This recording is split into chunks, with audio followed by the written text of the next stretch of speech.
Telecast of our signal to our off-track betting parlors is authorized by Supreme Ventures Racing and Entertainment Limited for the sole use of our licensees.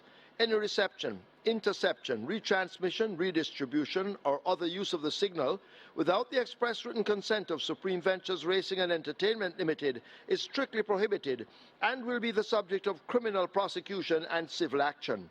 Any equipment or apparatus involved in such a use is subject to seizure and forfeiture under the law.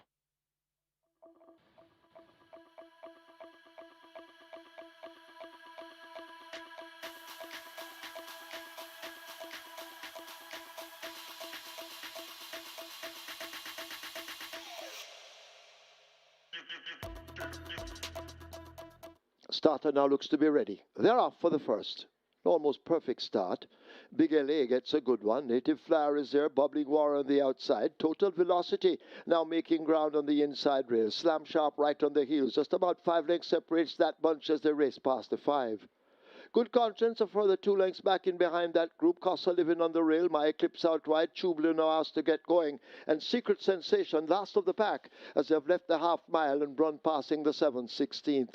Big LA charting the course. Opens up a 4-length advantage over Bubbling Warrior. 2 to Slam Sharp. Total Velocity a length under tailback and running in 4th. Costa Living now asked to go. Native Flyer and the Oryx Hills is on the outside of horses as they charge away now, leaving the 5-16. Good Conscience asked to make ground for what looks to be an improbable position. True Blue racing toward the back along with My Eclipse and Secret Sensation, but they're into the lane. They've got to catch a Big LA on the track playing for speed. It is Big LA out in front with a 4-length lead. Slam Sharp in pursuit. Bubbling Warrior right alongside. Costa Living asked to make ground on the outside, but it is Big LA with that lead beginning to tie up just a little bit, but still holding on to a 1.5 length advantage as Slam Sharp sprout swings and begins to fly on the outside. Slam Sharp well timed by Tevin Foster beats Big LA. Costa Living, Good Conscience, and True Blue.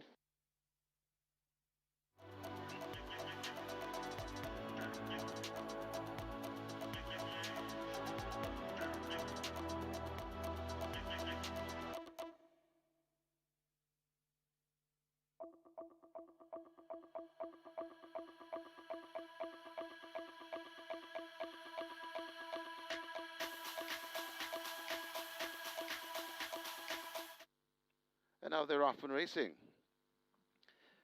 Missing it badly and left at the back of the field. That's Successful Man.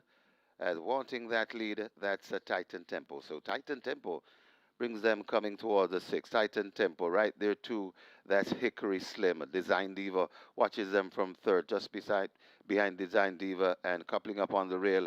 That's the Soul Warrior. Then comes Rocola and about 6 or 7 or 8 lengths out of it.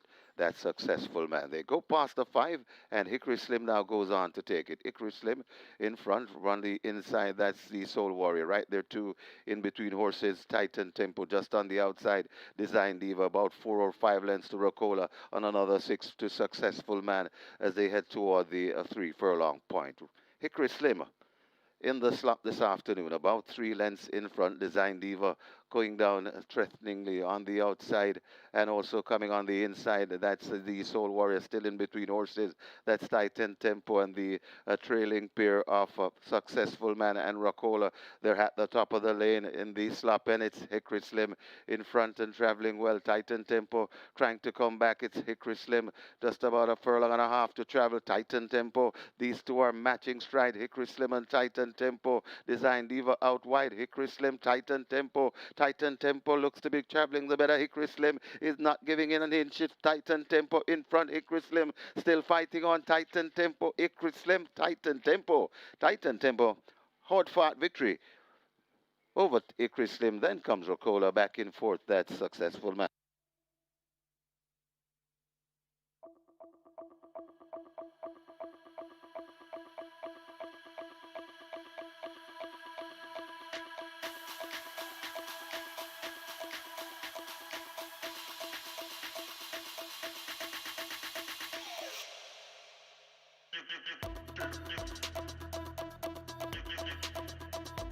One mile the trip. They're off. Benison just a shade slowly out. 4:30 took off quickly. I'm outstanding in the early fracas. Brahma Bull is right there too. Star Quest close up. These in a very tight clump. They're followed by Bob the Builder tracking them. Lockdown is next, and Benison at the back of the field. They make their way toward the final 6 on the back stretch. 4:30 on the outside now moves up to make eye contact with Brahma Bull as they pass the 6. 2.5 to 3 lengths back to I'm Outstanding. There goes Bob the Builder now moving down into third. I'm Outstanding left back in fourth. Star Quest a length and a tail in behind him. And then we have a gap opening up to the trailing pair as they leave the 5. Benison on the outside, locked down on the rail. They're about to arrive at the half mile and go rushing into that turn, and 4:30 has now taken charge up front, opening up a length and a half quickly. Bob the Builder in hot pursuit. Brahma Bull now asked to go closer as they leave the 7:16. Star Quest is under a bit of an urge. I'm Outstanding races back, just possibly 6 lengths off that lead. A break of some 4.5 to Benison, and Lockdown yet to get going.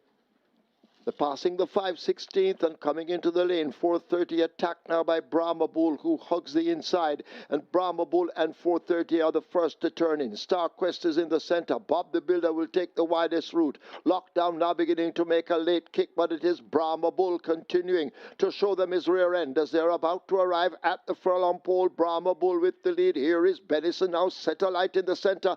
Brahma Bull being caught by Benison, and now Benison goes on. Benison kicks in the final stage. It's a crippling move, and Brahma Bull has no answers to it. Benison will come away to take it easily over Brahma Bull, then locked down in third. Star Quest is fourth. Bob the Builder is fifth.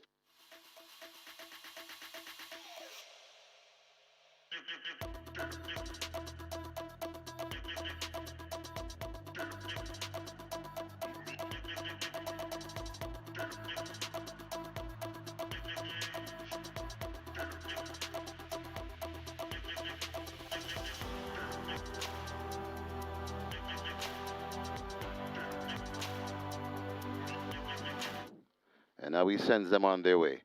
Nala's Bushman is the last to leave the gate, as Sir Wang Don wants that lead. Heroin is also right on the outside. Sir Wang Don in front of Heroin. Then comes Superior back there. That's Lord of Agilon. Then comes Always Right and Empress in the Breeze. Just behind them, that Silent Cat. Then tailing off a bit, that's Bubbling Brown Sugar, and left out of it, that's Nala's Bushman. They go down the backstretch and head towards the 5. And it is Sir Wang Don. Irwin attacking on the outside. They're about 4 or 5 or 6 lengths in front of racing back there in third. And now going into third, that's Always Right, right against the rail Superior. Then comes Lord of Agilon, another 3 or 4 before we come to Empress in the Breeze. 6 to Silent Cat, and another 4 or so to Bubbling Brown Sugar. And you can forget about Nala's Bushman for now as they head toward the 3. And on that lead, Sir Wang Don kicks again. Sir Wang Don is in front. 4 lengths coming to the 2.5 furlong point. 4 lengths in front of Heroin. Recovering and coming on. That's Always Right. Superior is still there, still fighting on Lord of Agilon. They're splashing at the top of the lane. And it is Sir Wang Don in front. Sir Wang Don still coming on the inside. That is Heroin also coming down the middle. Always Right with Sir Wang Don in front, but the stride shortening on Sir Wang Don. As Always Right comes the call in, and Always Right up to the front of the furlong pole. It's Always Right in front of Sir Wang Don coming out wide. That's Bubbling Brown Sugar running on late, but Always Right has flown the coop in the rain. Always Right is the double for trainer Mikey Marlowe. Always Right sprinting off and sprinting clear. Got tight for second. Sir Wang Don and Bubbling Brown Sugar also tied for fourth. That's Silent Cat and Lord of Agilon.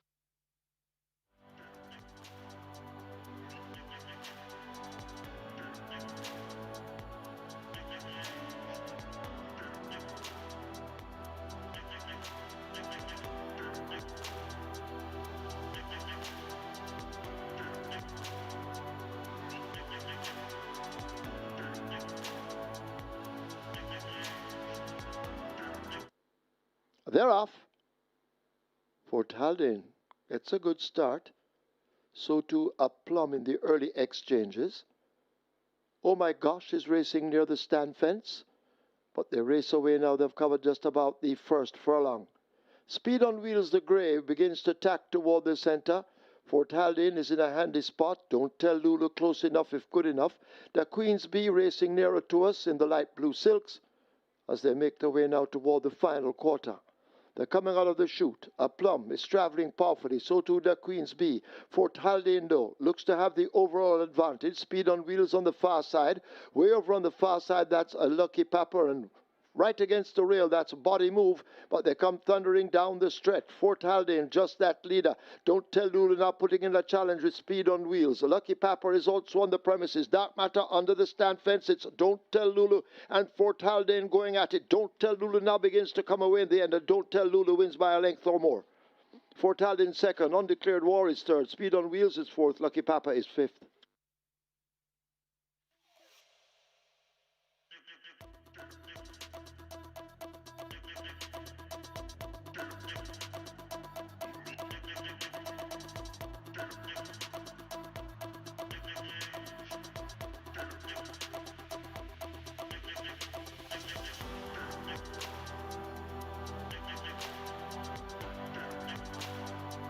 Strike four. They're off and racing.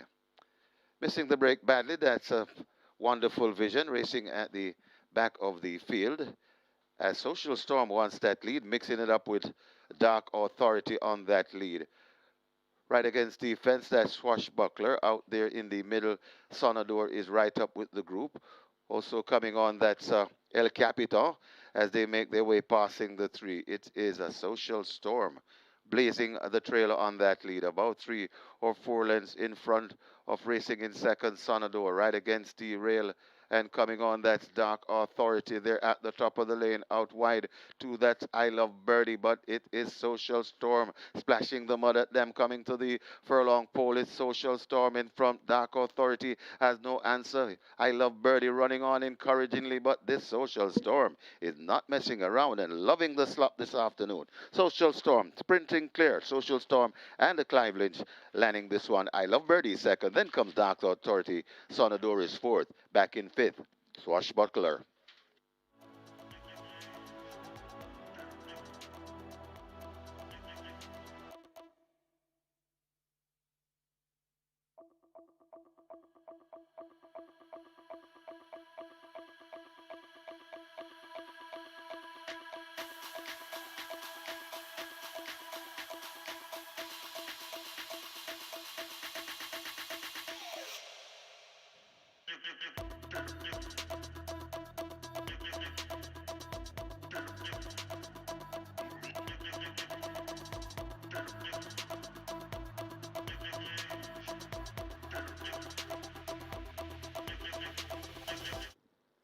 They're off. Midnight Storm comes out at the back with Time Bomb and Skedaddle. Warrior Stomp grabs an early lead, chased by Planner a length down. Prince Daniel rushing up now to take them on as they're arriving at the 5. Sweetburn races next, possibly 3.5 to 4 off that lead. Sweet CW Treasure right on the tail end of those. This group covered by maybe 5 lengths. Time Bomb, a gap opens up to that one. Midnight Storm making ground and Skedaddle planted at the back. They've left the half mile. The pace should quicken as they go flashing past the 7th, 16th, and Planner out wide shows a narrowly on that lead. Sweetburn is right there too as they go flashing past the 3. Sweetburn occupies the rail. Planner in between horses. CW Treasure now racing out wide of them. Prince Daniel in behind them. Time Bomb races up next as they come thundering into the top of the lane, and the Planner has that lead. CW Treasure, the favourite, now unleashed. Prince Daniel is trying to make ground against the rail. Sweetburn is coming with a run in between horses, but it is Planner out in front, spraying them with mud and water as they leave the furlong pole. Planner out in front. CW Treasure trying to make an impression, but can't. It is Planner in full flight inside the final 16. Planner and terrific Tevin Foster. He has a double. He eases down the win by maybe 5. CW Treasure and Time Bomber next, then Prince Daniel and Sweetburn.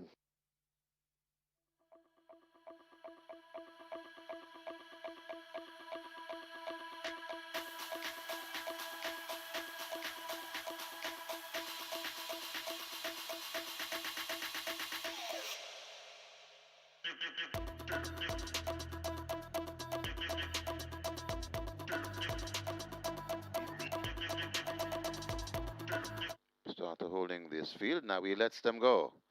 And that's a beautiful line. No one wants to lead. Well, coupling up on the inside, the very speedy hit and run. Tigray Express slotted on the outside. They're just in front of Little Grovey Thing racing back there in third, in fourth, and coming around, that's Dimitri P. Then comes General Chief, T. Brady, and left at the back of the field, a Casual Peach. They head towards the four, and these two are sparring for it on the rail. Hit and run on the outside, Tigray Express. They're about 3 lengths in front of Little Grovey Thing. Another 4 before we come to Dimitri P. Creeping up on Dimitri P is inside. That's and now overtaken. That's General Chief. Another 5 before we come to T. Brady, and left out of it, Casual Peach. They head towards the 2.5 furlong point, and they're still sparring up front. Tigray Express on the outside. Hit and run on the inside. Glued together as they come spinning into that turn. It is a hit and run. Tigray Express is right there too, also coming on. That's General Chief beginning to finish with purpose. It's still hit and run. Margin just hanging on, but General Chief coming down the middle, purposely coming on the inside too. That's Dimitri P. Little Grovey Thing is also in the mix. It's a mad scramble. Who wants the money? General Chief and Little Grovey Thing. General Chief just doing the better from Little Grovey Thing. General Chief goes on to beat Little Grovey Thing. Then comes hit and run. Dimitri P. back in fifth. That's Casual Peach.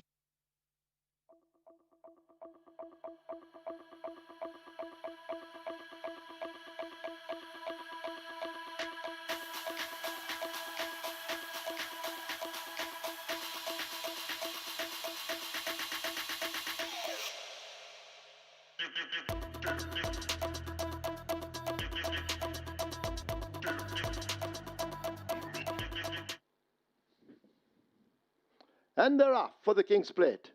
Inspire Force misses it. Sheer Delight also toward the back, being pumped up to make amends. So Don goes on to grab that lead. American Aviator is in close pursuit and pulling alongside. Just a neck separates them. Rainsville the Grey races along with Hail the Queen, Sonny T and Chippy out wide. Miniature Man and Abigail Abel right on the inside rail. A break back to Unspun. Sister and Treasure is racing next. Oil Machine making ground on the outside. Crown Chaser sandwich in between horses. Mark My Identity and the General team up. Wicked Cassie is racing toward the back of the field. Right there too, that Sheer Delight and Inspire Force in the red silks is last of the 15 as they have left the half mile and run toward the 7/16. So Don out in front setting the fractions, being chased by American Aviator who needs to find 3. A break of 3 back to Rainsville. Miniature Man is racing next along with Hail the Queen as they drive away now toward the final 5/16. They've got to catch the fleet-footed Sudan out in front. Rainsville the Grey, the closest pursuer as they come thundering into the lane. American Aviator is running flat-footed in the center of the track, asked to make ground on the outside. That's Mark My Identity, but it is Sudan in charge. Rainsville now creeping closer. Sudan drifting just off a true line, but straightened out now. Here is Rainsville trying to close the gap, but Sudan is in full flight inside the final 16th. It is Sudan in charge, large and in charge. Sudan will take it under Radish Roman. Rainsville just second over Mark My Identity. Then Inspire Force Unspun is fifth.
Once again, a very good morning, racing fans, as Supreme Ventures Racing and Entertainment Limited welcome you to the Caymanas Park Racetrack and our off-track betting parlors.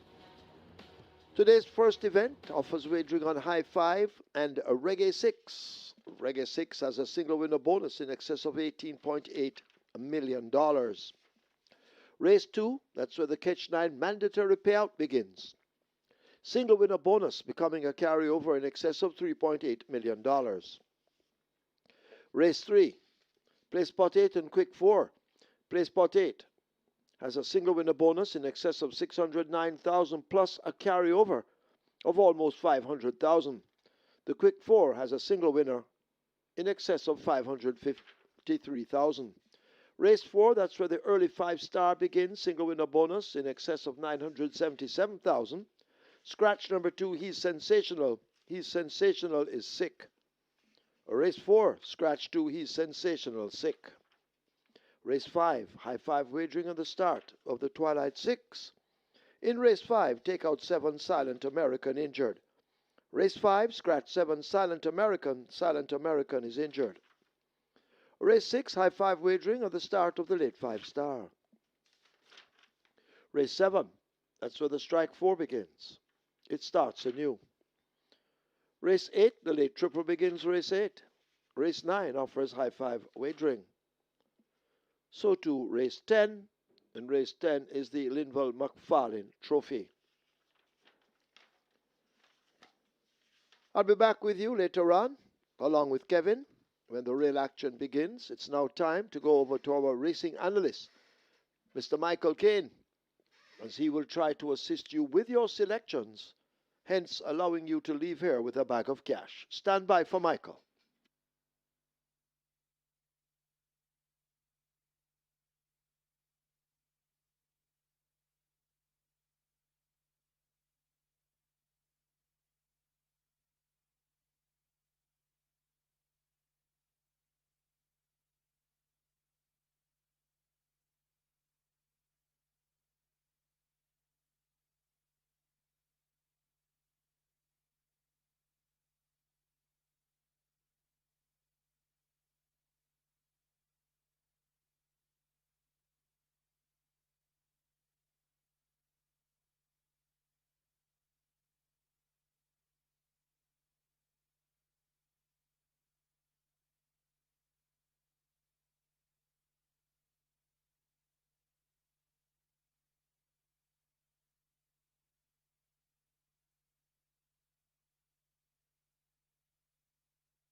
Very good day to you, Thorpe Racing fans, and welcome once again to Caymanas Park, home of the Caribbean's #1 derby, home of the Caribbean's finest thoroughbreds, and home of the Mute Mile. We have 10 races in store for you today, and our feature is going to be the LINVAL MCFARLANE Trophy. That's going to be race number 10.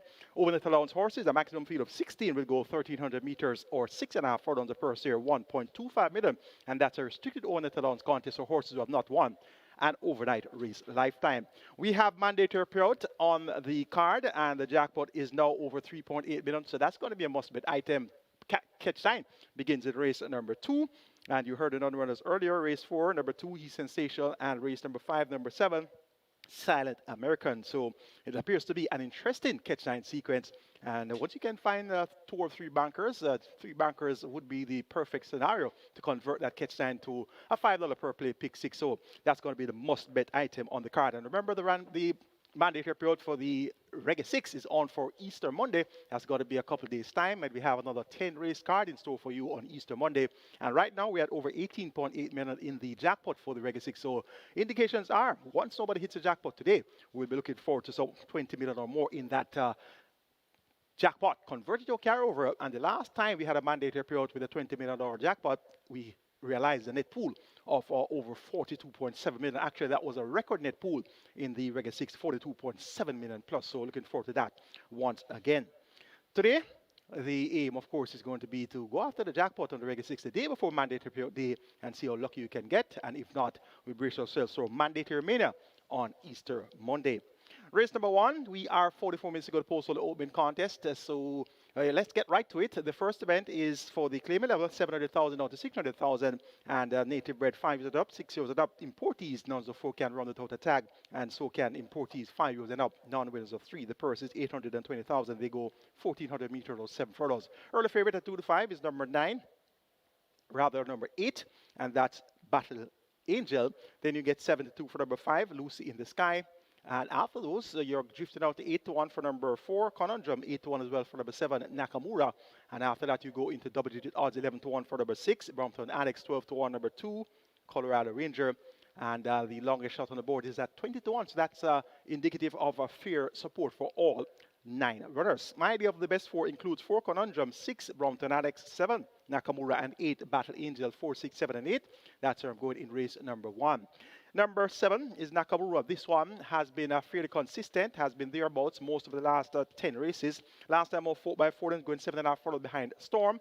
The Soul Warrior was second and Tiger Meter to a third. Has been at the 700,000 and $1 million level his last 10 races, so he's very comfortable here. You will pin up picks at the month for trainer Earl Burke, and Nakamura opens up at odds of 7 to 1 now, and this is going to be my top selection for the opening contest. Number 4 Conundrum, also quite capable at this level and also quite consistent, has hardly been off your exotics such as your high five, superfectas, trifectas, exactas. He's always thereabouts. Robert Haldane picks up the month for Winchester McIntosh, and this one opens up at odds of 8 to 1. Nice price here for Conundrum. Conundrum third by 2 3/4 last time out, the first offense, and she's adorable, going 5.5 furlongs. So he'll appreciate the additional furlong and a half. Conundrum can certainly fight out the finish. Number 8 is Battle Angel, the favorite at odds of 2 to 5. Has been well bet on several occasions, but is a source of disappointment. Last time out second by half length, going 5.5 furlongs to Midnight Runner. That one was down in class.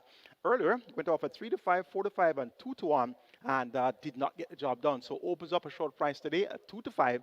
Radish Roman champion jockey ride shore trainer Anthony Nunes and owner gear pair Battle Angel. Certainly I can fight at the finish here, but not the one that you want to wager to the tune of 2 to 5. So this one more than likely is going to drift out closer to post time. I'm expecting the betting to tighten up a bit around these horses of interest. Battle Angel though, you keep on the right side, but not as my top selection. Number 6 Brompton Alex was sent off at 7 to 5 last week on the 28th of March.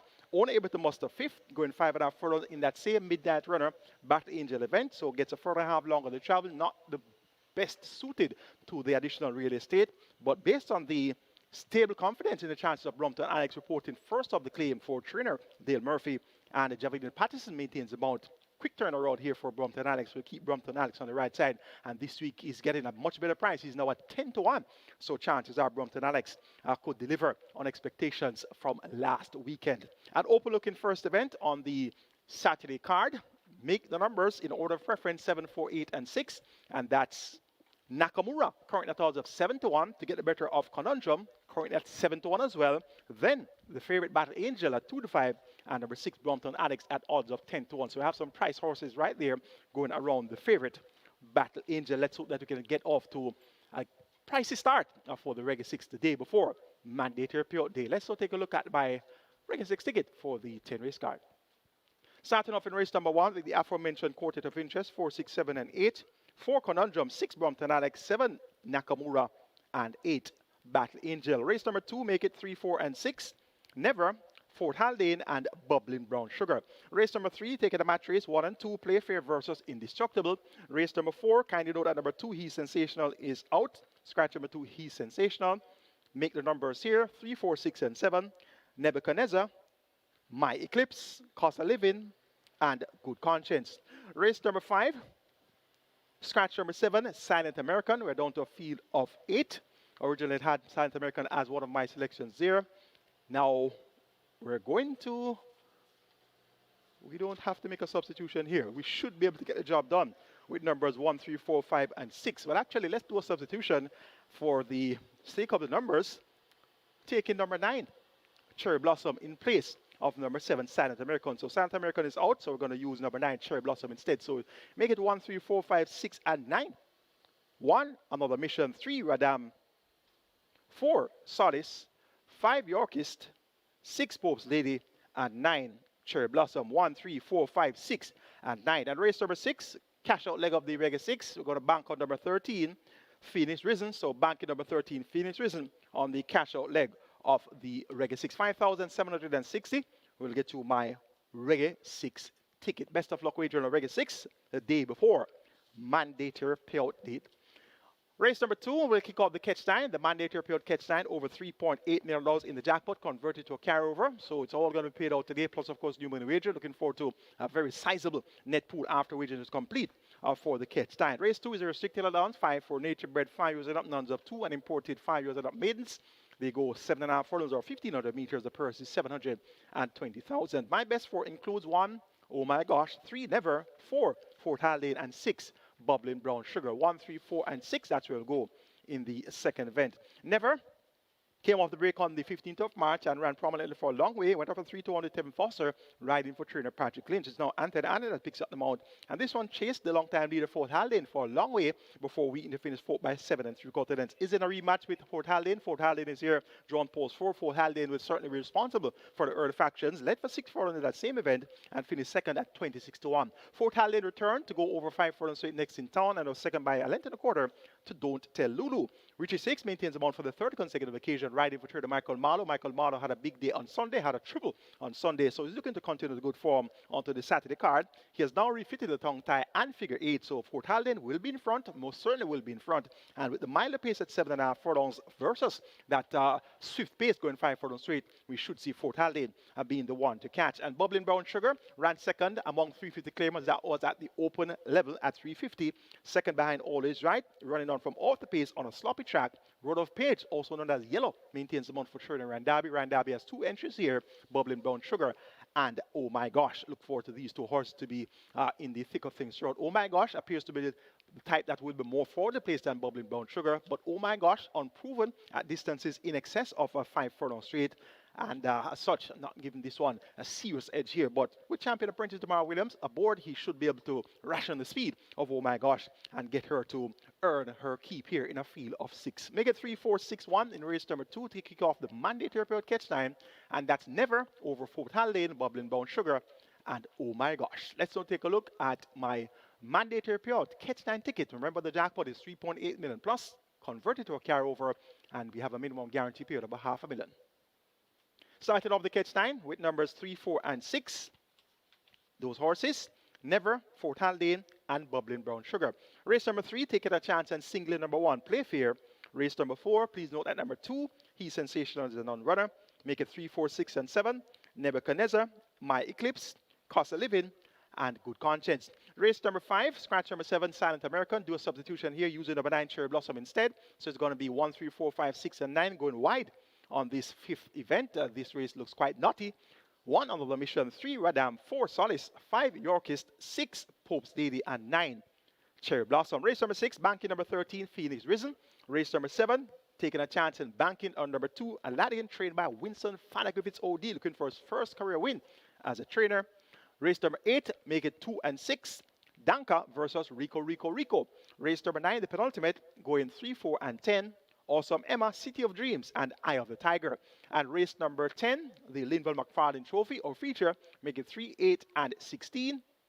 Fortuna Bell, Don Quasi, and Linguist, 3, 8, and 16.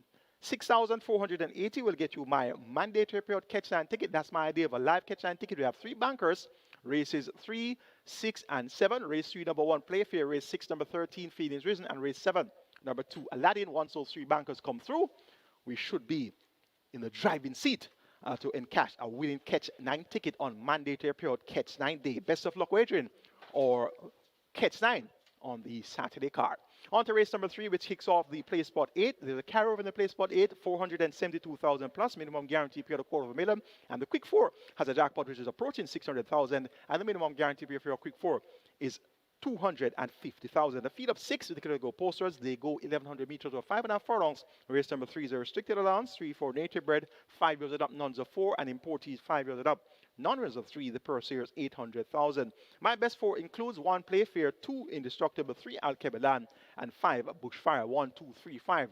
That's where we should get our winner hopefully the exact and trifecta numbers. Number 1, Playfair comes off a breaks in the 24th of January, has raced twice so far this season. Raced on the 3rd of January, fought by 10.5 lengths behind Over Titan Tempo and Uncle Peck. That was at 7 furlongs and then came back over 5 furlongs straight. John Post 1, not the best place to be, and finished up 6 by 8.5 lengths to a breath of fresh air, Indestructible.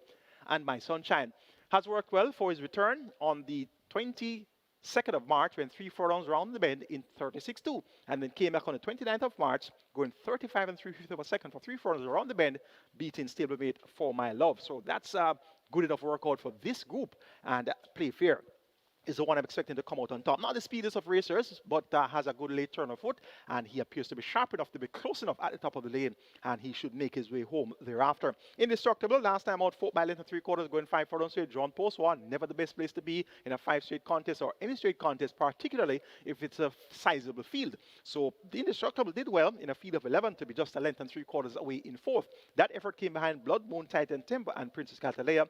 Now comes back around the bend.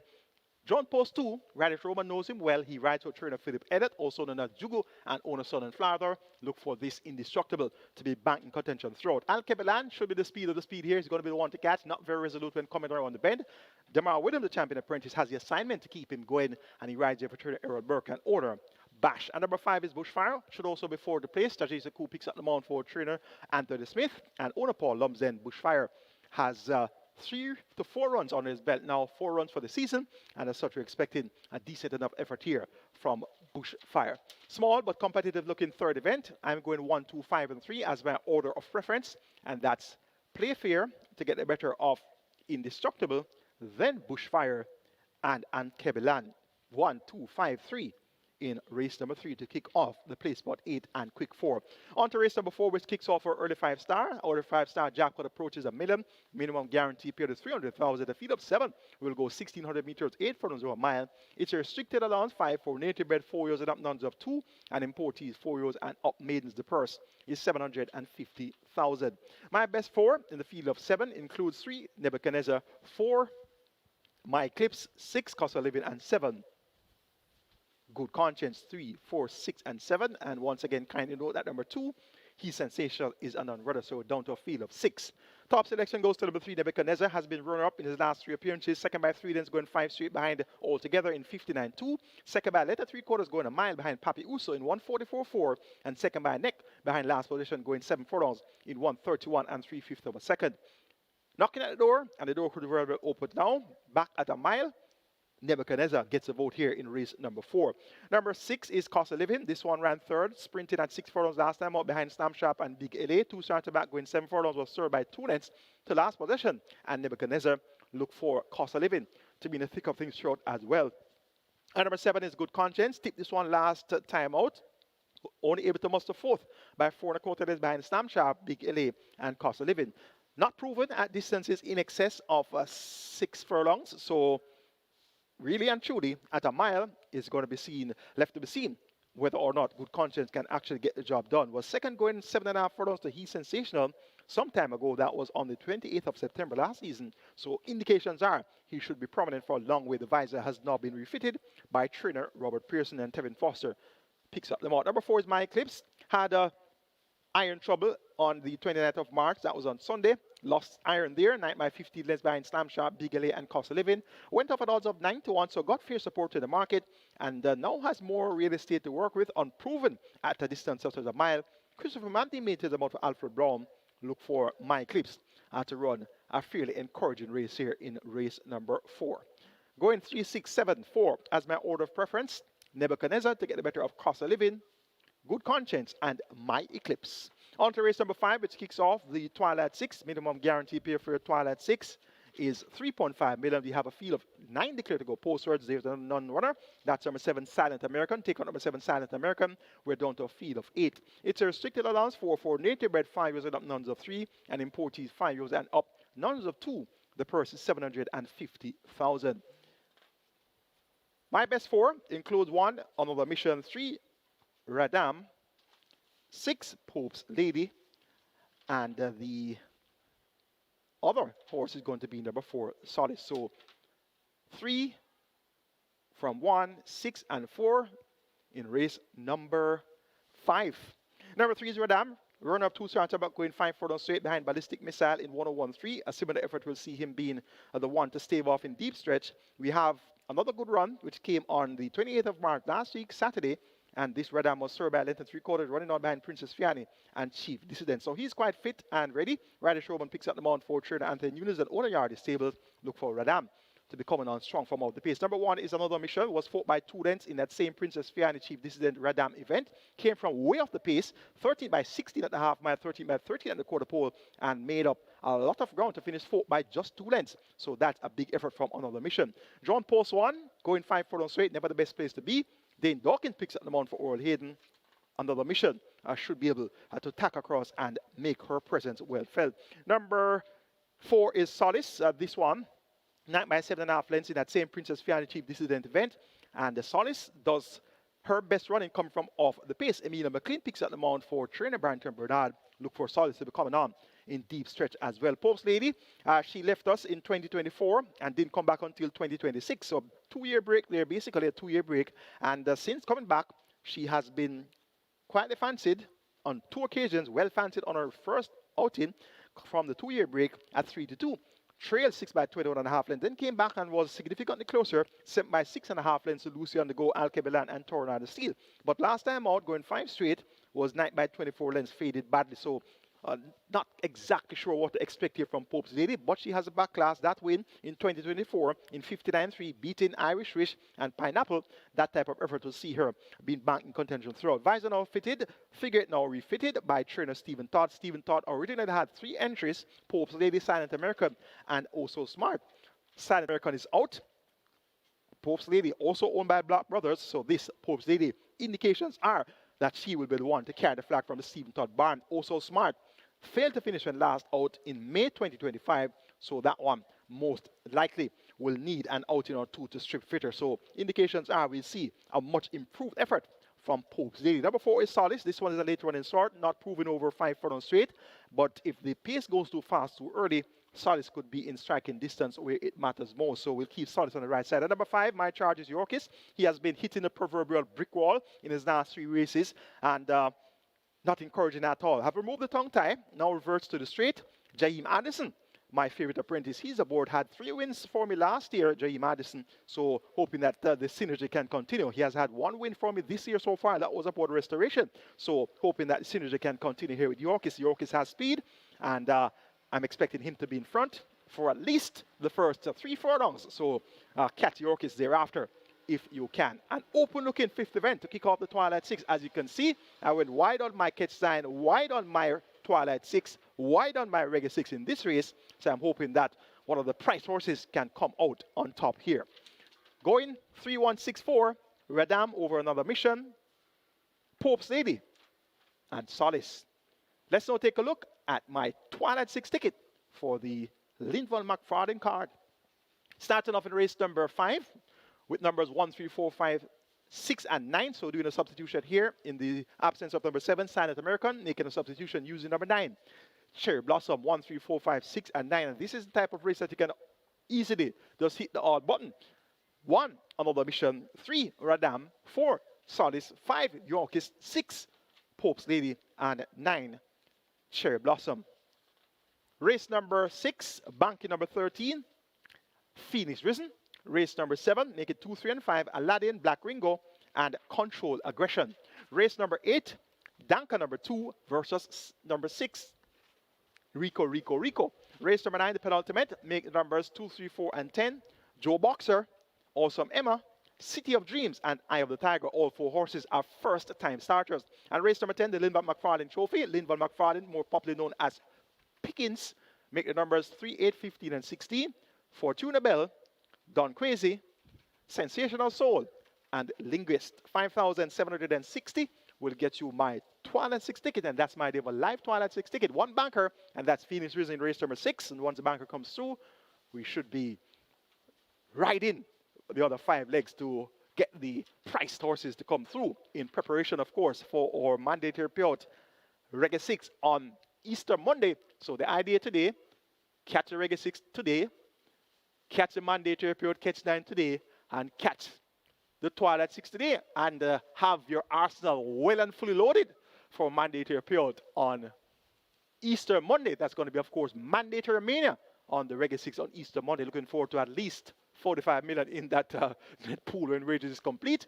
Last time out we had a record 42.7 million with a jackpot carryover of over 20 billion, and we're heading in that direction once again. So looking forward to an even bigger net pool for the mandatory period Reggae 6 on Easter Monday. So let's see if we can win some money today and have ourselves well geared up for a big Easter Monday. On to race number 6, which is the cash out leg of the Reggae 6 and start with the late 5-star. We have a field of 16, maximum field of 16, going a distance of 900 meters straight or 4.5 furlong straight. It's for the claiming level 350 down to 250,000. The purse is 700,000. My best 4 includes 1 Jaguar, 5 Princess Akila, 13 Phoenix Risen, and 16 Mini Duac. 1, 5, 13, and 16. Jaguar steps down in class. Last race on New Year's Day, down to 350. He has a back class that would really brush most, if not all, of these aside. Everett Clunes picks up the mount for trainer Odin Markland, more popularly known as the Sweetie Man.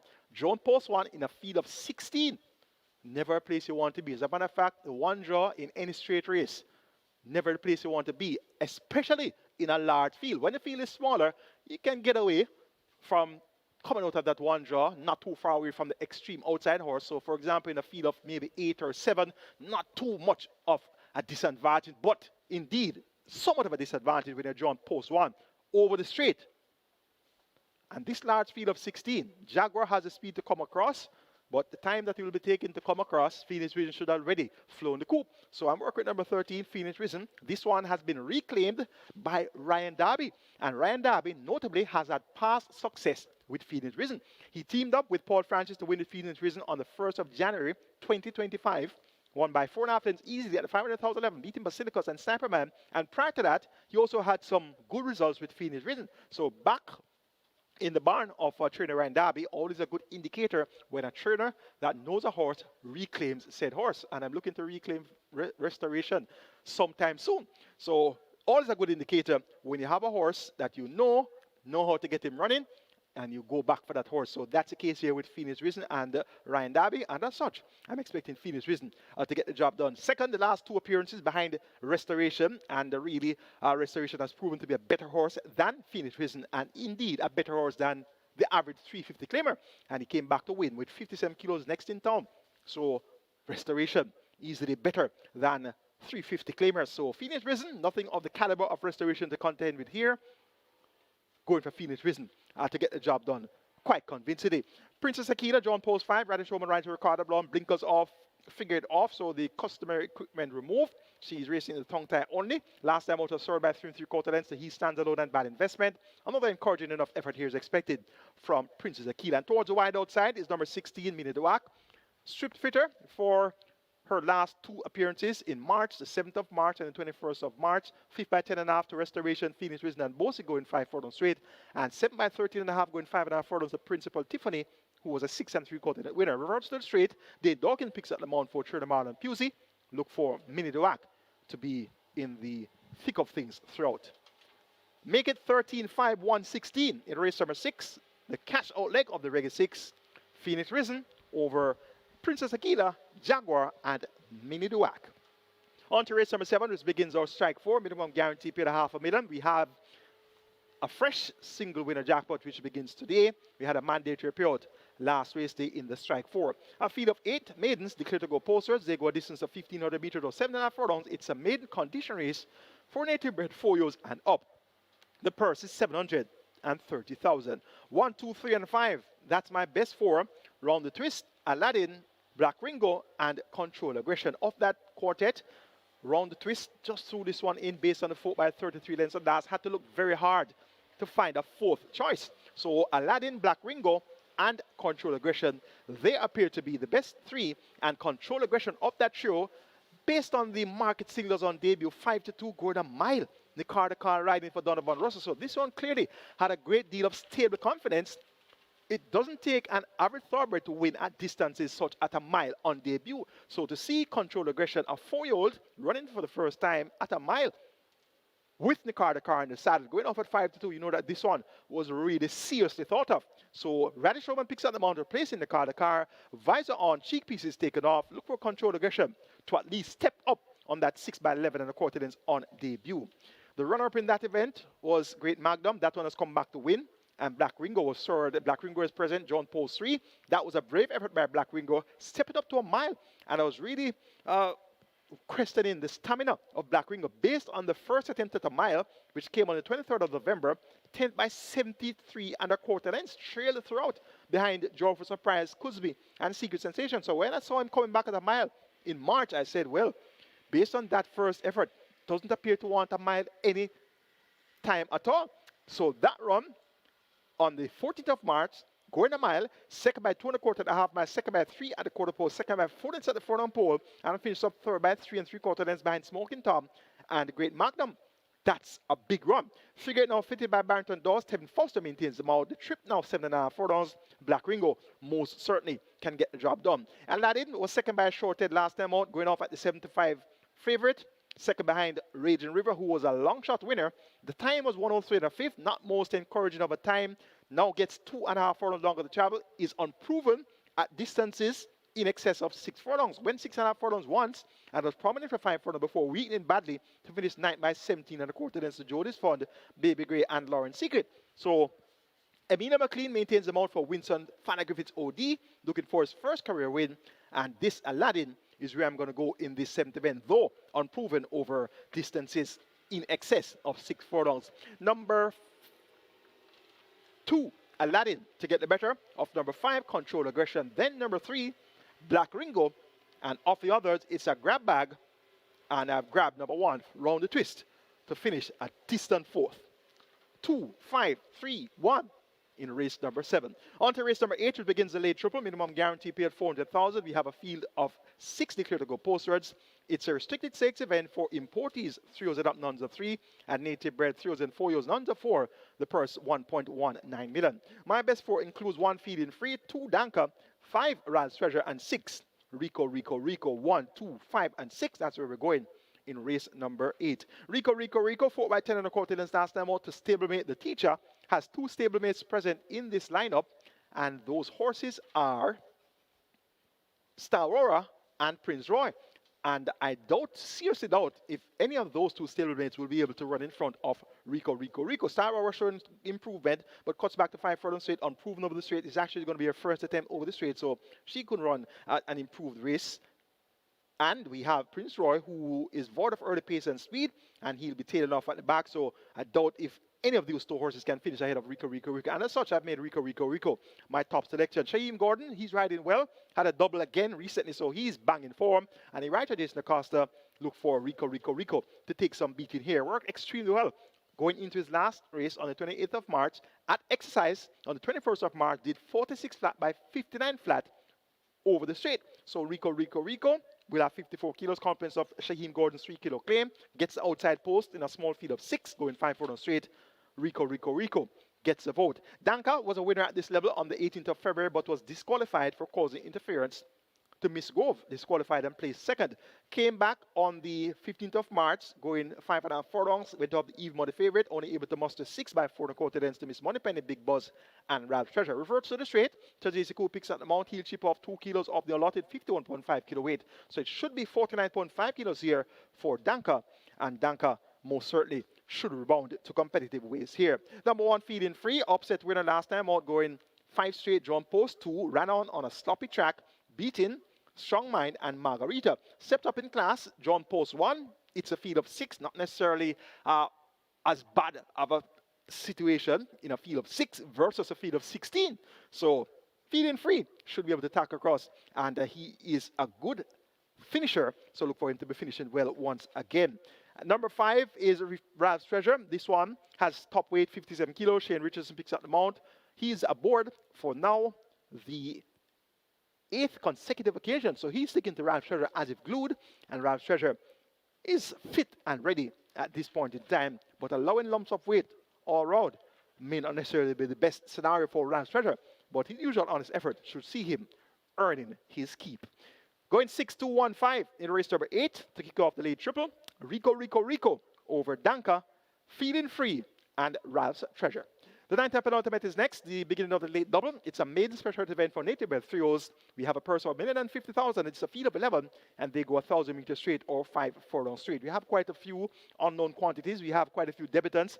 Let's go to the debutants first. Number 1, Diva, a 3-year-old Bay filly foaled on the 4th of February. She's by Buzz Nightmare out of the traditional dam. Sensational. Bred, Paul Robinson, right, owned Mr. Sam, trained Patrick Lynch, more popular than the professor, and Nicardo Car picks at the mountain, the groom, Goreen Lynch. Diva, no LASIK set, no equipment yet, could be out for the schooling, has taken things easily at exercise. Number 2 is Joe Boxer. He's a 3-year-old Bay quarterback casual trick out of the Adore the Gold Dam. Billy Joe, bred Debbie Antoinette Clark, owned Debbie Racing, trained by Bernard. Richie Shakes picks at the mountain. The groom is Michael Lawrence, and this Joe Boxer foaled on the 16th of March, and he has worked fairly well. 47.3 by 103 and a fifth.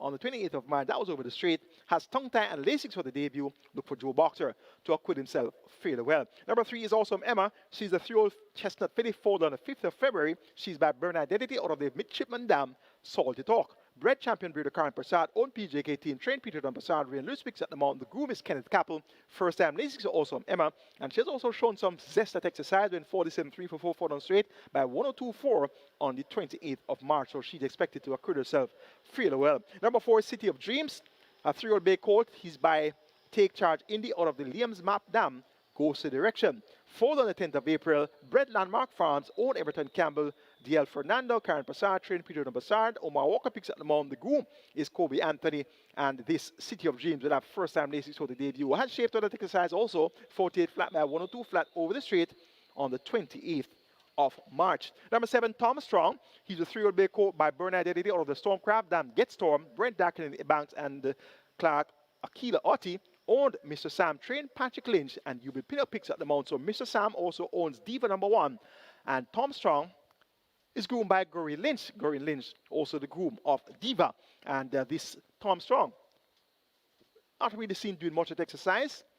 Let's see how well he will acquit himself first time of asking. No equipment yet, no LASIK yet. Could also be out for the schooling. Number 8, his chances are, she's a 3-year-old Bay filly foaled on the 21st of March by Casual Trick out of the traditional dam, Yoga.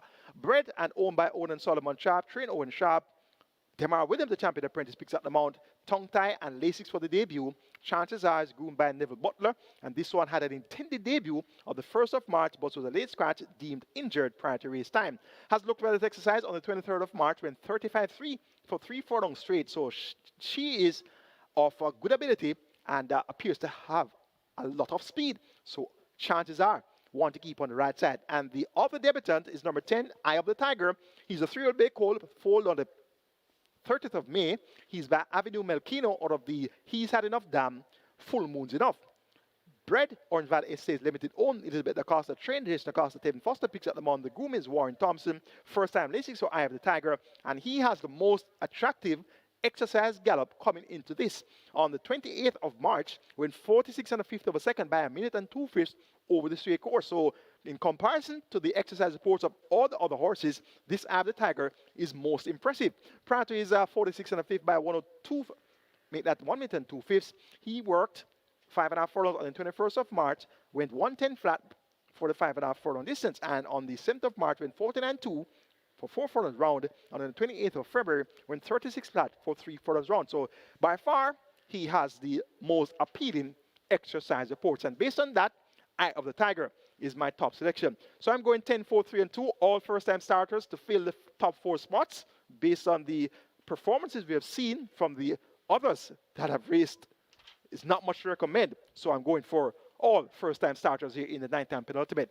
Eye of the Tiger to get a better of City of Dreams, Awesome Emma, and Joe Boxer. The 10th and final is our feature on the card, the LINVAL McFarlane Trophy. It's a restricted overnight allowance contest of 3 years up, non-rate of overnight race lifetime, maximum field of 16 declared to go postwards, and they go a distance here of 1,300 meters or 6.5 furlongs. My best 4 includes 3 Fortuna Bell, 8 Don Crazy, 15 Sensational Soul, and 16 Linguist 3.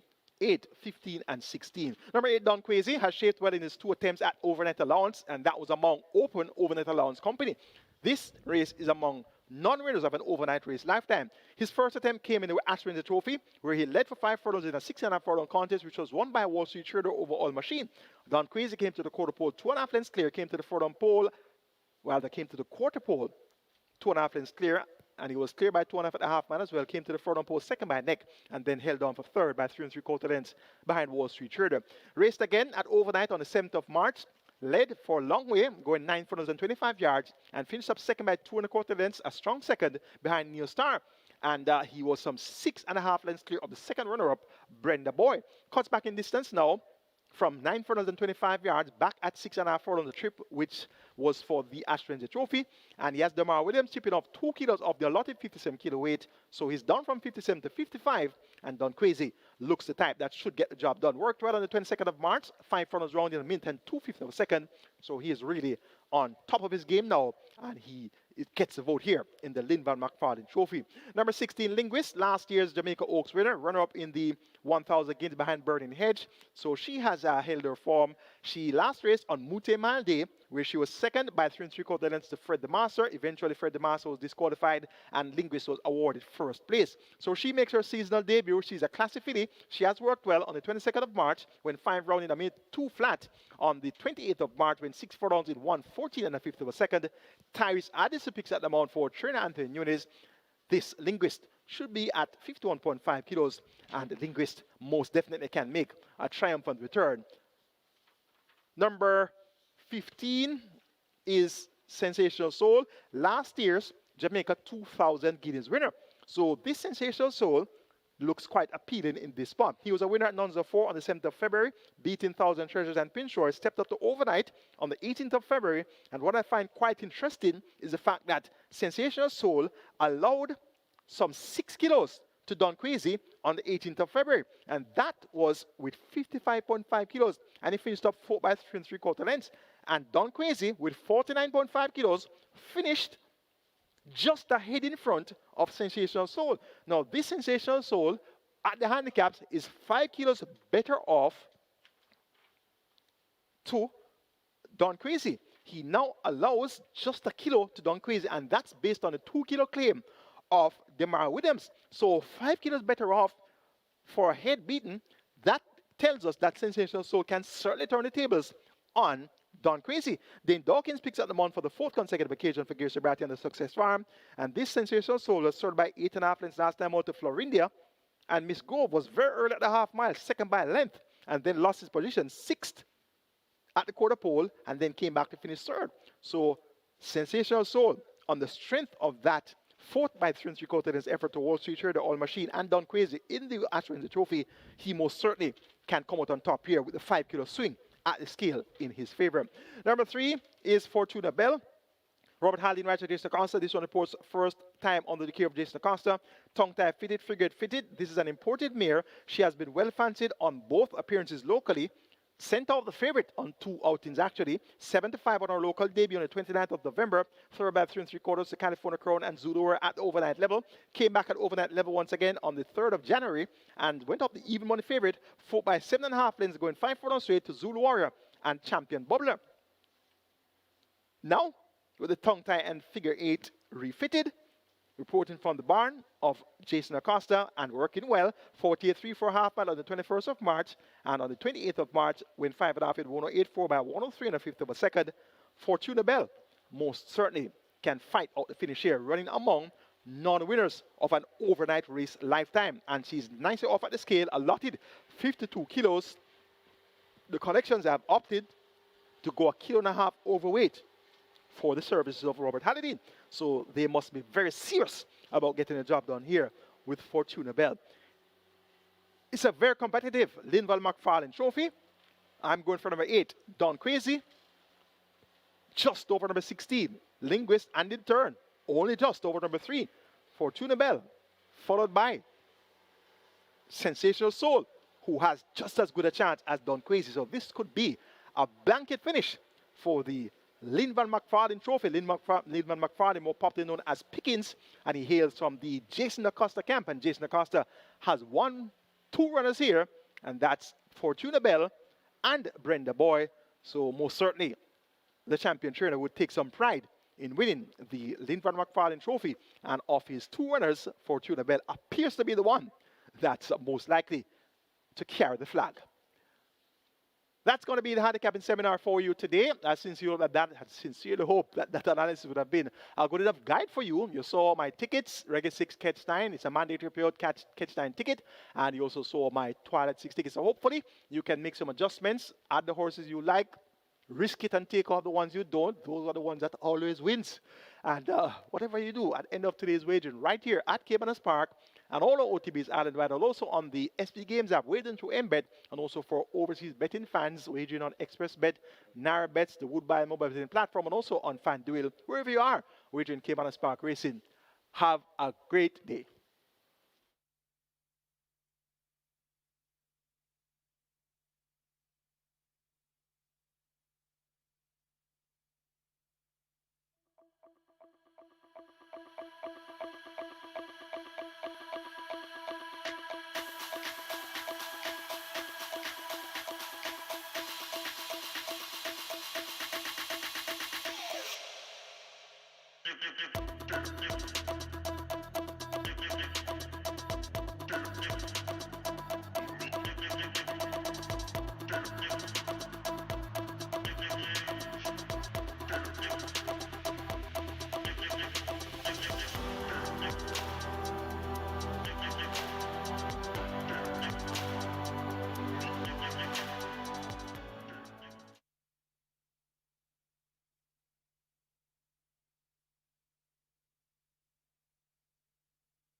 And we're here for the first of two races for the Easter weekend season. So onto the first race very quickly. A lot of horses getting support here, about five of them getting pretty decent support at the fixers with number two Colorado Ranger currently at 364, Conundrum at 655, Lucy in the Sky 380. This one heavily whispered down here on the ground. Number seven Nakamura at $5, but the best back runner here is number eight Battle Angel. This one is the even money favorite in the total at the moment, and it's currently $1.70 at the fixers with us, so taking a lot of money here.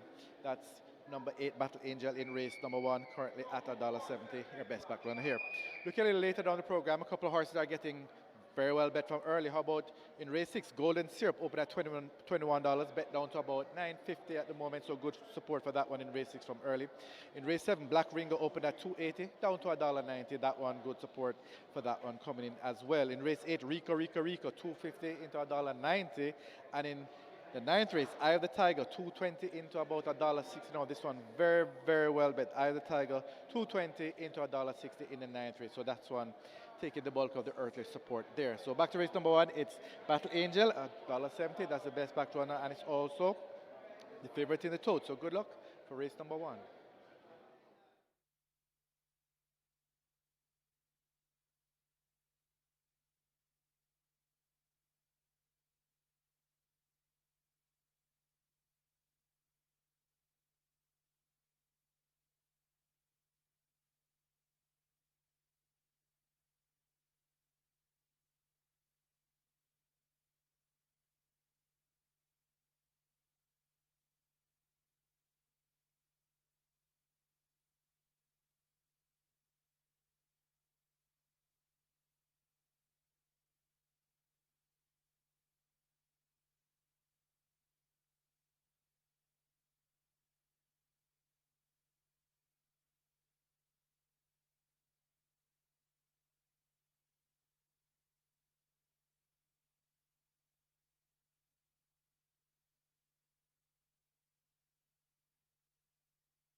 So the runners about to come out on the track for race number 1, the Reggae 6 approaching 8 million. Reggae 6 approaching $8 million, and the jackpot bonus nearly $19 million. So and of course, you know the mandatory payout is on Monday, the Easter Monday. Mandatory payout on the Reggae 6, and if not caught today, well, we'll be well over $20 million jackpot bonus carryover for Monday. The mandatory payout today is on the Catch 9, a mandatory payout. Catch 9 in excess $3.8 million. So we're expecting a massive pool in the Catch 9. Reggae 6 approaching $8 million. Reggae 6 approaching $8 million. Nearly 900,000 in the triple. Rolling triple approaching 900,000, getting close to a million. And the one that's taking the track early, Nakamura takes the track early. Nakamura takes the track early. Number 7, Nakamura, on track early. High five, Roger Gofford. High five pool approaching 300,000. Get your bets on. Best of luck.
Horses take the track for the first. It's for 3-year-olds and up. It's an optional claiming event. 700,000 to 600,000 the tag. Also native bred 5-year-olds and imported 6-year-olds and up, non-winners of 4. And imported 5-year-olds, non-winners of 3. The distance 1,400 meters or 7 furlongs. Number 1, She's My Hedge Fund. Make the weight 53.5 or 118 pounds. 5, Lucy in the Sky. 51.5 or 114. Wagering on double event exacta, Quinella trifecta, superfecta, high 5, rolling triple. The Reggae 6 begins here. Single winner bonus in excess of 18.8 million. Reggae 6 heading to 9. Rolling triple 900,000. On its way, the high 5 to 350,000. Get your wagers on.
Hello again to our racing fans and welcome to Caymanas Park, home of the Caribbean's #1 derby, home of the Caribbean's finest thoroughbreds and home of the Mute Mile. We have 10 races in store for you today. The features a LINVAL McFarlane Trophy, that's going to be race number 10, overnight allowance contest for horses who have not won, and overnight allowance race lifetime, a maximum field of 16 assembled to go postwards, and that's for a purse of 1.25 million, race number 10. Horses on the way to the gate for race number 1, which kicks off the Reggae 6. Reggae 6 pool 8.5 million and climbing. The day before mandatory period day, the jackpot is 18.8 million plus. And indeed, rapidly approaching the 20 million mark for that jackpot. And we have the early triple, which is well wagered too, at 850,000. It's a field of 9 on the way to the starting gate. It's for the 700,000 or the 600,000 claim level. Let's take a look at race 1.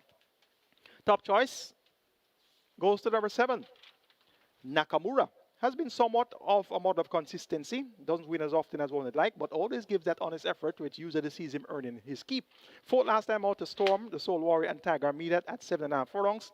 Reports quickly, so he's going to be fitter. This is his third assignment for the season, and he looks quite well. Gets 9-2, so the betting tightening up a bit. Opened up at 8-1, was at 7-1 during the handicapping seminar, now down to 9-2. So the cash is coming in here for a good-looking Nakamura, and I'm hoping that he can get the job done to start the card. Number 4, Conundrum.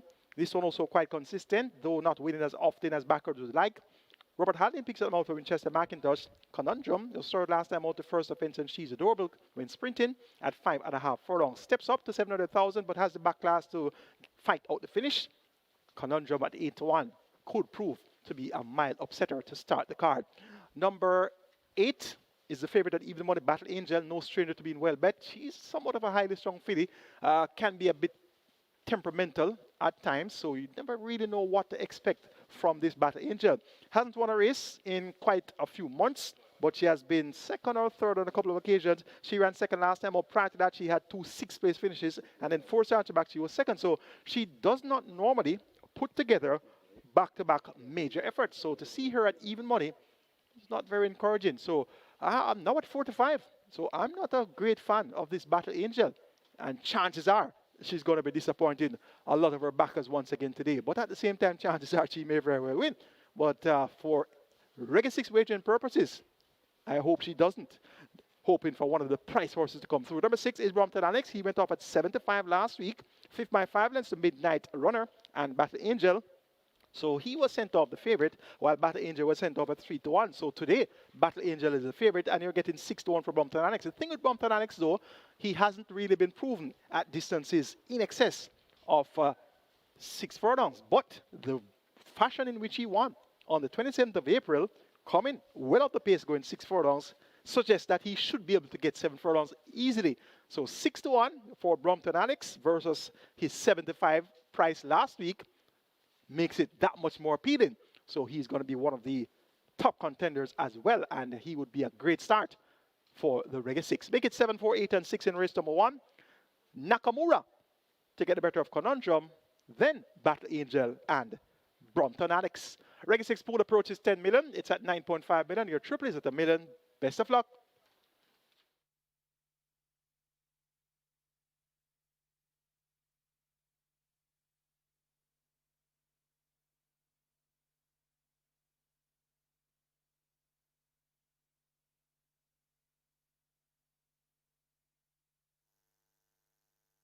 So the runners are arriving at the start. Race number 1, the Reggae 6 approaching $10 million and nearly 19 million in the jackpot bonus. The triple has gone past $1 million, so the early triple is a triple to bet. Don't forget about the late triple, that's a big one also, and the rolling triples as well. High five wagering approaching 350,000. High five wagering approaching 350,000. Get your bets on. And don't forget the mandatory payout today. Next race, that's the Catch 9 in excess 3.8 million jackpot bonus carryover.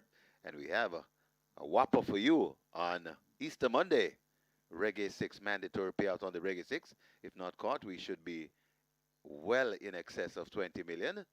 And over at Simulcast, we have the regular slated of the favorite tracks. And Keeneland is back on Simulcast. Keeneland is back on Simulcast, and Keeneland.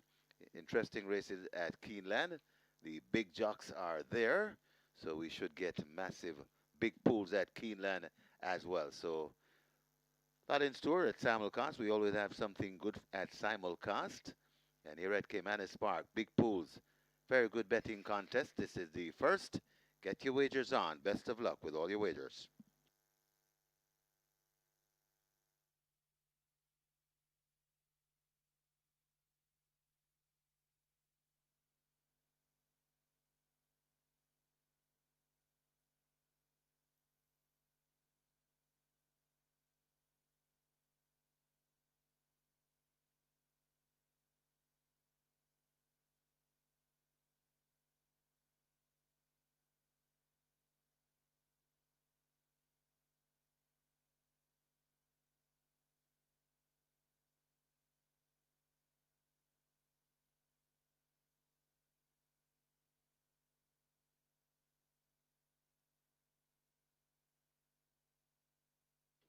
So they've closed up the front of the gates.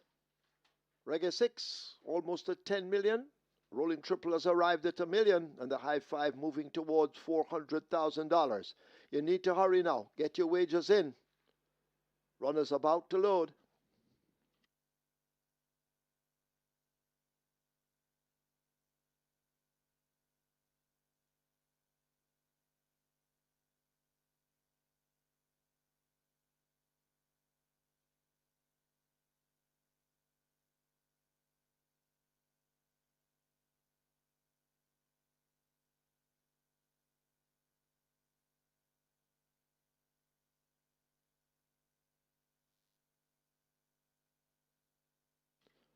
Horse is now loading. First one in. Ricardo Carr and She's My Hedge Fund. Carr having a seat. So if you haven't wagered, you need to move now. Get those wagers on. Colorado Ranger and terrific Tevin Foster. They come toward gate 2. Favorite here, Battle Angel, number 8.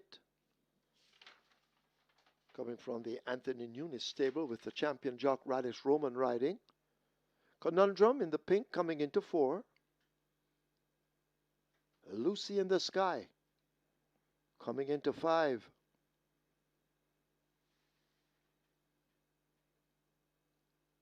So loading up, moving pretty swiftly.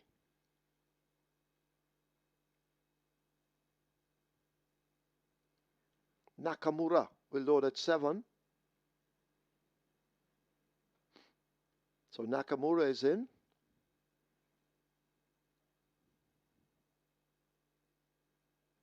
The Soul Warrior, the grey, loads at 9. 13 to 1. Brompton Alex in at 6. Patterson takes a seat.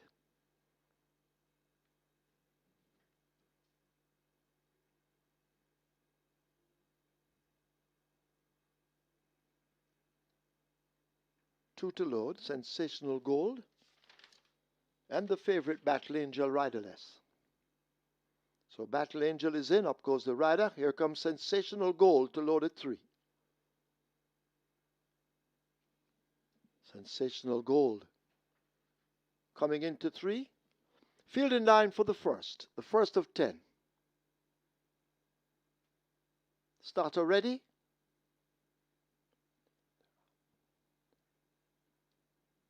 Holding them. Couple of heads bobbing in the gate.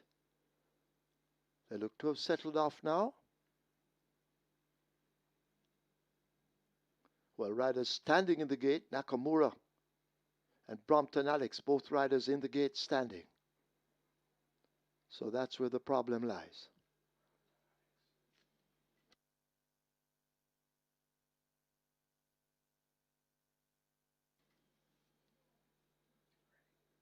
So they seem to be ready now. They're off for the first.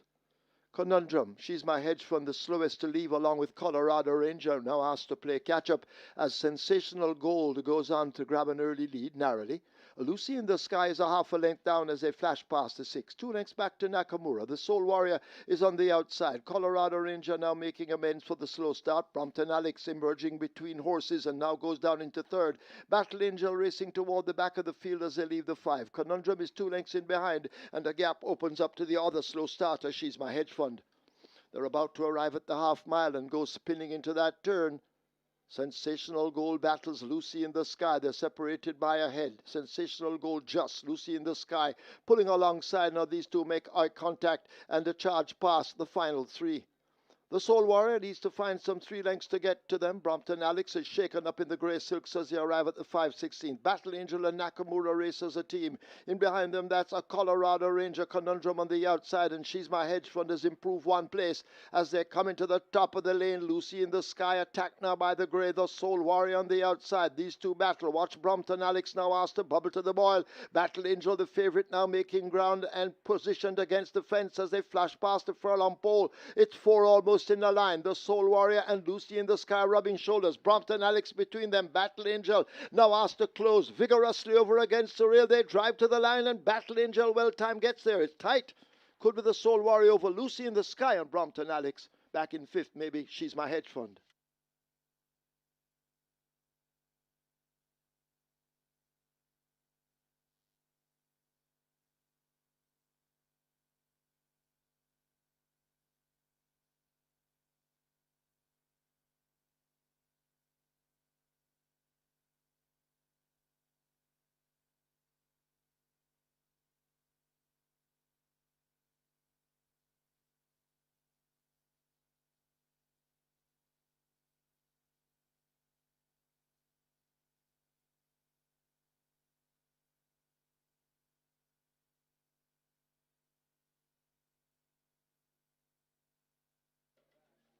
We have claims. We have claims in the first. Number 2, Colorado Ranger. 1 submitted. Michael Marlowe for New Blue Limited. Now, Michael Marlowe claims Colorado Ranger for New Blue Limited. 6, Brompton Alex. 4 submitted. Philip Lee for himself. Philip Lee claims Brompton Alex for himself.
And the winners enclosure, the unofficial winner of race number 1, number 8, Battle Angel, a 5-year-old chestnut mare by Burn Identity, Angel Dreams by A City Place, Brad Karn Prasad, own Gear Repair, conditioned by trainer Anthony Baba Nunes. The winning rider, the champion jock, Radish the Sneaky Fox Roman.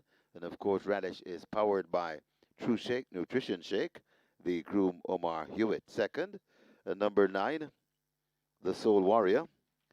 Third, number 5, Lucy in the Sky. Fourth, number 6, Brompton Alex. And fifth, number 1, She's My Hedge Fund. Final time for 7 furlongs, 129 flat.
They're off for the first. Conundrum. She's My Hedge Fund, the slowest to leave, along with Colorado Ranger, now asked to play catch-up as Sensational Gold goes on to grab an early lead, narrowly. Lucy in the Sky is a half a length down as they flash past the 6. 2 lengths back to Nakamura. The Soul Warrior is on the outside. Colorado Ranger now making amends for the slow start. Brompton Alex emerging between horses and now goes down into third. Battle Angel racing toward the back of the field as they leave the 5. Conundrum is 2 lengths in behind, and the gap opens up to the other slow starter. She's My Hedge Fund. They're about to arrive at the half mile and go spinning into that turn. Sensational Gold battles Lucy in the Sky. They're separated by a head. Sensational Gold just. Lucy in the Sky pulling alongside. Now these two make eye contact and the charge past the final 3. The Soul Warrior needs to find some 3 lengths to get to them. Brompton Alex is shaken up in the grey silks as they arrive at the 5:16. Battle Angel and Nakamura race as a team. In behind them, that's a Colorado Ranger. Conundrum on the outside, and She's My Hedge Fund has improved 1 place as they come into the top of the lane. Lucy in the Sky attacked now by the grey. The Soul Warrior on the outside. These two battle. Watch Brompton Alex now asked to bubble to the boil. Battle Angel, the favourite, now making ground and positioned against the fence as they flash past the furlong pole. It's 4 almost in the line. The Soul Warrior and Lucy in the Sky rubbing shoulders. Brompton Alex between them. Battle Angel now asked to close vigorously over against the rail. They drive to the line and Battle Angel, well time gets there. It's tight. Could be the Soul Warrior over Lucy in the Sky and Brompton Alex. Back in 5th, maybe She's My Hedge Fund.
Result of the first, now official. Horses to the testing barn. 8 Battle Angel, 9 The Soul Warrior. 8 and 9 go to be tested.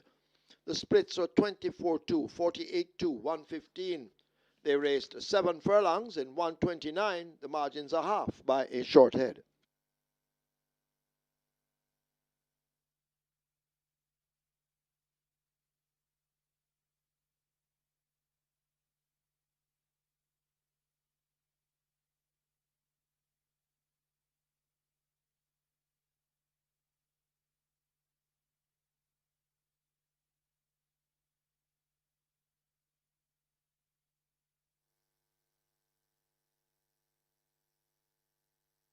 So, of course, coming up next, the well anticipated start to the Catch 9. Catch 9.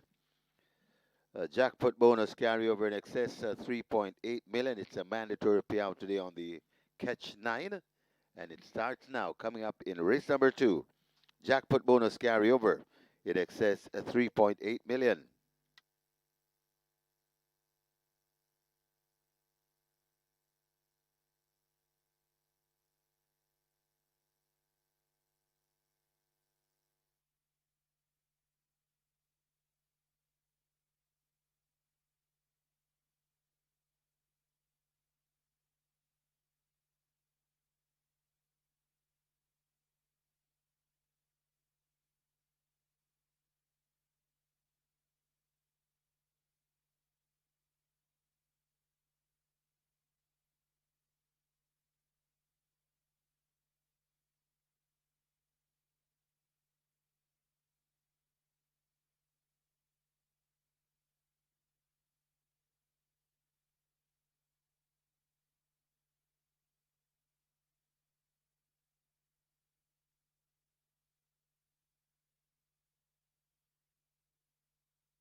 So it's catch nine time. The catch nine starts here already. We have a $3 million in excess, $3 million in the pool. So we're gonna get a big one.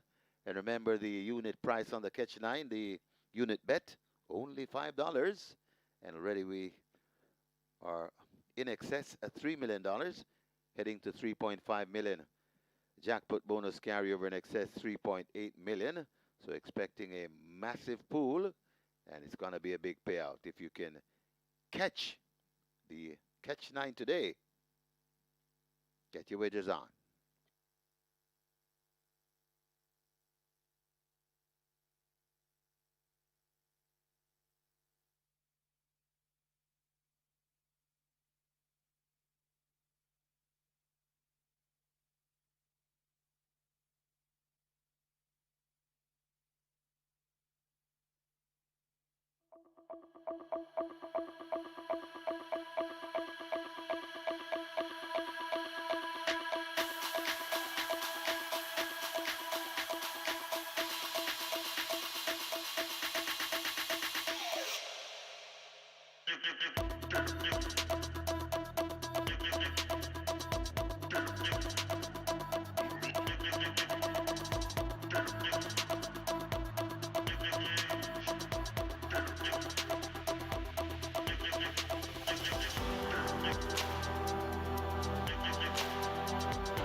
On to race number 2, and it's a small field of 6, but the betting is pretty well spread out.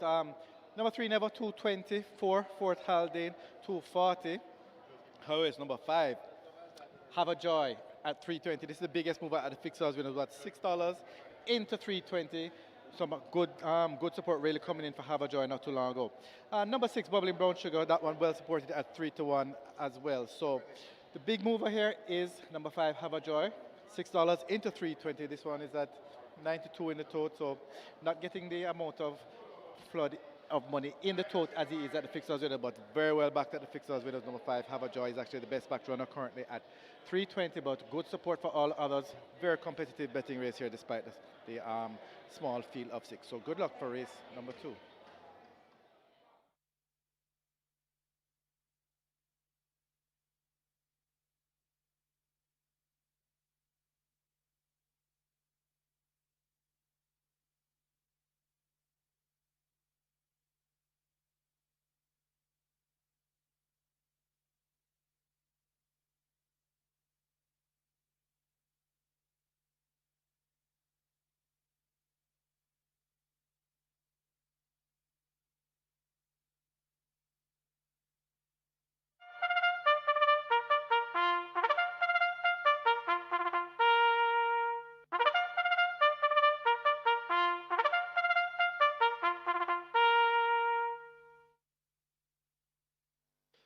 Horses take the track for the second. It's a restricted allowance 5 for native bred 5-year-olds and up, non-winners of 2, and imported 5-year-olds and up maidens, the distance 1,500 meters or 7.5 furlongs. Number 1, Oh My Gosh, 54 kilos or 119 pounds. 2, Planner, 54 or 119. 3, Never, 53 or 117. 4, Fort Haldane, 54 or 119. 5, Have a Joy, 53.5 or 118. Wagering on double event, exacta, trifecta, rolling triple. This is where the mandatory payout in the catch 9 begins. Single winner bonus becoming a carryover in excess of $3.8 million. And the catch 9 is at $4 million and climbing. Get your wagers on, runners will make their way to post.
the favorite, Battle Angel gets the job done. Radish Roman, champion jockey, riding for leading trainer Anthony Nunes and the owner Gary Pierce. So they've started off the day with a bang there.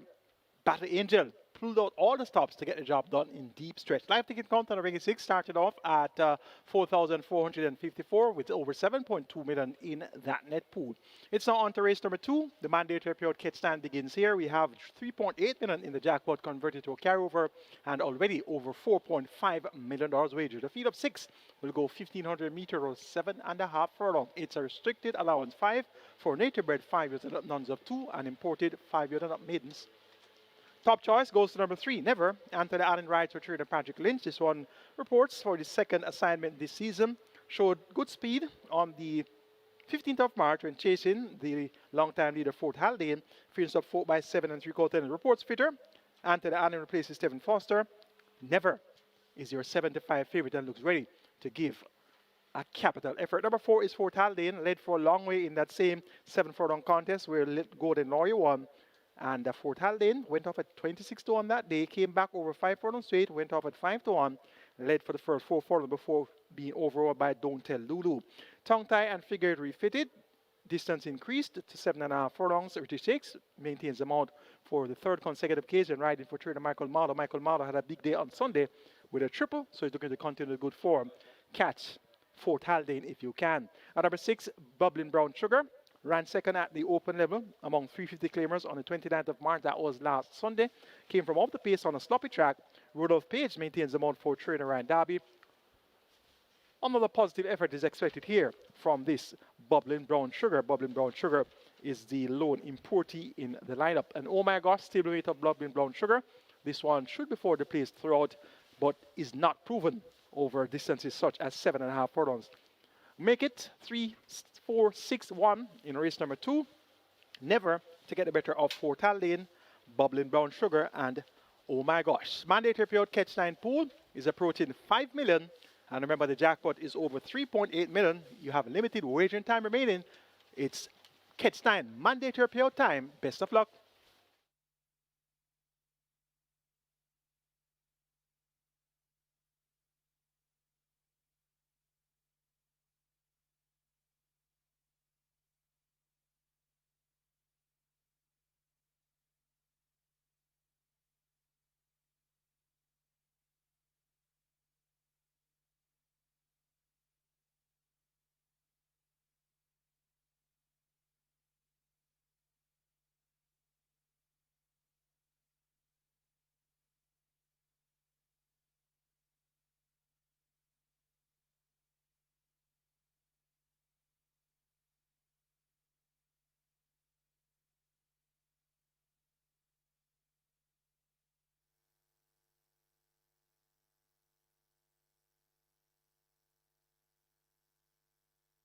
So the Catch 9 pool has gone past the $5 million. It's a mandatory payout today.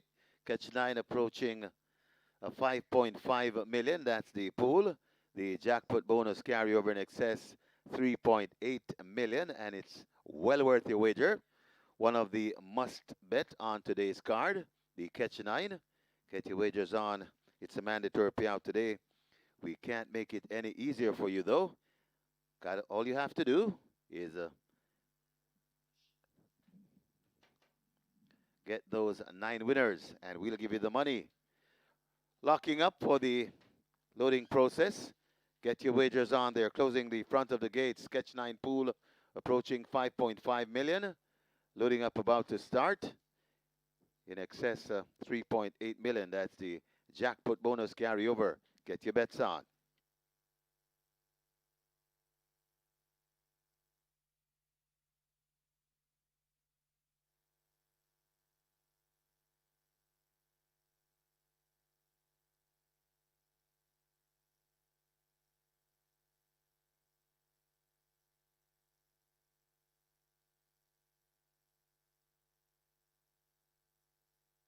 Trainer Marco Malo. Trainer Mikey Malo has 2 here. He had a spanking 3-timer the last time. He has Planner and Fort Haldane. And the loading up about to start. Planner coming to gate number 2. Horses loading. Loading for the second. Planner in at 2. Fort Haldane could be next. And they're in the colors of a New Blue Limited, one of the popular owners here at Caymanas Park. Fort Haldane goes in. Last chance to get a catch 9 ticket if you can. Have a Joy in at 5. So half the field has load.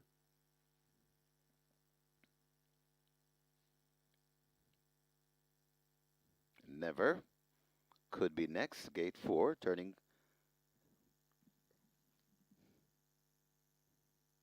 the back to the gate. Never. Oh my gosh. In at 1.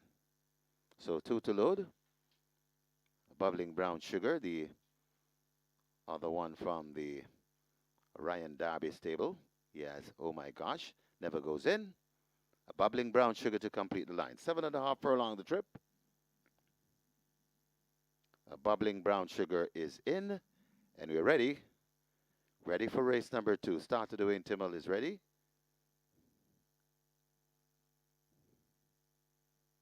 Just waiting on them. Just waiting on him to let them go. Now they're off and racing. Oh my gosh, steps a beat slow and racing at the back of the field along with Planner. As a Bubbling Brown Sugar has speed, not afraid to show it along with Never. So it's Have a Joy. Have a Joy goes for that lead. Have a Joy in front of Never. Coupling up nicely and coming down into it. That's Oh My Gosh. Then comes a Fort Haldane. Back there in fourth. Another 2 lengths before we come to Planner and Bubbling Brown Sugar racing at the back. As they make their way down the back stretch, head toward the 5 and Never and Have a Joy. These two sharing that lead. Oh My Gosh watches them from third. 3 in a line for the back markers. That's a Planner, Fort Haldane and Bubbling Brown Sugar. They go toward the 4 and Have a Joy still in front. Oh my gosh, pressing home an attack. Right there too, that's Never. Improving all the while, that's a Bubbling Brown Sugar and Fort Haldane and Planner left at the back of the field. They go past the 3 and Have a Joy stretches that lead intently. About 3 lengths in front, still there in a second. That's Oh my gosh, Bubbling Brown Sugar is right there too. Fort Haldane coming and forming a line of 4, Never fading out of it and trying to come on that planet. It's still on that lead. Have a Joy, but here comes a Oh my gosh, rushing down. It's still Have a Joy in front. Oh my gosh, Bubbling Brown Sugar begins to take aim at them. Have a Joy still there again, coming to the half a furlong pole. But Have a Joy still in front. Oh my gosh, and Bubbling Brown Sugar. It's Have a Joy. Bubbling Brown. It's now. Oh my gosh, that hits the front. Oh my gosh, coming home fast. That's Bubbling Brown Sugar, but it's quite close. Could be. Oh my gosh, beating Bubbling Brown Sugar. Have a Joy. And Planner back in fourth.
It's a photo finish here in the second. All we can tell you that trainer Ryan Darby has won the second. Very tight finish. Photo finish.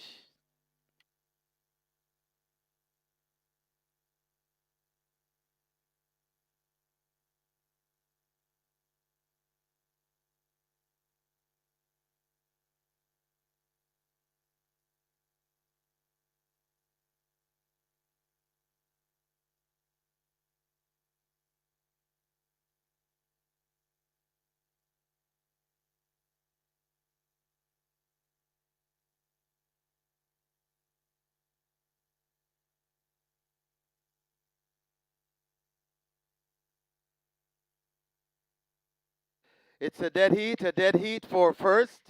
Trainer Ryan Darby, a dead heat. Your winners are number 1, Oh My Gosh, and number 6, Bubbling Brown Sugar, a dead heat for first.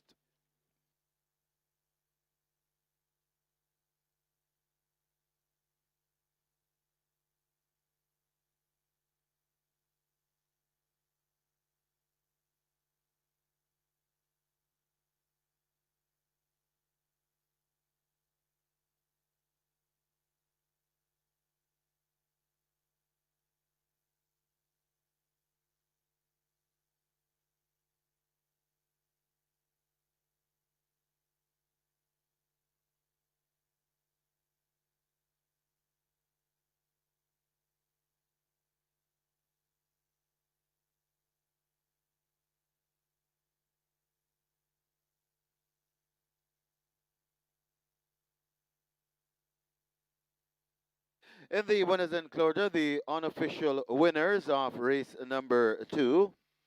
Number 1, Oh My Gosh, 5-year-old bay horse by Northern Giant. Mom's a Secret by Dayton Flyer. Bred and owned Raphael Gordon. Trained Ryan Darby, the winning rider, Mr. Smooth. DeMar Williams, the groom, Steve Gray. And also the 6th winner, the number 6, a Bubbling Brown Sugar. 5-year-old bay mare by Stay Thirsty. Paulus Pistol by Mineshaft. Bred Terry Lovinger. Owned and trained Ryan Darby. Winning rider Rudolph Page, the groom Steve Gray. So we had a dead heat for first, 1 and 6. Third, number 5, Have a Joy. And fourth, number 3, Never. Final time for 7.5 furlongs, 1:38 and 3.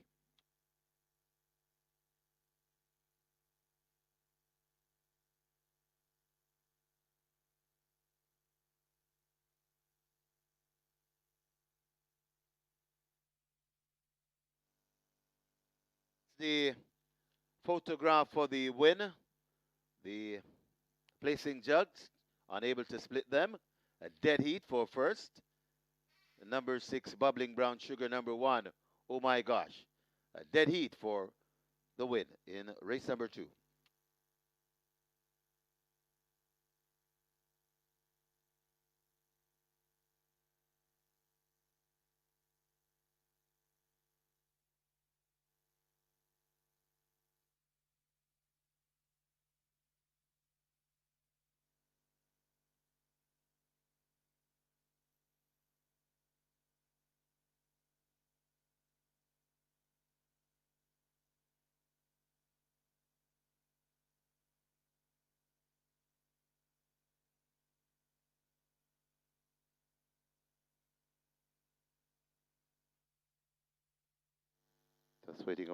Just waiting on him to let them go. Now they're off and racing. Oh My Gosh steps a beat slow and racing at the back of the field along with Planner. As a Bubbling Brown Sugar has speed, not afraid to show it along with Never. So it's Have a Joy. Have a Joy goes for that lead. Have a Joy in front of Never. Coupling up nicely and coming down into it, that's Oh My Gosh. Then comes a Fort Haldane back there in fourth. Another 2 lengths before we come to Planner and Bubbling Brown Sugar racing at the back.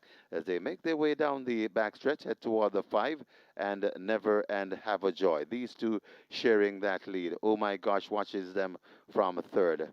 3 in a line for the back markers. That's Planner, Fort Haldane and Bubbling Brown Sugar. They go toward the four and Have a Joy still in front. Oh my gosh, pressing home an attack. Right there too, that's never improving all the while. That's a Bubbling Brown Sugar and Fort Haldane and Planner left at the back of the field. They go past the three and Have a Joy stretches that lead intently about 3 lengths in front. Still there in a second. That's Oh my gosh, Bubbling Brown Sugar is right there too. Port Haldane coming and forming a line of four, never fading out of it and trying to come on that planet. It's still on that lead. Have a Joy, but here comes a oh my gosh, rushing down. It's still Have a Joy in front. Oh my gosh, Bubbling Brown Sugar begins to take aim at them. Have a Joy still there, again, coming to the half a furlong pole. But Have a Joy still in front. Oh my gosh, and Bubbling Brown Sugar. It's Have a Joy. Bubbling Brown. It's now.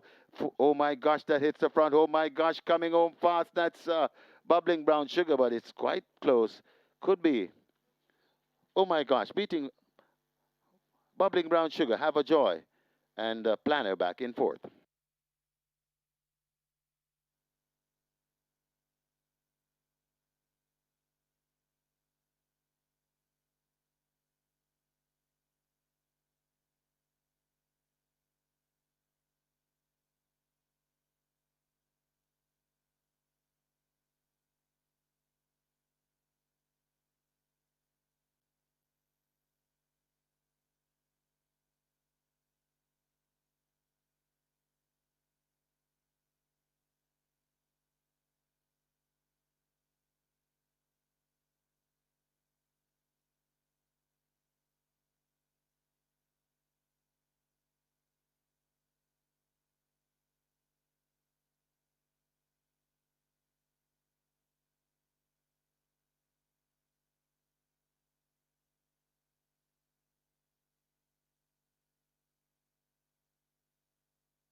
Result of the second now official. Horses to the barn. 1, Oh My Gosh.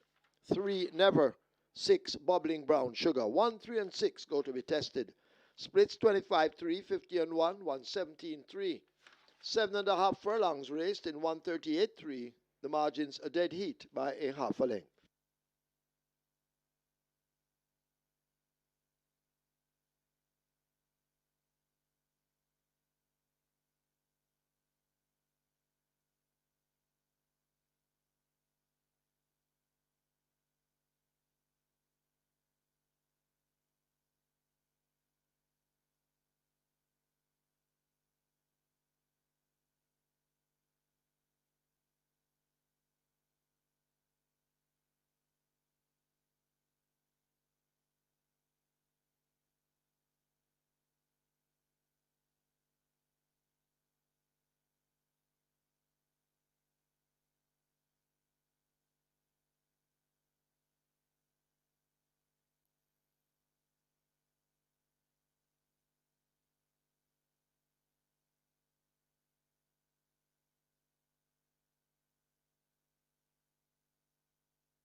May I have your attention, please? May I have your attention, please? Jockey Rudolph Page, you're wanted in the steward's room.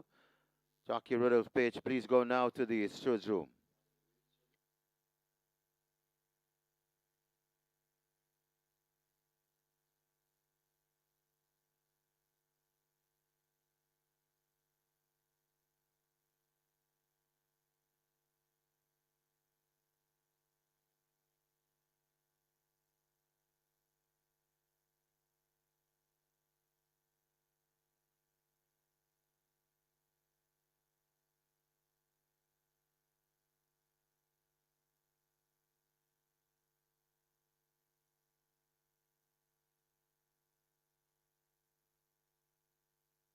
We have a late scratch to announce, a very late scratch to announce. Race 9, scratch number 8, Chances Are. Chances Are is now scratched, so scratch number 8 from race number 9. Chances Are, very late scratch.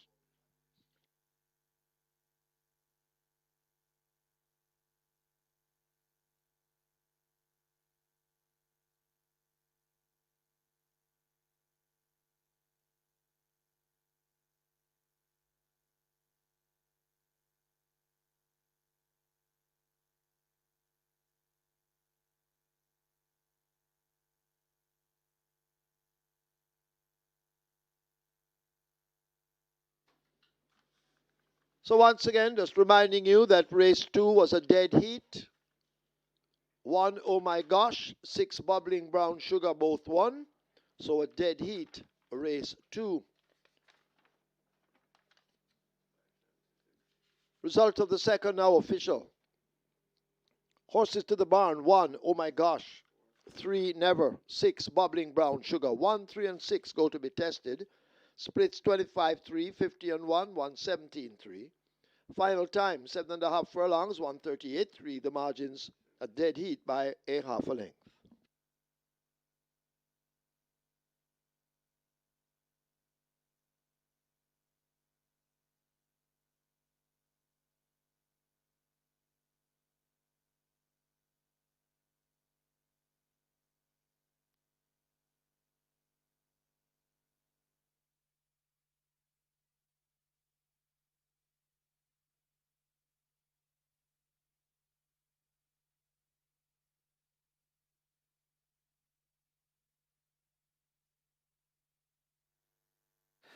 So the correct margins for it's a dead heat by a half, a dead heat by 1.5, a dead heat by 1.5. The correct margins for race number 2. And the dividends on race number 2. Number 1, $576 to win by $358. And number 6, $164 by $258. So we had a little glitch on the graphics on your screen for the dividends. So the number 1, oh my gosh, paid $576 to win by $358. And the number 6, bubbling brown sugars, $164 to win by $258. We do apologize for the inconvenience caused.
Horses take the track for the third.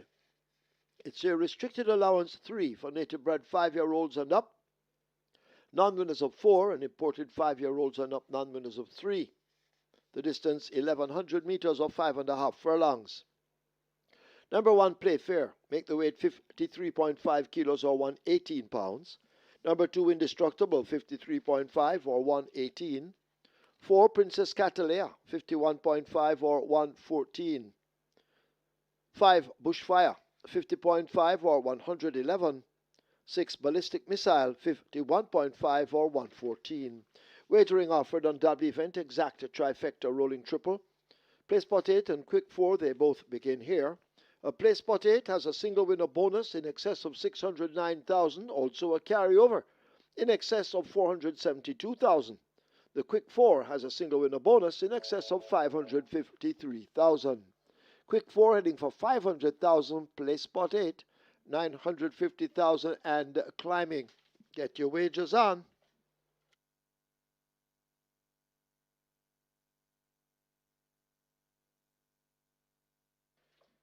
Jockey Rudolph Page asked to go now to the storage room. Rudolph Page, please go now to the storage room.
Another exciting finish on the card. A dead heat in the end there with Oh My Gosh and the Bubbling Brown Sugar, both trained by Ryan Darby. 10-2 on the price here for Oh My Gosh, ridden by Demar Williams, and 2-2 on the price for Bubbling Brown Sugar, ridden by Rudolph Page, more popularly known as Yellow. So it was Struggle and Yellow in the winners' enclosure there, both with Ryan Darby trained horses. So race number 1, we had a close finish, just about a half a length or so, separated the top two. And in race number 2, the top two inseparable. A dead heat for first. Live ticket count on the regular 6 now down to 2,100. So it started off with 4,400 plus, and we're now down to 2,100. Let's now take a look at race number 3, which kicks off the Play Spot 8, which has a carryover of just under $500,000, and the Quick 4 jackpot is over 553,000. Another small field. This time they go 5.5 furlongs. It's a restricted allowance, 3-4 native bred, 5 years and up, nuns of 4, and imported 5 years and up, nuns of 3. Top choice is number 1, Playfair. Anthony added right to Anthony Nunes, so Anthony teams up with Anthony. And Anthony Nunes had a win in race 1 with Battle Angel, so he's looking for a double. This Playfair has worked well for his return, went 36-2 for 3 furlongs round on the 22nd of March. On the 29th of March, 3 furlongs round in 35-3. Both works look to be quite sharp, and he's here among a field that he should be able to manage. John Post 1 doesn't have the requisite speed to go for the lead. The lead will be held by the likes of Alkebelan. There's also going to be Bushfire and Ballistic Missile coming around the bend. Playfair should be able to pick a path thereafter and make his move at the top of the lane. I'm expecting him to come out on top. He's at 2-1. Number 2, Indestructible. 4th last time out, going 5 straight. John Post 1 among 700,000 claimers. Now comes back around the bend. Equal effective ride in the bends. Riders Roman had a win in race 1 with Battle Angel, so he's looking for a double. And he has been aboard Indestructible to victory on multiple occasions. And this is your 3-2 favorite. Number 5. Bushfire gets 5-2, should be 4th place as well. Tajay Saku, Rancher Anthony Smith. I'm expecting Bushfire, Ballistic Missile, and Alkebelan to be disputing the lead, and that should pave the way for a horse from just off the pace, which I'm expecting to be Playfair. Make it 1-2-5-3 in race 3. Playfair over Indestructible, Bushfire, and Alkebelan.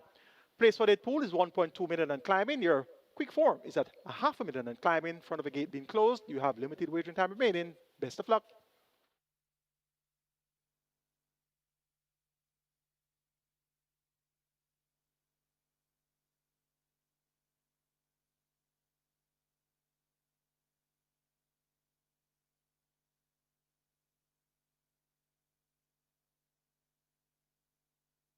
They've closed up the front of the gates as the quick 4 heads for 600,000 and the place spot 8 going toward 1.3 million.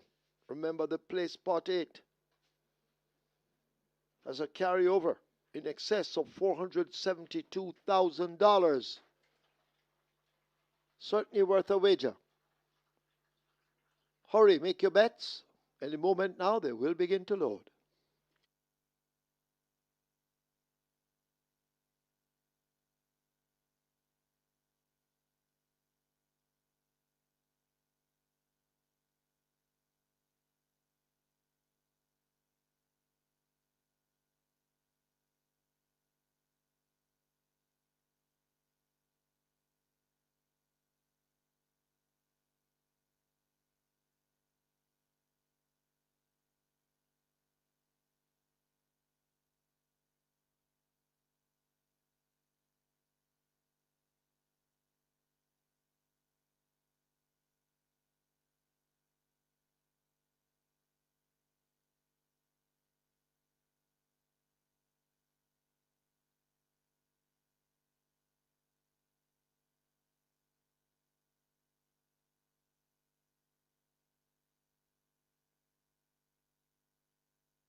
Horse is now loading. First one in Alkebelan. Bushfire going in at 5.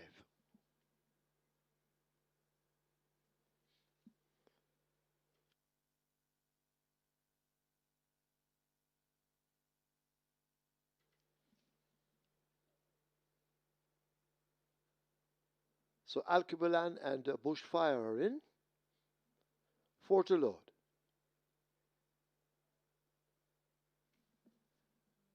Favorite in the betting, Playfair at 8-5.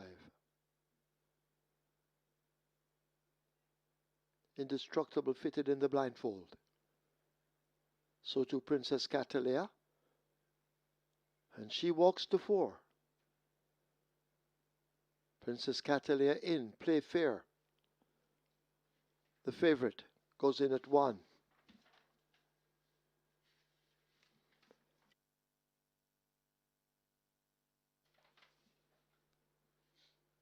Rather off, Ballistic Missile. Indestructible also in a blindfold. Radish Roman, he's looking for a double. And Demar Williams and Alkebelan also hunting 2 wins. So Ballistic Missile, riderless, goes into 6. Here is Indestructible.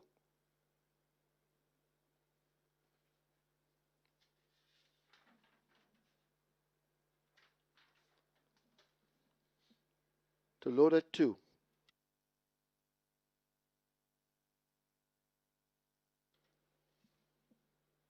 So Indestructible, a bit difficult to load. Just a half dozen runners take part here.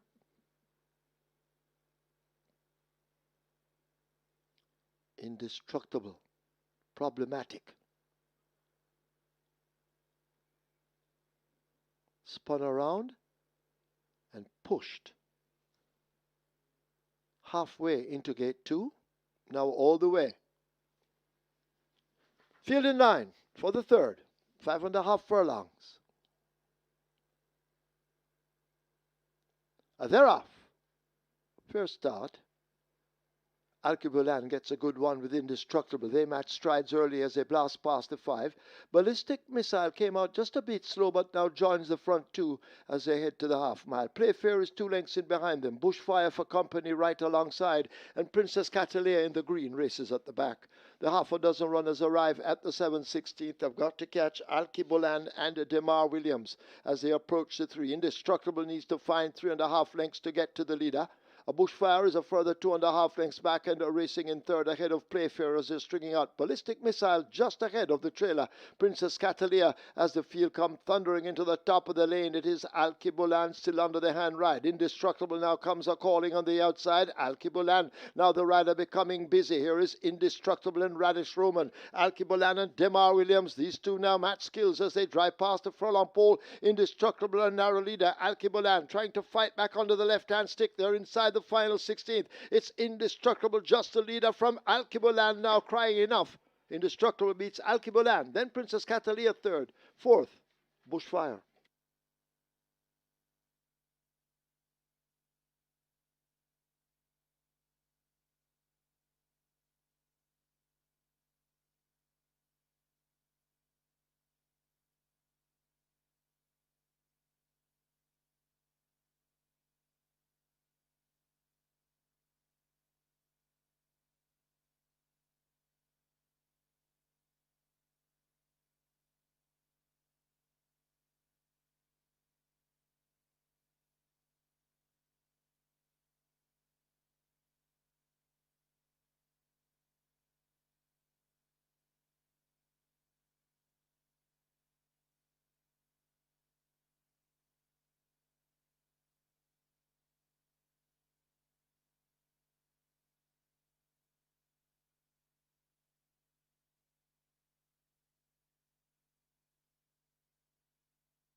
In the winners enclosure, the unofficial winner of race number 3, number 2, Indestructible, 5-year-old bay horse, by Successful Native, Rudy Girl by War Marshall, Brett Stedman Curtis, Owner, Son and Father, Trainer Philip Elliott, the winning rider. 2 on the day for the champion jock, the Sneaky Fox, Radish Roman, sponsored by True Shake Nutrition Shake, the groom Robert Brown. Second, number 1, or second, number 3. Second, number 3, Alkibulan. Third, number 4, Princess Catalia. And fourth, number 5, Bushfire. Final time for 5.5 furlongs, 107 and 2, 107 and 4. 107 and 4, your final time.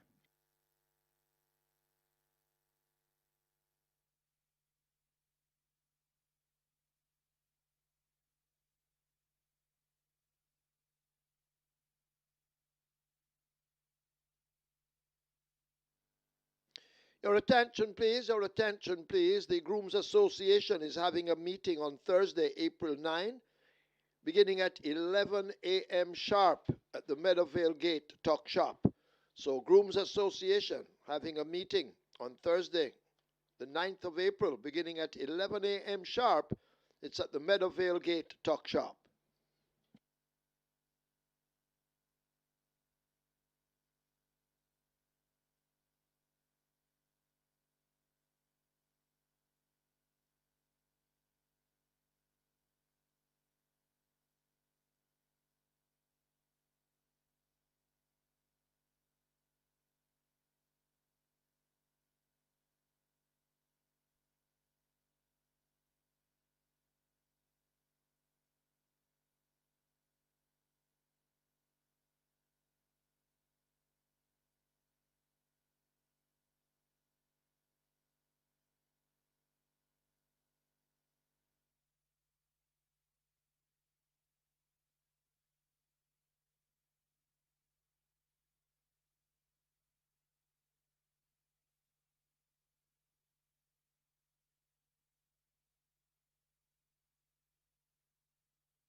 They're off. First start. Alkebulan gets a good one with Indestructible. They match strides early as they blast past the 5.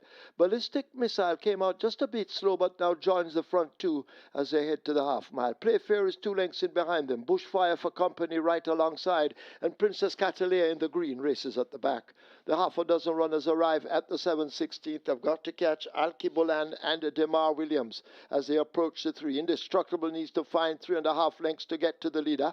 A Bushfire is a further 2.5 lengths back and racing in third ahead of Playfair as they're stringing out. Ballistic Missile just ahead of the trailer. Princess Catalina as the field come thundering into the top of the lane. It is Alkebulan still under the hand ride. Indestructible now comes a calling on the outside. Alkebulan now the rider becoming busy. Here is Indestructible and Radish Roman. Alkebulan and Demar Williams. These two now match skills as they drive past the furlong pole. Indestructible and narrow leader. Alkebulan trying to fight back under the left-hand stick. They're inside the final 16th. It's Indestructible, just the leader from Alkebulan now crying enough. Indestructible beats Alkebulan. Then Princess Catalina third. Fourth, Bushfire.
Result of the third, now official. Horses to the testing barn. 2, Indestructible. 5, Bushfire. 2 and 5 both go to be tested.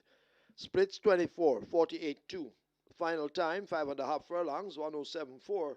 The margins 1.5 by 4 3/4.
Horses take the track for the fourth. It's a restricted allowance 5 for native bred 4-year-olds and up, non-winners of 2, and imported 4-year-olds and up maidens, the distance 1,600 meters or a mile.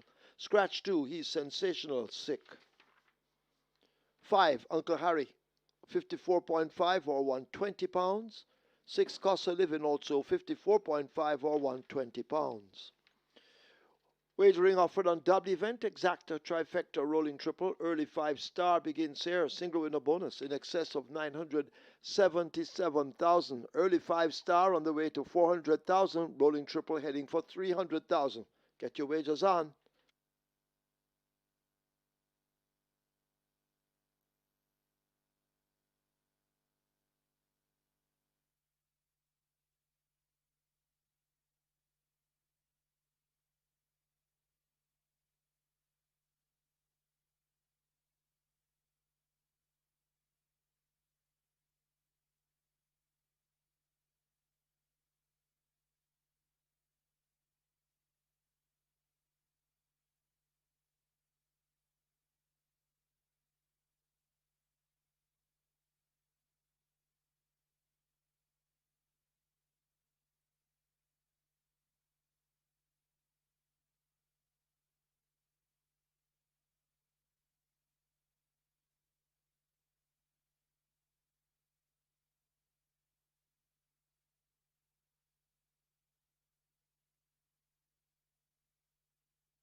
Another exciting finish of the card with Alkebelan trying to make all the running and Indestructible not allowing that to happen. Indestructible in hot pursuit from the word go and gets the advantage inside the final half of furlong. Radish Roman on a double, and he's riding quite well so far today. He won race number 1 at Battle Angel and wins race number 3 with Indestructible. Live ticket count on the Reggae 6, 1,579 with over 7.2 million in that net pool. And the Catch 9 live ticket count on mandatory period day after the second leg of the Catch 9, 563 and over 7.5 million in that net pool. It's on to race number 4, scratch number 2. He's sensational. We're down to a field of 6. They go 1 mile. It's a restricted allowance, 5 for native bred, 4 years and up, nuns of 2, and importees, 4 years and up, maidens, purse, 750,000. Top selection goes to number 3, Nebuchadnezzar. Radish Roman looks for his third. Anthony News looks for his second. And this one owned by Distinguished Thoroughbreds. Runner up the last 3 occasions. Second by Neck going 7 furlongs to last position. Second by Less Than 3/4 going a mile behind Papi Uso. And second by 3 lengths going 5 furlongs to altogether. So has proven to be quite versatile. Sprints and well as goes middle distances. So Nebuchadnezzar now at 7, make that 1,600 meters or 8 furlongs. He looks destined to finally get the job done at non-winners of 2. 3 to 5. The price there for the favorite Nebuchadnezzar. Number 6, Cost of Living. This one third the last time out at 6 furlongs behind Snapshot and Big LA. 2 starts back third by 2 lengths behind last position and Nebuchadnezzar. So look for Cost of Living to be thereabouts as well. Good Conscience raced last Sunday 4 by 4 and a quarter lengths in that same Snapshot Big LA event. We'll appreciate the additional journey. Visor down fitted. Look for a good run from Good Conscience. Tevin Foster picks up the mount. Number 4 is My Eclipse. Christopher Mamdine rides. Lost iron on Sunday and clearly had an apparent excuse there. Back on a quick turnaround, gets 7 to 1. 1 mile, not necessarily proven at the distance, but should acquit himself well in this small field of 6. Make it 3, 6, 7, 4 in race number 4. Nebuchadnezzar to get the better of Cost of Living, Good Conscience, and My Eclipse. Early 5-star pool, 350,000 and climbing. Triples at $250,000. You have limited wagering time remaining. Get those bets on now, and best of fortune.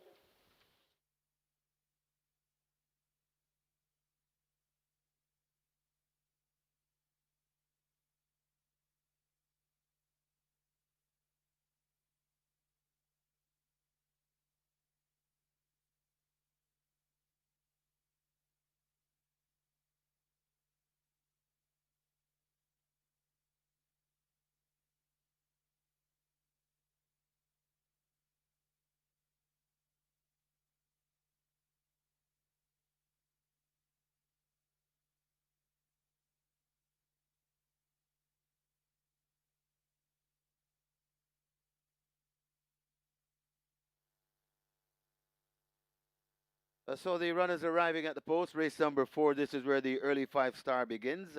Early 5-star, the jackpot bonus nearly $1 million.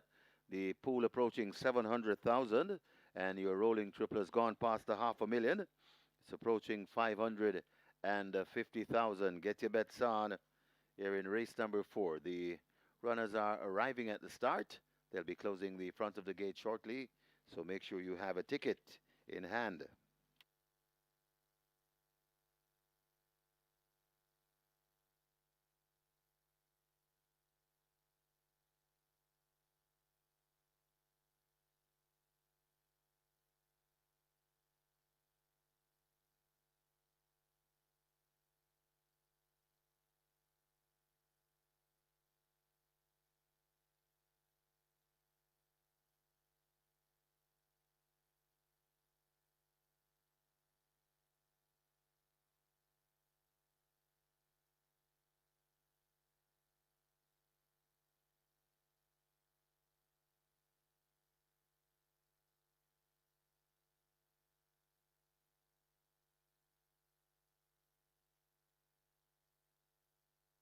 They've closed up the front of the gate for the loading process. Race number 4. We have a 3 to 5 favorite. 3 to 5 on Nebuchadnezzar. That's the mount of the Sneaky Fox. He has 2 already. Looking for a 3-timer. That's the champion jock Radish Roman. Drifting out to 4 to 5. Then we get a 3 to 2 on number 6. Cost of Living.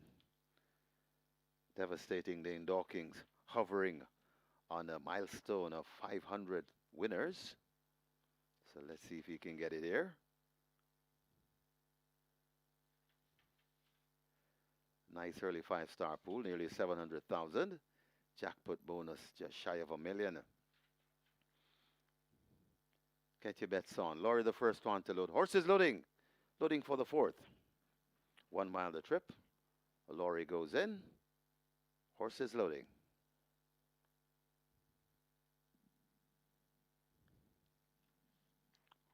Laurie and Aaron Chatry slotted into 1.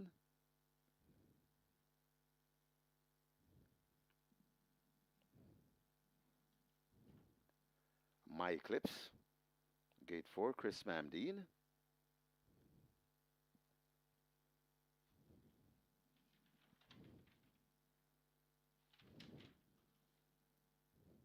Uncle Harry. Terrific Tevin Foster. Cost of Living. 2 runners from the Horal Hayden barn. Cost of Living and Uncle Harry.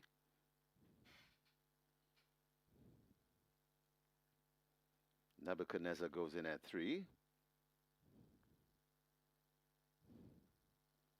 1 to load. Good conscience. 3-1 in the betting. And a terrific Tevin Foster. Well, Uncle Harry, that's action pack Ren Lewis riding that one. Waiting on Good Conscience to complete the line. 1 mile the trip, 8 furlongs. Good Conscience goes in.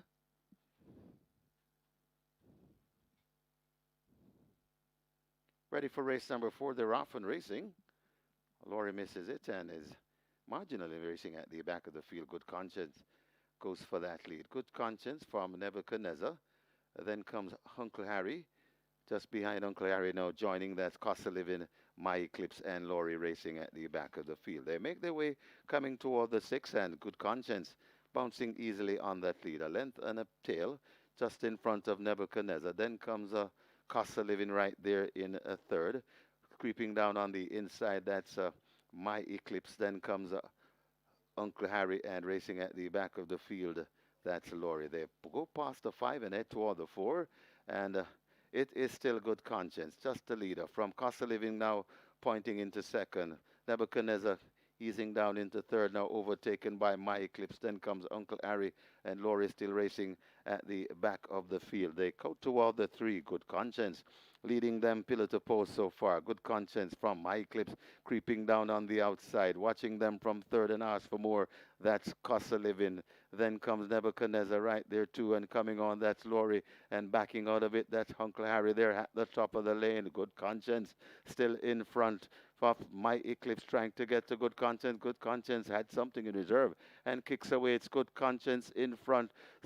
My Eclipse still racing down back there. It's Good Conscience in front of My Eclipse coming to the furlong pole. Good Conscience and Terrific Tevin Foster trying to lead them pillar to post. Still fighting on. That's My Eclipse. Good Conscience is still there. Good Conscience. And what a good ride from Terrific Tevin Foster. Good Conscience beats My Eclipse. Then comes Nebuchadnezzar.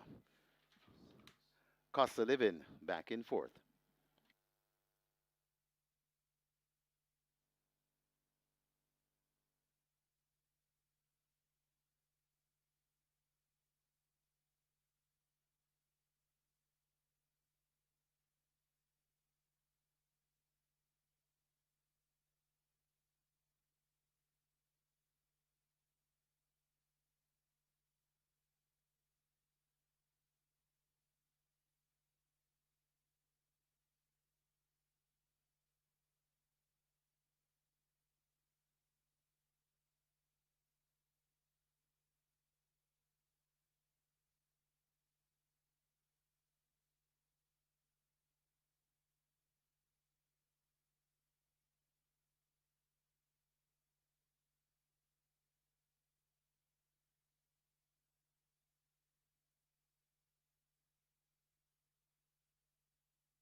In the winners enclosure, the unofficial winner of race number 4, number 7, Good Conscience, a 4-year-old Bay Colt by Strike While It's Hot, Gets Stormed by Stormcraft, bred Patrick Fung,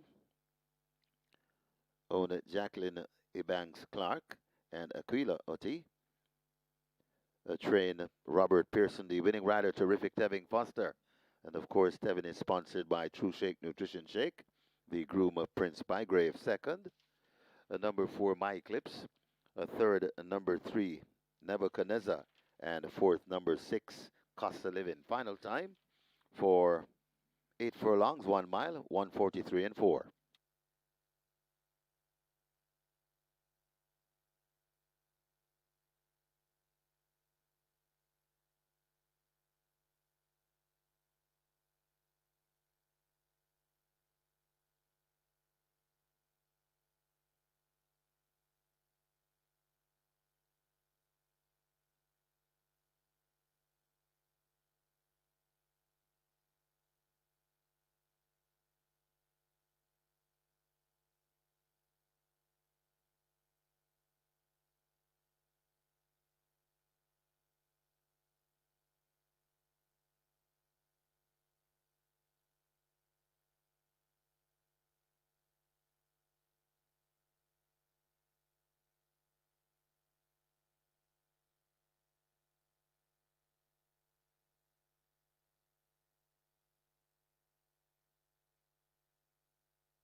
Ready for race number 4, they're off and racing.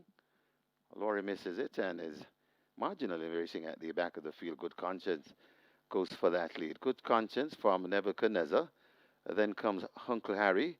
Just behind Uncle Harry now joining, that's Costa Living, My Eclipse, and Laurie racing at the back of the field. They make their way coming toward the 6, and Good Conscience bouncing easily on that lead. A length and a tail just in front of Nebuchadnezzar. Then comes Costa Living right there in a third.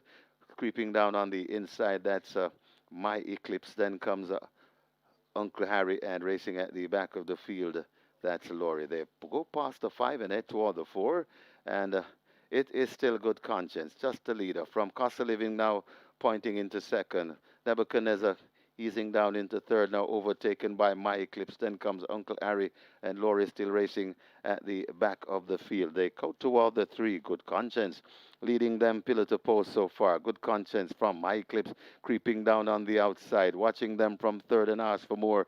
That's Costa Living.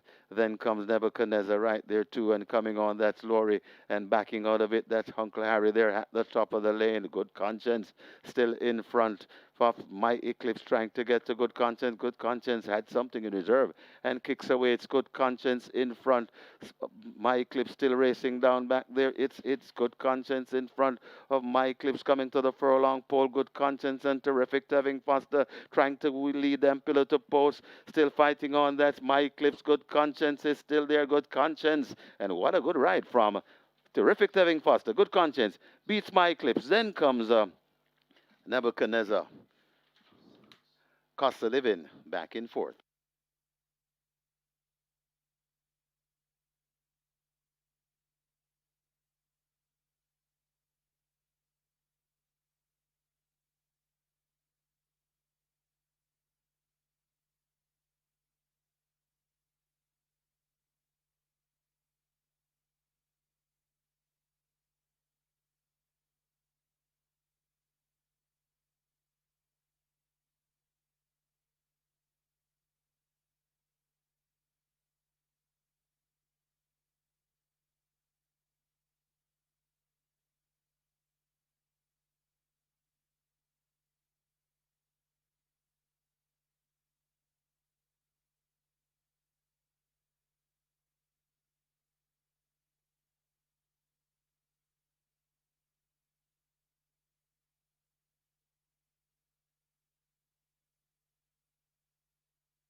Result of the fourth, now official. Horses to the barn. 1, Laurie. 7, Good Conscience. 1 and 7 go to be tested. Splits 24-4, 49-1, 116-1. They raced a mile in 143.4. The margins 2.5 by 1 3/4.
Now to race number 5 here. This one, the bettors are kind of going in favor of the favorite here, number 3, Radam, currently at $1.70. This was really the one that was getting the bulk of the support, but a little bit of late money coming in for number 1, Another Mission. This one is 5 to 2. That's the 5 to 2 second favorite to total. But number 3, Radam, even money favorite total, $1.70. That's the one that's getting the money here, and there isn't a whole lot much more action to talk about at the fixers winners at this time. Not really much interest outside of Radam and a little bit on Another Mission here at the fixers winners for race number 5. But good luck nonetheless. If you don't like the winner, try and find something to place. Some $1.90, some $1.75 there. Find some pretty good value at fixers winners. Good luck for race number 5.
Attention, please. Your attention, please. Edward Stanbury asked to go now to the storage room. Trainer Edward Stanbury, you are wanted in the storage room.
horses take the track for the 5th. It's a restricted allowance 4 for native bred 5-year-olds and up, non-winners of 3, and imported 5-year-olds and up, non-winners of 2. The distance 1,000 meters or 5 furlongs straight. Number 1, Another Mission, make the weight 54.5 or 120 pounds. 2, Oh So Smart, 52 or 115. 4, Solace, 50.5 or 111. 5, Yorkist, 50 or 110. Scratch 7, Silent American, injured. 8, Himaya, 52 or 115. 9, Cherry Blossom, 53.5 or 118. Wagering on double event exacta, Quinella trifecta, superfecta, high 5, rolling triple. This is where the Twilight 6 begins. Twilight 6 almost at 6 million. Get your wagers on.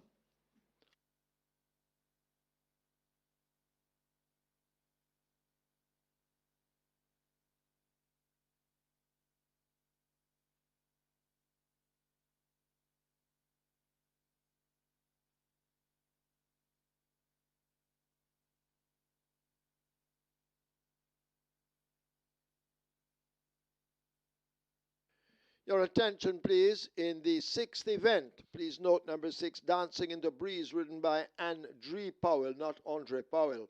So Andre Powell rides 6, Dancing in the Breeze, race 6. Once again, race 6, Dancing in the Breeze, Andre Powell rides.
Good contents and makes all the running in race number 4, proving that he can definitely get a mile. He won quite comfortably in the end as well. Tevin Foster for trainer Robert Pearson. Good contents. Graduates from non-winners of 2. My Clips ran a brave race for 2nd. Live ticket count on the regular 6, 444 with 7.2 million plus in the net pool. And the catch stand mandatory payout live ticket count 184 and over 7.5 million in that net pool. It's on to race number 5, start of the Twilight 6, minimum guaranteed payout 3.5 million. And we have a field of 8, given the start of number 7, Silent American. They go 1,000 meters straight or 5 furlong straight. A restricted allowance 4, native bred 5 years and up, none of 3, and imported 5 years and up, non-winners of 2. The purse is 750,000. Top selection goes to the favorite. Number 3, Radam. Radish Roman rides for Anthony Nunes, leading trainer. Anthony Nunes and Radish Roman so far on the card. He has won 2 races, so he's looking for a hat-trick. And Radam, runner-up, 2 starter back, going 5 straight behind Ballistic Missile. Last time out going 6 furlongs, ran on to be 3rd by late and 3/4 to Princess Fiani and Chief Dissident. So this is your 45 favorite and the horse to beat. Number 1 is another mission, fought by 2 lengths in that same Princess Fiana Chief Dissident event, where Random was third, came from way off the pace, 30 by 16 at the half mile, 13 by 13 at the quarter pole, and just beaten by 2 lengths. So that's an eye-catching run. Another mission drawn post 1, gets 5-2. Last time out was at 37-1. Number 6 is Pope's Lady. She gets 5-1. Had a big break between 2024 and 2026. Was a winner in 59.3 for 5 straight in November 2024. But since her return has been well beaten, should be race fit now. Visor on, figure it on. Jordan Bartright, Stephen Todd, and Black Brothers. 5-1. The price there for Pope's Lady. Number 4 is Solace. This one has a late turn of foot. Emina McKean rides so Barrington Bernard should be coming on from off the pace. And indeed, Solace should be right there inside that final drive to the wire. My chart number 5, Yorkis, like the way he carried himself when saddling, looks quite sharp today. Jaheim Addison, my favorite apprentice, he's aboard, had a win with Restoration earlier this year. That was on the 7th of February, and he won aboard my 3 winners last year. Won aboard Restoration twice, won aboard He Ho Premier once. So we have a good form going, and Yorkist gets a lot of attention today at 4-1. Speed is the order of the day for Yorkist. Where's the speed to go with him? I suspect that they'll be playing catch-up from early in the contest. Whether or not he'll be able to hold that momentum, that's definitely to be seen. He has been hitting the proverbial brick wall his last 3 races. Hopefully today, he'll be a lot more generous. Make it 3-1-6-4 in race number 5. Radam, the 45 favorite, over the 5-2 second favorite. Another mission, then Pope's Lady and Solace. Twilight 6 Pool is approaching 6 million. You have limited wagering time remaining. Get those bets on now, and best of fortune.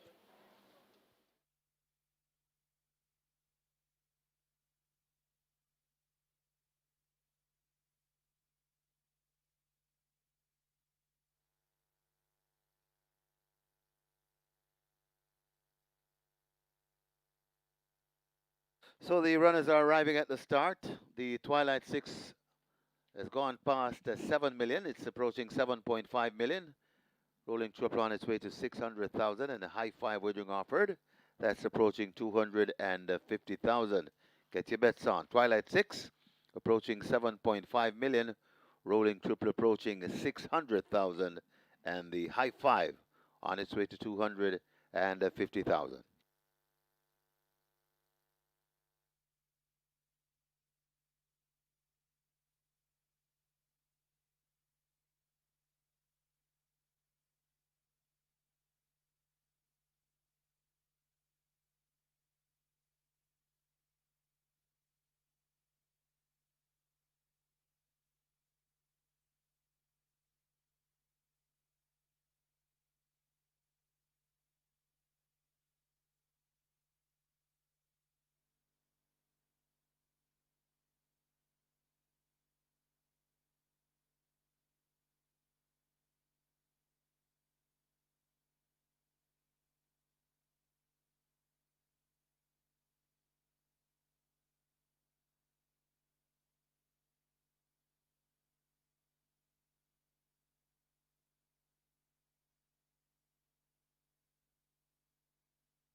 They're closing up the gates.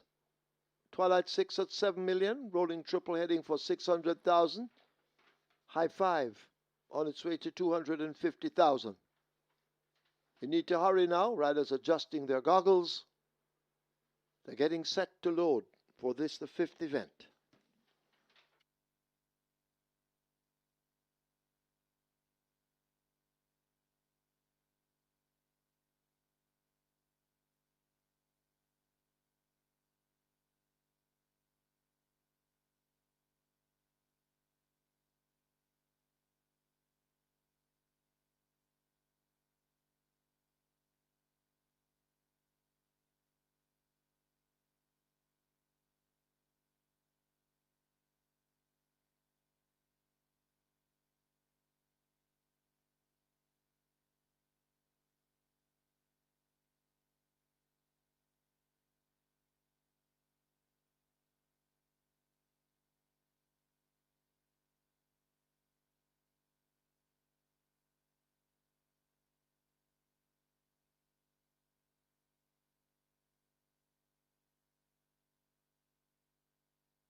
Horses now loading.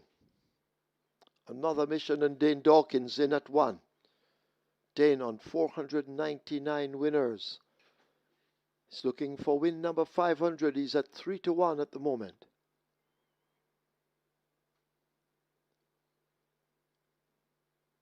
So horses loading.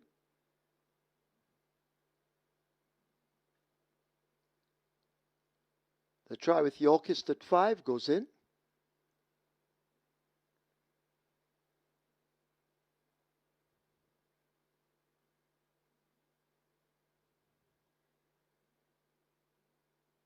Pope's Lady in at 6. 5-1. Radam coming into 3 at 4-5, the favorite. Radish Roman, he's looking for a triple on the card. Twilight 6, heading for 8 million. Rolling triple 800,000. High 5, fast approaching 250,000. Get your wagers on. Cherry Blossom in at 9, Himaya coming into 8.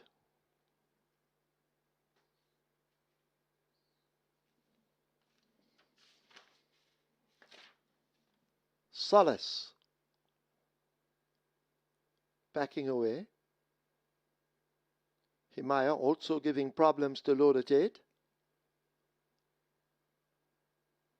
Rider off Oh So Smart to load at 2. That's Tyrese Anderson.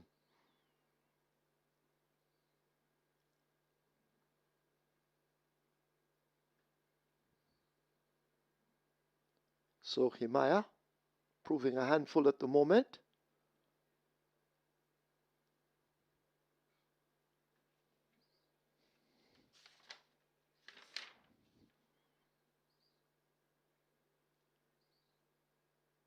Himaya now looks to be in. 2 to load. Solace at 4. Also Smart at 2.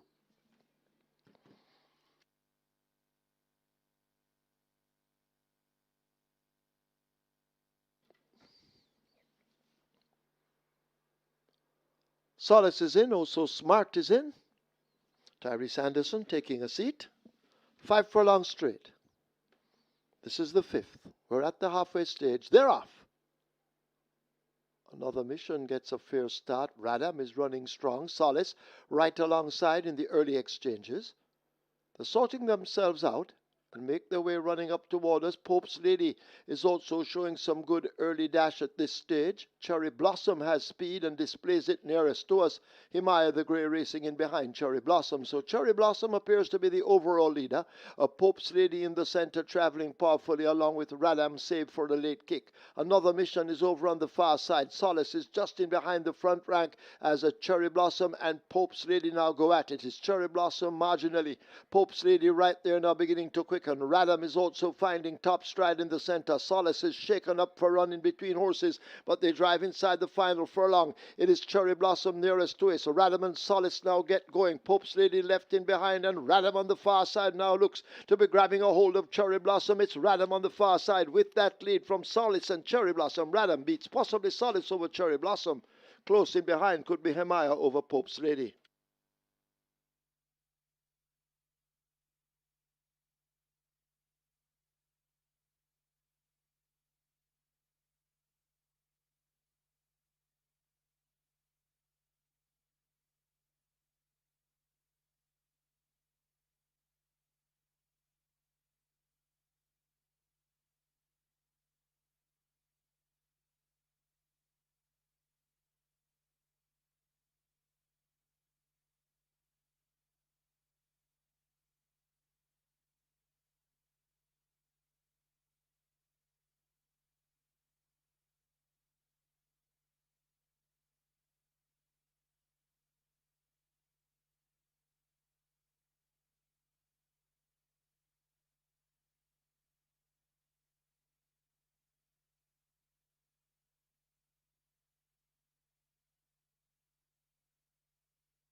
In the winners enclosure, the unofficial winner of race number 5, number 3, Radam. 5-year-old Grey Horse by Successful Native. Linny B by Two Step Salsa. Bredham Stables Limited. Oniardi Stables. It's the second win on the card for Anthony Baba Nunes. Winning trainer. Winning rider. A spanking triple for the champion jock, the Sneaky Fox Radish Roman. And of course, he's powered by True Shake, Nutrition Shake. Winning groom Shaquille Ski in a second. A number 4, Salis. A third number 9, Cherry Blossom. Fourth number 8, Himaya. And the fifth number 6, Pope's Lady. Final time for 5 furlongs straight, 1 minute and 4/5.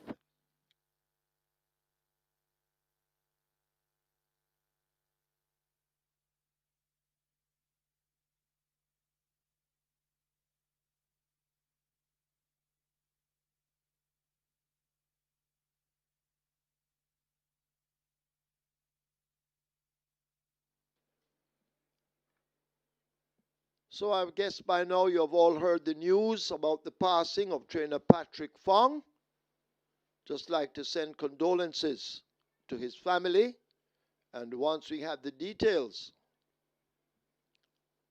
we will let you have them. So we regret the passing of trainer Patrick Fong.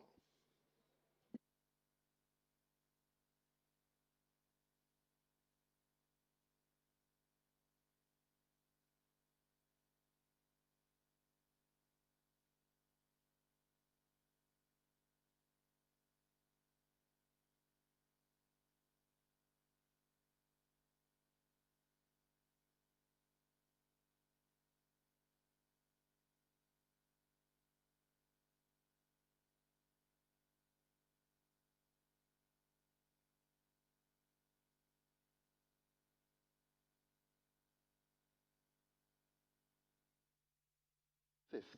We're at the halfway stage. They're off. Another mission gets a fair start. Radam is running strong. Solace right alongside in the early exchanges. They're sorting themselves out and make their way running up toward us. Pope's Lady is also showing some good early dash at this stage. Cherry Blossom has speed and displays it nearest to us. Himaya the Grey racing in behind Cherry Blossom. So Cherry Blossom appears to be the overall leader. Pope's Lady in the center traveling powerfully along with Radam save for the late kick. Another mission is over on the far side. Solace is just in behind the front rank as a Cherry Blossom and Pope's Lady now go at it. It's Cherry Blossom marginally. Pope's Lady right there now beginning to quicken. Radam is also finding top stride in the center. Solace is shaken up for running between horses, but they drive inside the final furlong. It is Cherry Blossom nearest to it. So Radam and Solace now get going. Pope's Lady left in behind, and Radam on the far side now looks to be grabbing a hold of Cherry Blossom. It's Radam on the far side with that lead from Solace and Cherry Blossom. Radam beats possibly Solace over Cherry Blossom. Close in behind could be Hemaya over Pope's Lady.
Result of the fifth official.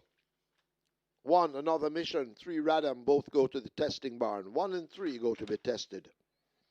Splits 23-3, 47-1. Final time, 5 furlongs straight. 1 minute and 4/5. The margins won by a head.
On to race number 6 here, and a big field of 16 coming up straight 4.5 furlongs. And there are two main betting positions at the fixed odds winners here. From early, they went for number 15, Golden Syrup. This one opened at $21. Very well backed, down to 9.50, drifting up a little bit at $10 now, but Golden Syrup, very well supported from early, and the support has been maintained throughout the day. And as we've been closer to race time now, number 13, Phoenix Risen, that's the one that's really getting a lot of money now. Was that 240 about half hour ago? 240 into $1.50, so a lot of late money coming in for Phoenix Risen. But those are the only two positions really worth talking about in terms of what people are betting at the fixed odds winners. Not much for anything else, but what does this provide? This provides an opportunity for punters to either find somebody to beat one of those two at a good price, and also a lot of great place prices. Top three is a big field of 16, so finishing the first three and nothing less than $1. Well, apart from the favorite at $1.12, everything else is a decent price to place. So you can find some good value at the place on the place market at the fixed odds winner. So good luck for race number 6.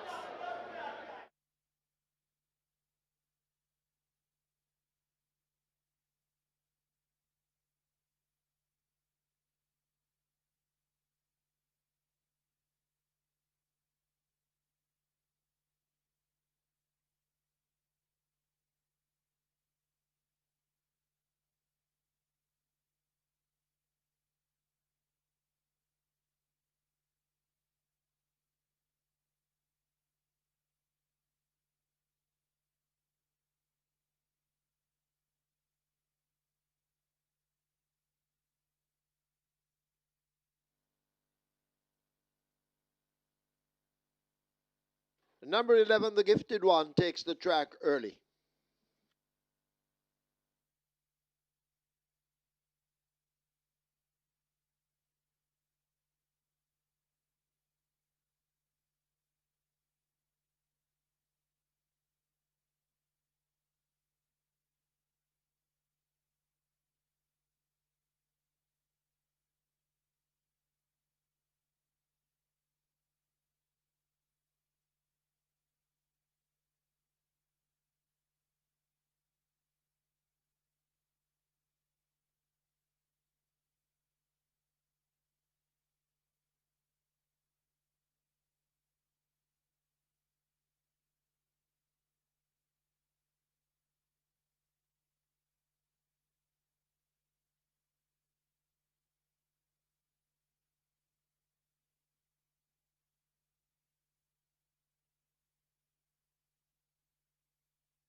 Horses take the track for the 6th. It's for 3-year-olds and up. It's an optional claiming event. 350,000 to 250,000 the tag. The distance 900 meters or 4.5 furlongs straight. Number 1, Jaguar. Make the weight 53 or 117. 2, Aria's Rain. 53 or 117. 3, Bad Investment. 54 or 119. 6, Dancing in the Breeze, 54 or 119, make the rider Andre Powell. 9, Diamond Rock, 55 or 121. 10, Xylophonic Steel, 52 or 115. 15, Golden Syrup, 52 or 115. Wagering on double event exacta, Quinella Trifecta, Superfecta, High Five, Rolling Triple. The late 5-star begins here. Late 5-star heading for 600,000. The rolling triple, 300,000.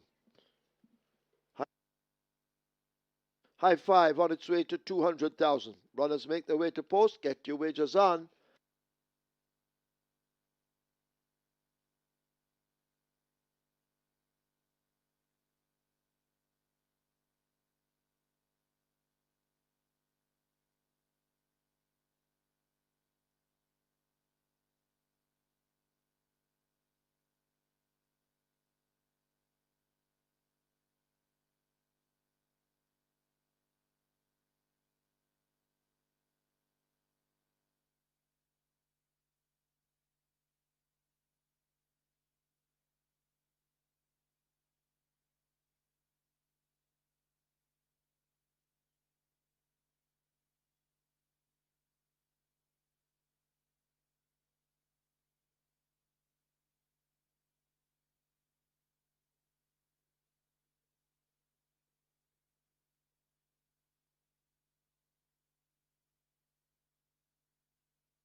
Redham gets the job done in race number 5. Ryder Showman on a triple, Anthony News on a double, and the favorite comes home in race number 5.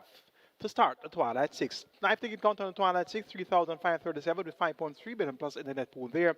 And we are on to the cash out leg of the regular 6 down. 402 tickets are going the day before mandatory payout day, so chances are there won't be a lone winner. And we're looking forward to over some 20 million in the jackpot to be paid out on Easter Monday. 7.2 million is in the net pool for today's regular 6, and 162 tickets are still going on the mandatory payout. Catch 9 over 7.5 million in that net pool. Let's now take a look at the cash out leg of the regular 6 and start of the late 5-star. Top choice goes to number 13, Phoenix Risen. Reclaimed by Ryan Darby. Ryan Darby had a pair of winners early, a dead heat. That was Bubbling Brown Sugar and, oh my gosh, earlier on the card. So he's looking for a double. And Phoenix Risen should very well oblige. Paul Francis has been aboard a victory for Ryan Darby with this Phoenix Risen in the not too distant past. 4.5 furlongs to hit the trip. This Phoenix Risen, runner up to Restoration in his last 2 appearances. Nothing of the caliber of Restoration present here. So it should be one better now for Phoenix Risen. Number 5 is Princess Akila. Radish Roma looks for his 4th. And he is aboard for Trader Ricardo Brown. Blinkers off, figured off, goes well over the straight. Look for an encouraging enough effort here at 5-1. And number 1, the Speedy. Jaguar steps down in class, now races at 350 for the first time. Everett Clunes picks up the mount for O'Neill Markland, more popularly known as the Sweetie Man. And this Jaguar has the speed to tack across from this inside post and make a race of it, but has a long way to go to meet up with the 13-horse Phoenix Risen, who's much better drawn. Towards the wide outside is number 16, Minnie Dewak at 17-1 with Dane Dawkins for Marlon Pusey. This one is going to be one for all your exotics, such as your high five, superfectas, trifectas, exactas, and even your quinellas. Make it 13, 5, 1, 16. My order of preference for race number 6, Phoenix Risen, over Princess Akila, Jaguar, and Minnie Dewak. We have quarterly championship updates for you. And this is the Georgia Sang OD meet in the Female Jockeys Championship. No wins as yet from the ladies. Abigail Abel, Joy Haynes, Samantha Fetcher, or Natalie Berger. On to the gentlemen's section. In this group, we have Tim Foster on 22, 11 seconds, 15 thirds from 101 mounts, 22% in the win column, 48% top 3, 14.7 million earned. Dane Dawkins has 21 wins, 8 seconds, 18 thirds from 95 mounts, win percentage 22, top 3, 49%, and 14.9 million earned. Is Radish Roman on 20 with 26 seconds and 24 thirds from 104 mounts, 90% in the win column, top 3, 67%, 18 million in purse earning. Robert Haldane has 14 wins, 11 seconds, 4 thirds from 52 mounts, win percentage 27, top 3, 56%, and 10.8 million in earnings. And rounded out the group, Tajisa Ku, 12 wins, 17 seconds, 5 thirds from 75 mounts, win percentage 16, top 3, 45%, and 11 million in purse earnings. Trainers with less than 9 horses, Norman Smith has 4 wins, 1 third from 10 starters, win percentage 40, top 3, 50%, and at 1.9 million in earnings. Philip Lee, 3 wins, 3 seconds, 4 thirds from 16 starters, win percentage 19, top 3, 63%, 2 million in earnings. Sacklin Roman, 3 wins, 2 seconds, 3 thirds from 16 starters, win percentage 19, top 3, 50%, 2.5 million earned. Ella Burke, 3 wins, 1 second, 2 thirds from 16 starters, 19% win column, top 3, 30%, and 1.6 million in earnings. Michael Spencer runs off the group, 2 wins, 1 third from 18 starters, win percentage 17, top 3, 22%, and 1.8 million in purse earnings. Trainer between 9 and 15 horses. Leading is Ryan Darby. 6 wins, 4 seconds, 2 thirds from 26 starters. Win percentage 23, top 3, 46%. 3.2 million in earnings. Ray Phillips has 2 wins, 4 seconds, 2 thirds from 18 starters. Win percentage 11, top 3, 44%. And 1.7 million earned. Robert Pearson has 2 wins, 3 seconds, 1 third from 18 starters, win percentage 11, top 3, 33%, and 2.1 million earned. Carlton Cunningham is next with 2 wins, 2 seconds, 2 thirds from 12 starters, win percentage 17, top 3, 50%, and 1.4 million earned. Spencer Chung rounds off the group, 2 wins, 2 seconds, 1 third from 10 starters, win percentage 20, top 3, 50%, and 1.6 million in earnings. Trainers would have between 16 and 35 horses. Leading is Peter Dumpasar, 13 wins, 14 seconds, 10 thirds from 48 starters, win percentage 27, top 3, 77%, 9.2 million earnings. Gerson Bratis next, 10 wins, 6 seconds, 8 thirds from 49 starters, win percentage 20, top 3, 49%, and 7.9 million earnings. Adrian Prince has 8 wins, 8 seconds, 5 thirds from 35 starters, win percentage 13, top 3, 60%, and 6 million in earnings. Then we have Michael Marlowe, 5 wins, 9 seconds, 2 thirds from 53 starters, win percentage 9, top 3, 30%, and 3.8 million earned. Patrick Lynch rounds off the group, 4 wins, 6 seconds, 9 thirds from 48 starters, win percentage 9, top 3, 41%, and 3.5 million in purse earnings. That's your quarterly championship meet, your Georgia Sang OD quarterly championship meet update. We'll have more for you in a short while.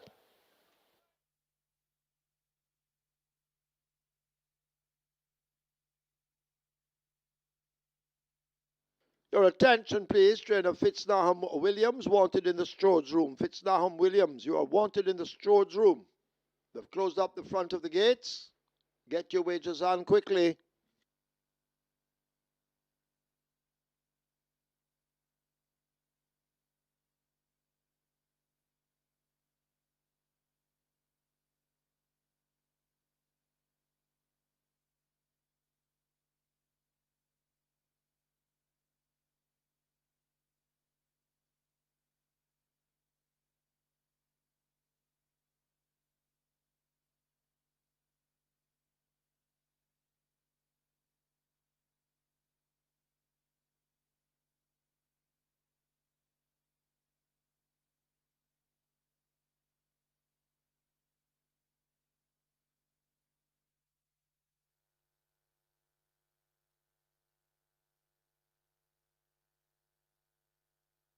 We have a late scratch here in race number 6, scratch number 7, Atomic Energy. Atomic Energy scratched on the advice of the vet, so late scratch here in race number 6, scratch number 7, Atomic Energy. Scratched on the advice of the vet. Late 5-star on its way to $1 million. The rolling triple on its way to 450,000. The high 5 closing in on 300,000. Make your wagers as the front of the gates are closed. So the loading up about to start. Get your bets on.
Horses loading for the 6th. First one in, Bad Investment, gate number 3. Horses loading, Bad Investments loads. Got a favorite in number 13, Phoenix Risen. Brian Darby looks for a second, or maybe a third. He had a dead heat in race number 2. Harris Rain is in at 2. Beautiful Moon joins at 4.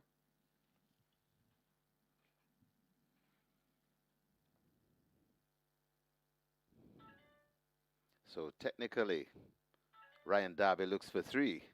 He had 2 winners in race number 2.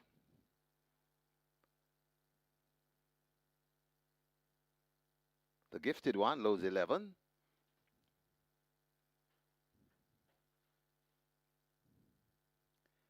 Princess Aquila, gate number 5. Dancing in the Breeze, gate 6.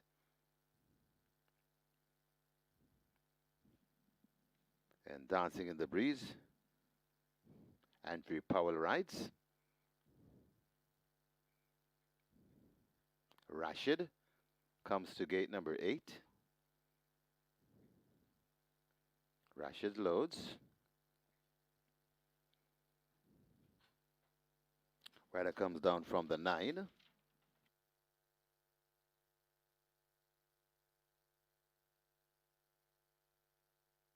That's Diamond Rock. Diamond Rock goes in. The rider will mount. That's Ramen Napier.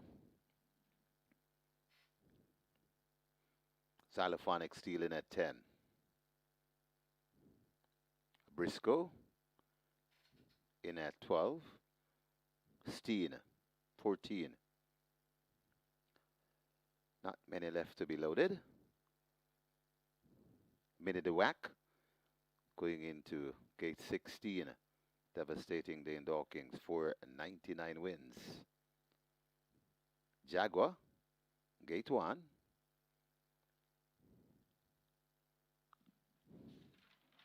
Gate 13, Phoenix Risen, minus Paul Francis. He'll climb aboard. And Golden Syrup completing the line. 4.5 furlong the trip. This is race number 60, cash out leg of the Reggae 6. Well, Aria's Rain has backed out of gate number 2. That's the one we wait on. Rider still in the gate. Tajay Suku.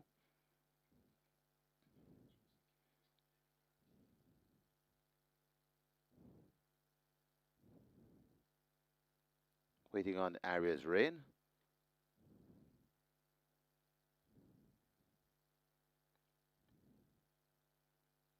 The rest standing quietly. Arias Rain goes in. Rider climbs aboard. And now we're ready. Ready for race number 6.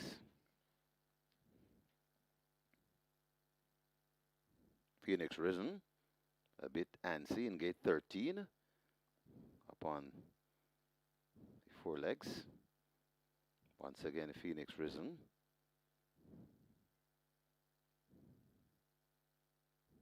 Settled once again. And they're off and racing. Braking smartly, the gifted one in the middle along with Xylophonic Steel. Princess Aquila, Arias Rain on the far side, tacking across to the middle. Golden Syrup is right there too.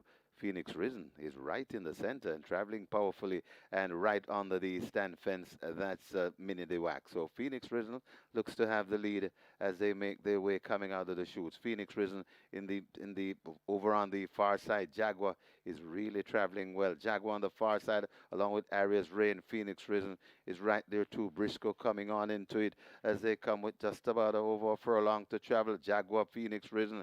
Briscoe also finding late footing. Briscoe really traveling well. Phoenix Risen. Briscoe has now poached in front and Briscoe begins to pull away. Briscoe and Terrific having Foster 2 on the day. Briscoe beats the gifted one. Then comes Jaguar, Phoenix Risen, and back in 5th. That's Arias Rain.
We have claims. In race 6, we have claims. Number 1, Jaguar. 3 submitted. Rudolph Hardiel for Peter Mason. Rudolph Hardiel claims Jaguar for owner Peter Mason. 4 claims submitted for number 13, Phoenix Risen. Sacklin Roman for Sylvester Subaran.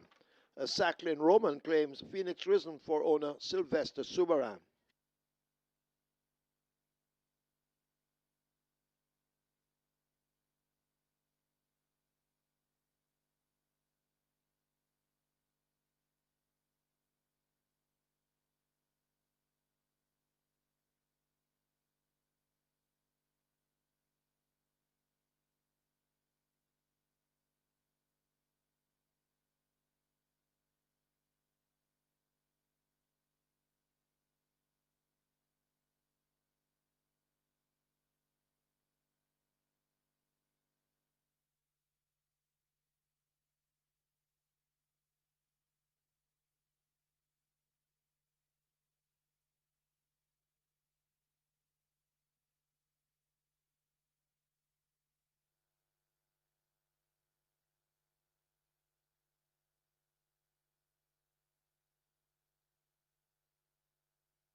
And the winners enclosure, the unofficial winner of race number 6, number 12 Briscoe.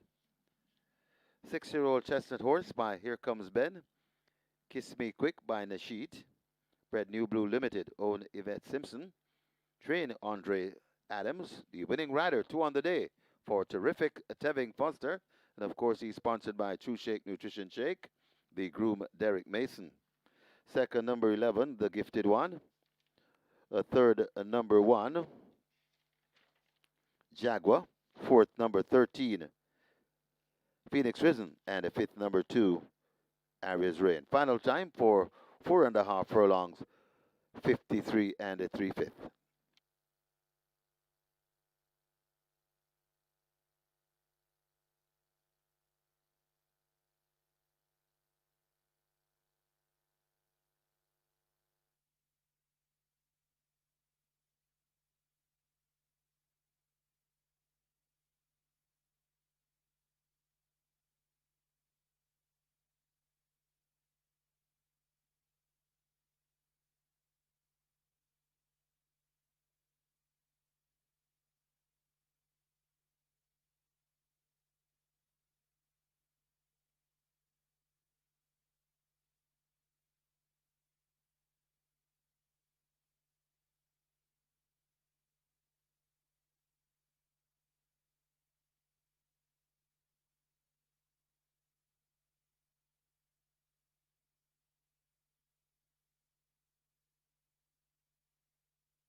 And they're off and racing.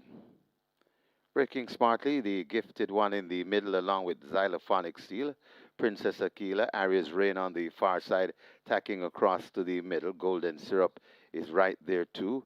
Phoenix Risen is right in the center and traveling powerfully and right under the stand fence. That's Mini de Wax. So Phoenix Risen looks to have the lead as they make their way coming out of the chutes. Phoenix Risen in the over on the far side. Jaguar is really traveling well. Jaguar on the far side along with Arias Rain. Phoenix Risen is right there too. Briscoe coming on into it as they come with just about over a furlong to travel. Jaguar, Phoenix Risen. Briscoe also finding late footing. Briscoe really traveling well. Phoenix Risen. Briscoe has now poached in front and Briscoe begins to pull away. Briscoe and terrific Tevin Foster, 2 on the day. Briscoe beats the gifted one. Then comes Jaguar, Phoenix Risen, and back in fifth, that's Arias Rain.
Result of the 6 now official. Horses to the barn, 11 the gifted one, 12 Briscoe. 11 and 12 go to be tested. The splits were 23-3, 47-1.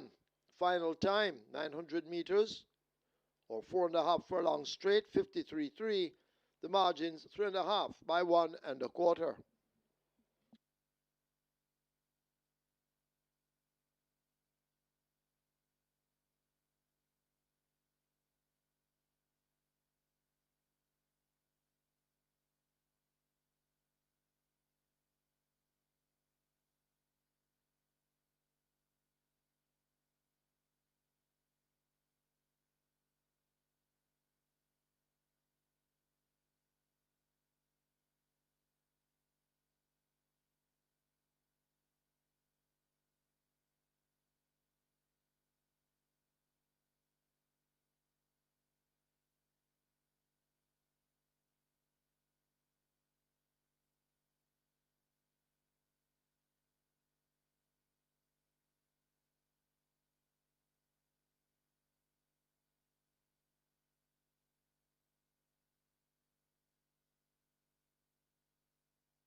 Once again, asking trainer Fitznahum Williams to go to the storage room. Fitznahum Williams wanted in the storage room.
So a 27-1 outsider comes good on the cash out leg of the Reggae 6, and that boosts a payout of $145,738. So congrats to the skillful handicappers here that found Briscoe at 27-1. A double for Tevin Foster. So Tevin Foster has won 2 races so far today. And Radish Roman has won 3. And we had a dead heat with Demar Williams and Rudolph Page in the other event. So it's all about Radish Roman and Tevin Foster for the first 6 races on the card. Jackpot in the Reggae 6 now over 21 million, all to be paid out on Easter Monday. So the stage is set, the mandatory period is on. Let's see how big of a net pool we can get on Easter Monday. Let's now take a look at the closing stages of today's Reggae 6 races. As they flash past the furlong pole, it's 4 almost in the line. The Soul Warrior and Lucy in the sky rubbing shoulders. Brompton Alex between them. Battle Angel now asked to close vigorously over against the rail. They drive to the line and Battle Angel, well time gets there. It's tight. Could be the Soul Warrior over Lucy in the sky and Brompton Alex. Back in 5th, maybe. She's my hedge fund. It's still on that lead. Have a joy, but here comes a... Oh my gosh, rushing down. It's still Have a Joy in front. Oh my gosh, Bubbling Brown Sugar begins to take aim at them. Have a Joy still there, coming to the half a furlong pole. But Have a Joy still in front. Oh my gosh, and Bubbling Brown Sugar. It's Have a Joy. Bubbling Brown. It's now. Oh my gosh, that hits the front. Oh my gosh, coming home fast. That's Bubbling Brown Sugar, but it's quite close. Could be. Oh my gosh, beating Bubbling Brown Sugar. Have a Joy. And Planner back in 4th. Here is Indestructible and Radish Roman. Alkebulan and Demar Williams. These two now match skills as they drive past the furlong pole. Indestructible and narrow leader. Alkebulan trying to fight back onto the left-hand stick. They're inside the final 16th. It's Indestructible just the leader from Alkebulan now crying enough. Indestructible beats Alkebulan. Then Princess Catalia 3rd. 4th, Bushfire. Good Conscience in front. My Clips still racing down back there. It's Good Conscience in front of My Clips coming to the furlong pole. Good Conscience and Terrific Tevin Foster trying to lead them pillar to post. Still fighting on. That's My Clips. Good Conscience is still there. Good Conscience. And what a good ride from Terrific Tevin Foster. Good Conscience beats My Clips. Then comes Nebuchadnezzar. Cost of Living back in 4th. But they drive inside the final furlong. It is Cherry Blossom nearest to it. So Radam and Solace now get going. Pope's Lady left in behind, and Radam on the far side now looks to be grabbing a hold of Cherry Blossom. It's Radam on the far side with that lead from Solace and Cherry Blossom. Radam beats possibly Solace over Cherry Blossom. Close in behind could be Hemaya over Pope's Lady. As they come with just about over a furlong to travel. Jaguar, Phoenix Risen. Briscoe also finding late footing. Briscoe really traveling well. Phoenix Risen. Briscoe has now poached in front, and Briscoe begins to pull away. Briscoe and Terrific Tevin Foster, 2 on the day. Briscoe beats the gifted one. Then comes Jaguar, Phoenix Risen, and back in 5th, that's Arias Rain.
We have a scratch in number 6, Lagertha. Lagertha, absent. So scratch number 6, Lagertha. Lagertha, absent.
Horses take the track for the 7th. It's a maiden condition race for native bred 4-year-olds and up. The distance 1,500 meters or 7.5 furlongs.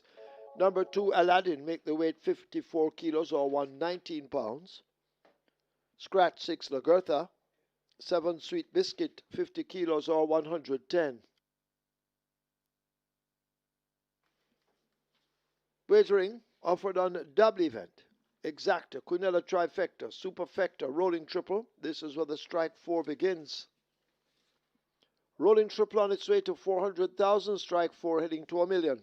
Fitznahum Williams once again asked to go to the storage room. Fitznahum Williams wanted in the storage room.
Your attention once again. Today we pause to honor the life and legacy of Patrick Fong, a true stalwart of our racing community.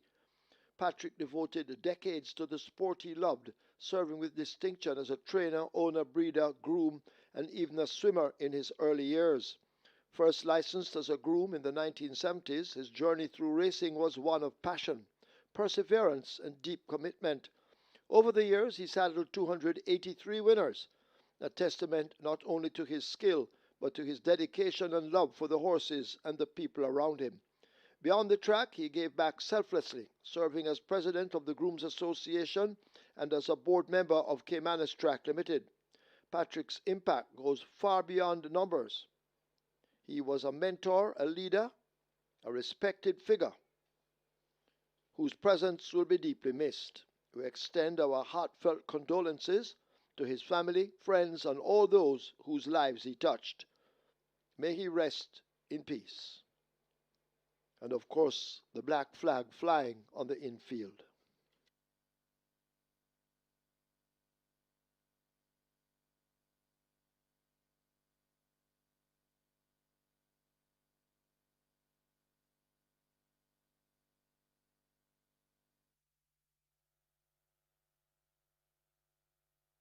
So the runners are making the way to post. Race number 7, the strike 4 begins here, nearly 1 million. It's on its way to 1 million.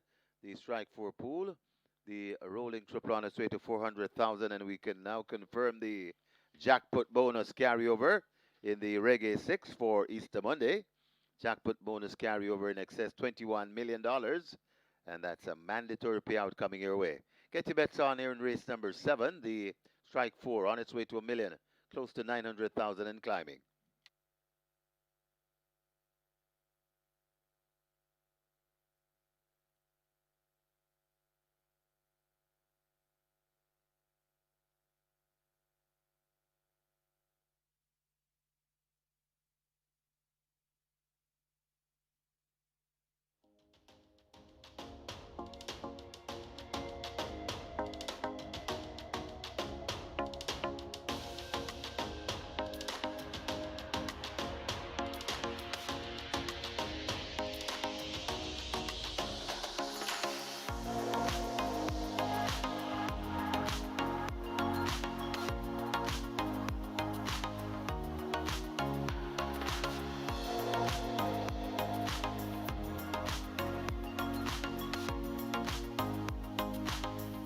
Notable upset there from Briscoe, 27-1, shakes things up on the cash-out leg of the Reggae 6 start of a late 5-star.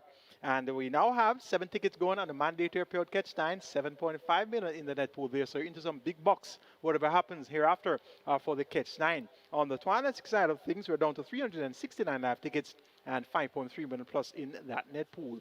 On to race number 7, which kicks off the Strike 4. Scratch number 6, very late on starter. Lagertha, we're down to a field of 7. And they go 1500 meters over 7.5 furlongs. It's a main condition race of 4 years and up. The purse is 730,000. Top choice goes to number 2, Aladdin. Emilio McLean rides for Winston Griffiths OD, more popularly known as Fana, also known as Fandangles. Hall of Famer and record holder here at Caymanas Park, the winningest jockey at Caymanas Park, and he's looking for his first win as a trainer. Has started 3 horses so far this season, 1 second and 1 third, and Aladdin is knocking at the door. Gets 2.5 furlongs longer to travel. It was second by Shorted last time out, going 5 straight to Raging River. Aladdin, once he sees out the trip, effectively, he should get the job done. Number 5 is Control Aggression. Interesting betting on debut at 5-2. Nicarda Car for Donovan Russell at a mile. Wow, now that was a lot of stable confidence. It's now Radish Roman, looking for his 4th win on the card. Visor on, cheek pieces taken off, second time lay 6, and he looks well. And based on the strong stable confidence on debut, Control Aggression has to be respected. Now at 75, your very close second favorite. And number 3 is Black Ringo. Ran a brave race in that 1 mile contest won by Smoking Tom over Great Magnum. Great Magnum returned to win when next around. Figure now fitted by trainer Barrington Dawes. Tevin Foster looks for his 3rd win on the card, just had a 27-1 upset win with Briscoe in race number 6. So he's riding quite well. And Black Ringo, on the strength of that effort at a mile on the 14th of March, most definitely can get the job done. Number 1, Round the Twist, appears to be the next best runner of the others. Fought by all of 33 lengths last time out. That was on the 27th of December. Makes his seasonal debut. And could be that much more improved to get a little bit closer. But I don't expect him to be vying for the lead or the win, where it matters most in deep stretch. Going for number 2, Aladdin, to give Winston Fanagrovitz OD his first career win as a trainer. Over number 5, Control Aggression. Then number 3, Black Ringo. And 1, Round the Twist. 2, 5, 3, 1 in race number 7. Strike 4 pool is at 1.4 million and climbing. Your triple is approaching $500,000. Best of luck. In the quarterly championship, the Jordan Sang OD meet, we are now at the trainers with more than 35 horses. Jason Acosta has 22 wins, 14 seconds, 10 thirds on 95 starters. Win percentage 23, top 3 48%, and 17.3 million in earnings there. Anthony Nunes, 21 wins, 28 seconds, 20 thirds from 133 starters. Win percentage 16, top 3 52%, and 20.4 million in purse earnings there. In the owner section, champion owner Carlton Watson, 6 winning horses, 6 races, won 7 million in purse earnings. Oak Ridge Farms, 5 winning horses, 6 races, won 4 million in purse earnings. ONS Racers, 3 winning horses, 5 races, won 3.6 million earned. Nadon, 3 winning horses, 4 races, won 3.4 million earned. PJK Team, 3 winning horses, 4 races won, 2.8 million in earnings. And the Success Farm, 3 winning horses, 4 races won, 2.6 million in earnings. Ryan Darby, 3 winning horses, 4 races won, 2 million in earnings. Vincent Main, 2 winning horses, 3 races won, 3 million in purse earnings. Black Brothers, 2 winning horses, 3 races won, 2.3 million earned. And Peter Novasar, 3 winning horses, 3 races won, with 1.9 million in purse earnings. In the groom section, Stephen Smith came out on top, 8 wins, 6 seconds, 3 thirds from 27 starter, win percentage 30, top 3, 63%, 6.1 million earned. Terrence Bloomfield is next, 6 wins from 10 starters, 60% win, and top 3 columns, 3.8 million in earnings. Ajani Oxford, 4 wins, 3 seconds, 1 third from 18 starters, win percentage 22, top 3, 44%, and 3.9 million in earnings. Anthony Kobe, 4 wins, 5 seconds, 4 thirds from 18 starters, win percentage 22, top 3, 72%, and 2.9 million earned. And Steve Gray, more popular known as Marky, 4 wins, 3 seconds, 1 third from 17 starters, representing 24, top 3, 47%, and 2.3 million in earnings. That's your quarterly championship update. The Joe DeSang OD meet. The first of 3 months of the year are in the history books, January, February, and March. So those are your champions for the first quarterly championship for the George Hosang OD meet. It's now on to post for race number 7, strike for a pool of 1.4 million, and the horses are nearing the starting gate.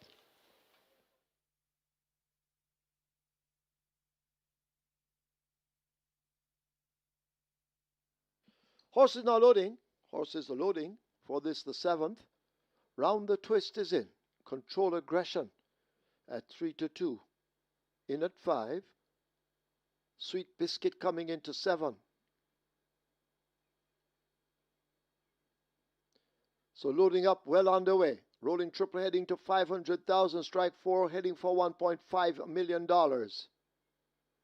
Bad Gal Chelsea loads at 8. Black Ringo coming into 3.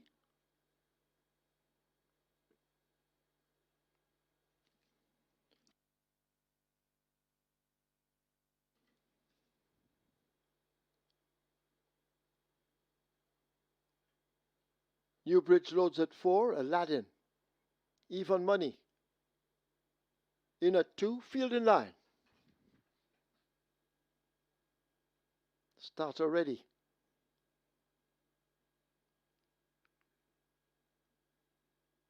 They're off. Sweet Biscuit comes out at the back and gives the rest a huge jump. Newbridge comes right through to get that lead. Bad Gal Chelsea is there. Also in a handy position, that's Control Aggression as they sort themselves out on the backstretch. Newbridge just a leader by 3 parts of a length as they leave the 6. Control Aggression tracking. Just in behind them, that's Black Ringo. Bad Gal Chelsea some 6 or 7 off that lead. Aladdin now begins to make progress toward those leaders. A break back to Round the Twist, and Sweet Biscuit, the slow starter, firmly planted at the back. They've left the 5 and run toward the half mile. A Black Ringo racing down against the rail. Newbridge just on the outside as they leave the half mile. Control Aggression is there. Aladdin has made good progress, needing to find 6 or 7 to get to those leaders. Bad Gal Chelsea's a further 3 lengths back. A break of some 4 to Round the Twist, and Sweet Biscuit going nowhere at the back. They've left the 3 and run toward the 5/16th, and Black Ringo now picks it up. Control Aggression asked to kick in on the outside of Newbridge. Aladdin now asked to make some progress. Will have to run late. In behind them, Bad Gal Chelsea Round the Twist, and Sweet Biscuit at the back, but Black Ringo may just have stolen it. Out in front on that lead as they race toward the furlong pole. Newbridge running all over the place as if drunk. Control Aggression is in 3rd. Aladdin not picking them up, but up front it's Black Ringo in complete control, leaving the furlong pole. Black Ringo with a huge lead. Arriving inside the final 16th, it's Black Ringo and terrific Tevin Foster. He's going to have a 3-timer on the card. They can't catch him. Black Ringo wins easily over Round the Twist, then Control Aggression, Newbridge, and Aladdin.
In the winners enclosure, the unofficial winner of race number 7, number 3, Black Ringo, 4-year-old Bay Colt by Bold Conquest, Golden Treasure by He Is the Real Thing, bred O'Neill Hines, owned Granville Biles, train Barrington Dawes. The winning rider, 3 on the day for Terrific, Tevin Foster, and of course he's powered by True Shake, Nutrition Shake, the groom Aston Ben. Second, number 1, Round the Twist.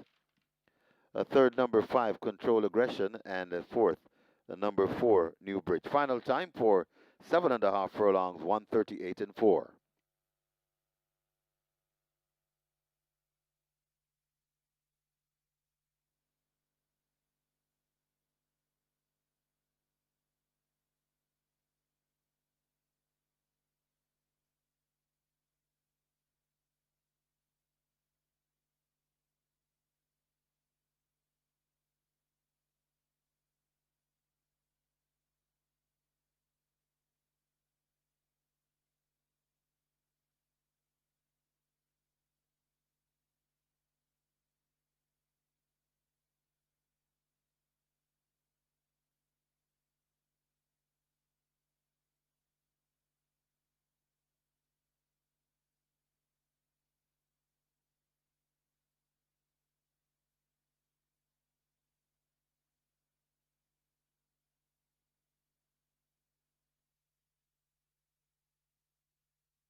They're off. Sweet Biscuit comes out at the back and gives the rest a huge jump. New Bridge comes right through to get that lead. Bad Gal Chelsea is there. Also in a handy position, that's Control Aggression as they sort themselves out on the backstretch. New Bridge just a leader by 3/4 of a length as they lead the 6. Control Aggression tracking. Just in behind them, that's Black Ringo. Bad Gal Chelsea some 6 or 7 off that lead. Aladdin now begins to make progress toward those leaders. A break back to Round the Twist, and Sweet Biscuit, the slow starter, firmly planted at the back. They've left the 5 and run toward the half mile. A Black Ringo racing down against the rail. New Bridge just on the outside as they leave the half mile. Control Aggression is there. Aladdin has made good progress, needing to find 6 or 7 to get to those leaders. Bad Gal Chelsea's a further 3 lengths back. A break of some 4 to Round the Twist, and Sweet Biscuit going nowhere at the back. They've left the 3 and run toward the 5/16th, and Black Ringo now picks it up. Control Aggression asked to kick in on the outside of New Bridge. Aladdin now asked to make some progress. Will have to run late. In behind them, Bad Gal Chelsea Round the Twist, and Sweet Biscuit at the back, but Black Ringo may just have stolen it. Out in front on that lead as they race toward the furlong pole. New Bridge running all over the place as if drunk. Control Aggression is in third. Aladdin not picking them up, but up front it's Black Ringo in complete control, leaving the furlong pole. Black Ringo with a huge lead. Arriving inside the final 16th, it's Black Ringo and Terrific Tevin Foster. He's going to have a 3-timer in the car. They can't catch him. Black Ringo wins easily over Round the Twist, then Control Aggression, New Bridge, and Aladdin.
Result of the 7th now official. Horses to the barn. 3 Black Ringo, 4 New Bridge. 3 and 4 go to be tested.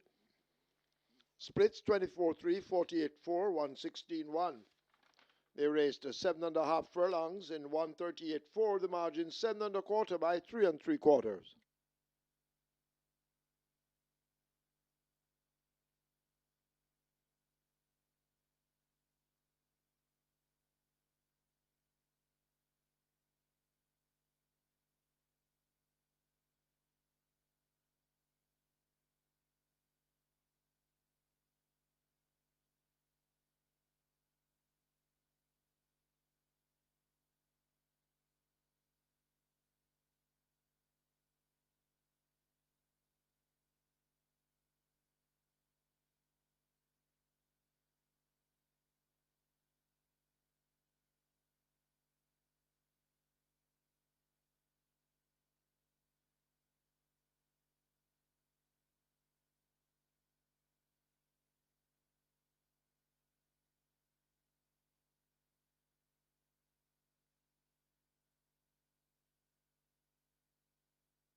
Your attention, please. Alfred Brown wanted in the storage room. Trainer Alfred Brown, please go now to the storage room.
On to race number 8, another small field of 6 here, and this one-way traffic for number 6, Rico. He, as I would have mentioned, they were on him from early. He opened at 250, very well bet down to about $1.90. He's been sitting for quite a while. Dropped even further down to $1.60. Rico is all the rage. It's a 1 to 2 favorite in the tote, and at $1.60 at the fixers window, he's by far the best back runners, one of the best back runners of the day, actually. No opposition to Rico at the fixers winners here. Currently at $1.60, your best back runner. Good luck for race number 8.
Horses take the track for the 8th. It's a restricted stakes for imported 3-year-olds and up, non-winners of 3, and native-bred 3-year-olds and native-bred 4-year-olds, non-winners of 4. The distance 1,000 meters or 5 furlongs straight. Number 1, Feeling Free. Make the weight 54 kilos or 119 pounds. 2, Danka, 49.5 or 109. 3, Star Aura, 52 or 115. 4, Prince Roy, 53.5 or 118. 6, Rico, 54 or 119. Wagering on double event, exacta trifecta. This is where the late triple begins. The late triple is at 750,000 and climbing. Hurry, get your wagers on.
Black Ringo gets the job done in race number 7. Another winner of the card for Tevin Foster. So it's all about Tevin Foster and Radish Roman right now. 7 races on the card run so far.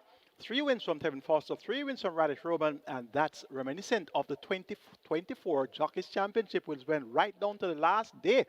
And just 1 win separated Radish Roman and Tevin Foster. Last year it was a bulldozer act by Radish Roman. So this year we're told that Tevin Foster will be staying for the season, and so will be Dane Dawkins. And of course, the defending champion Radish Roman is going to have to be on his A game. Can't afford to drop any catches right now because, as you can see, Tevin Foster is as serious as a judge right now. And that's a great display of talent by both riders. 3 wins apiece. And the other race that was run ended in a dead heat between Rudolph Page and Demar Williams. So right now it's all about the Radish Roman Tevin Foster show. Live ticket count on the Twilight 6 now down to 241 with 5.3 million plus in that net pool. It's on to race number 8, which begins the late triple. Minimum guarantee period 400,000. We have a field of 6 going 1,000 meters straight. It's a restricted stakes event for importees. 3 and up, nuns of 3, and native bred 3 and 4 years. Non-winners of 4, the purse 1.19 million. Top selection goes to number 6, Rico. Shaheem going to ride for Jason Acosta. This one has been shaping well over the straight exercise, 46 flat by 59 flat. Prior to the last outing, which came last week Saturday, went 46 flat by 59 flat at exercise. So he looks good in this spot. He's your 1-2 favorite. Rico gets the vote. Number 2, Danka gets 3-1, was a winner at this level on the 18th of February, beating Miss Grove and Big Buzz, but was disqualified for causing interference to Miss Grove.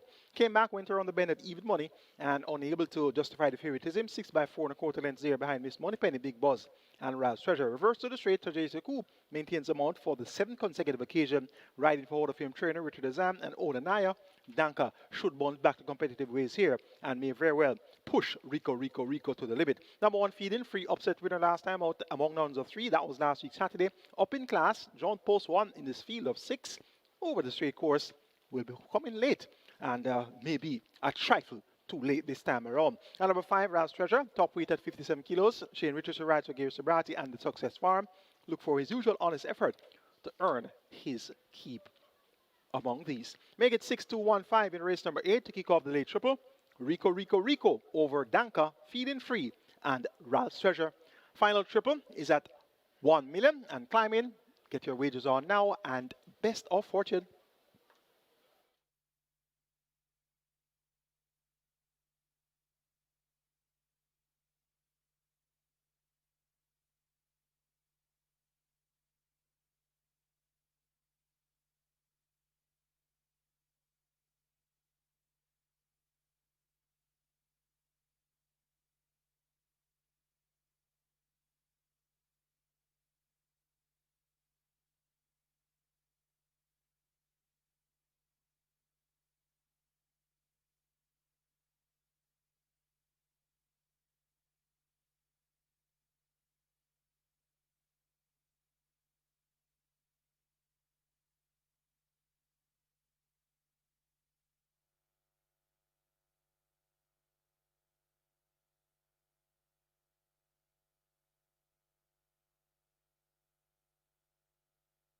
So the late triple on its way to 1.4, possibly 1.5 million.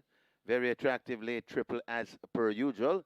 We're approaching 1.5 million. Get your bets on as the runners are arriving at the post, so they'll be closing the front of the gates shortly. And well worth repeating, the jackpot bonus carryover for Monday on the Reggae 6, 21 million plus. $21 million plus dollars. That's the jackpot bonus carryover for the mandatory payout on the Reggae 6 on Easter Monday. And that can only mean we're going to get a massive pool. So try not to miss the Reggae 6 coming on Easter Monday. Mandatory payout, jackpot bonus carryover in excess 21 million plus. Gonna get a massive pool. When I say massive, expecting a big one. Get your bets on here in race number 8. The runners have arrived at the post.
They've closed up the front of the gate for the loading process, so they're going to load shortly. Got a 3-5 favorite, Rico.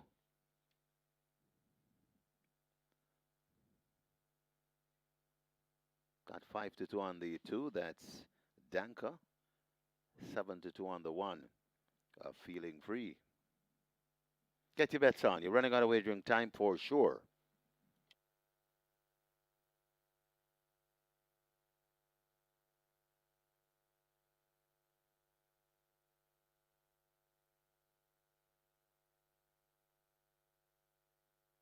So the loading up about to start, Feeling Free.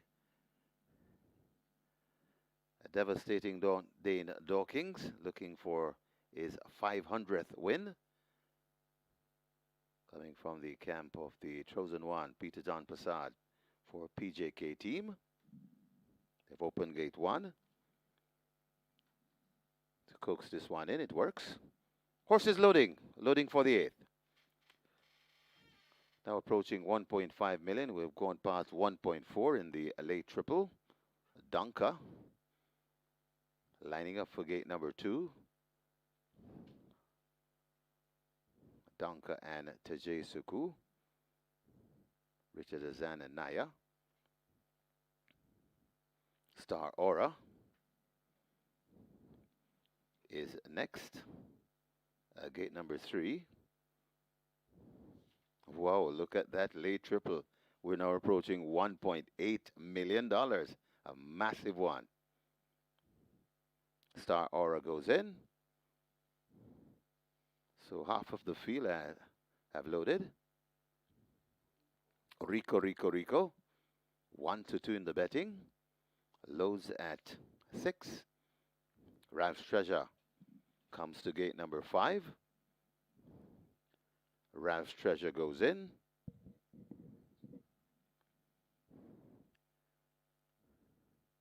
Prince Roy to complete the line. 5 furlongs straight the trip. This is your late triple. Best of luck with all the wagers. They're off right away and racing. Rico Rico gets a flyer to the near side. Star Aura gets a good one too. Feeling Free is traveling well over on the far side along with Donka as they're all tacking across to the near side. Rico Rico looks to have the lead. Rico Rico Rico looks to have the lead as they make their way coming out of the chute. They're lined up right there too. That's Ralph's Treasure. Star Aura. Donka is right in the center of the track. Over on the far side, that's Feeling Free as Ralph's Treasure is really testing Rico, Rico, Rico as they come with just about a furlong and a half to travel. Rico, Rico, Rico is still in front. Ralph's Treasure is driven for all he's worth. It's Rico, Rico in front, and Rico, Rico, Rico begins to make short work of these. Rico, Rico, Rico and Shaheem Gordon pulling off and winning easy in the end, maybe by 5 lengths. Ralph's Treasure looks to hang on for second. Then comes a Star Aura. Danka back in 4th.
In the winners enclosure, the unofficial winner of race number 8, number 6, Rico Rico Rico.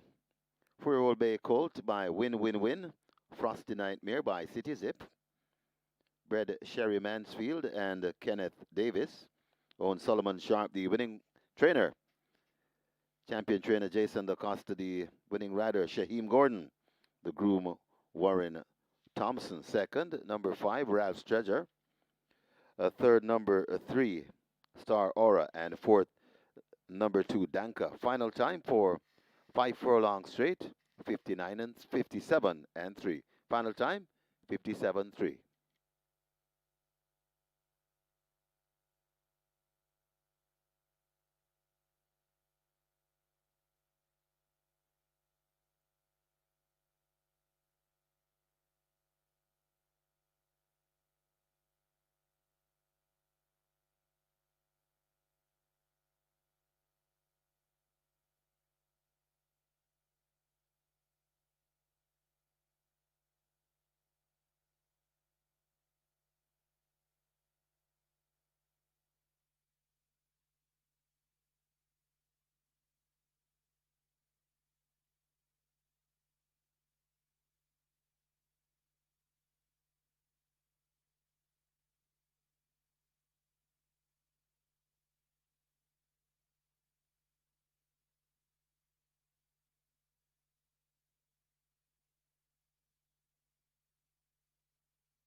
Of luck with all the wagers. They're off right away and racing. Rico Rico gets a flyer to the near side. Star Aura gets a good one too. Feeling Free is traveling well over on the far side along with Donka as they're all tacking across to the near side. Rico Rico looks to have the lead. Rico Rico Rico looks to have the lead as they make their way coming out of the chute. They're lined up right there too. That's Ralph's Treasure, Star Aura. Donka is right in the center of the track. Over on the far side, that's Feeling Free as Ralph's Treasure is really testing Rico Rico Rico as they come with just about a furlong and a half to travel. Rico Rico Rico is still in front. Ralph's Treasure is driven for all he's worth. It's Rico Rico in front, and Rico Rico Rico begins to make short work of these. Rico Rico Rico and a Shaheem Gordon pulling off and winning easy in the end, maybe by 5 lengths. Ralph's Treasure looks to hang on for second. Then comes a Star Aura. Danka back in fourth.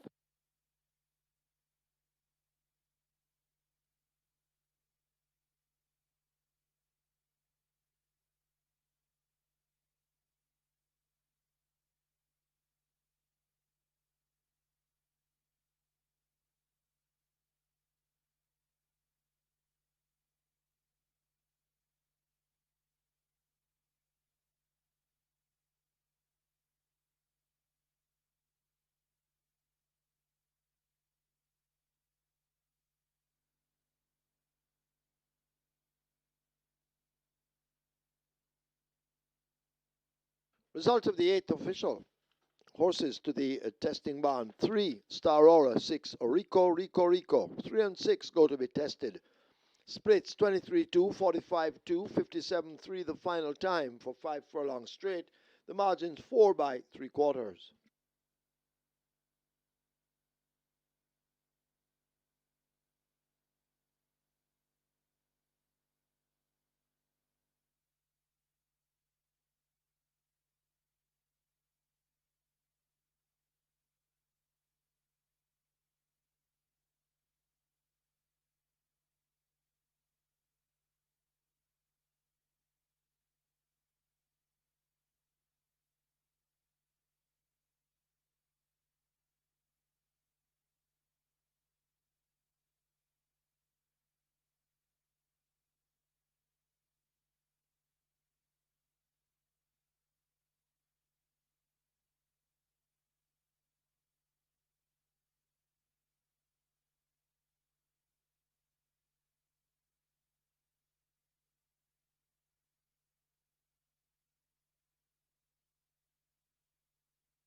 Horses take the track for the 9th. It's a maiden special weight for native bred 3-year-olds. The distance 1,000 meters of 5 furlongs straight.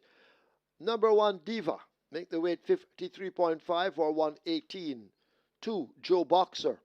55 or 121.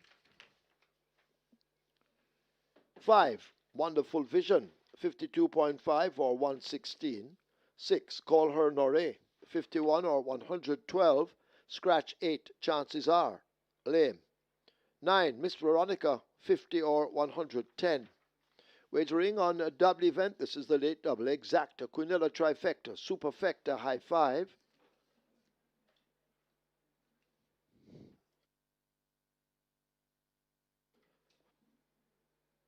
The late double at 500,000 and climbing. Get your wagers on.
Rico gets the job done at race number 8. Team Gordon for Jason Acosta. Impressive win for the short price favorite. Live ticket got on the catch 9 down to 4 with 7.5 million plus in the net pool. 2 legs remaining on the mandatory period catch 9. And we have 214 tickets going on the Twilight 6 with 2 legs remaining as well. 5.3 million in that net pool for the Twilight 6. It's on the race number 9.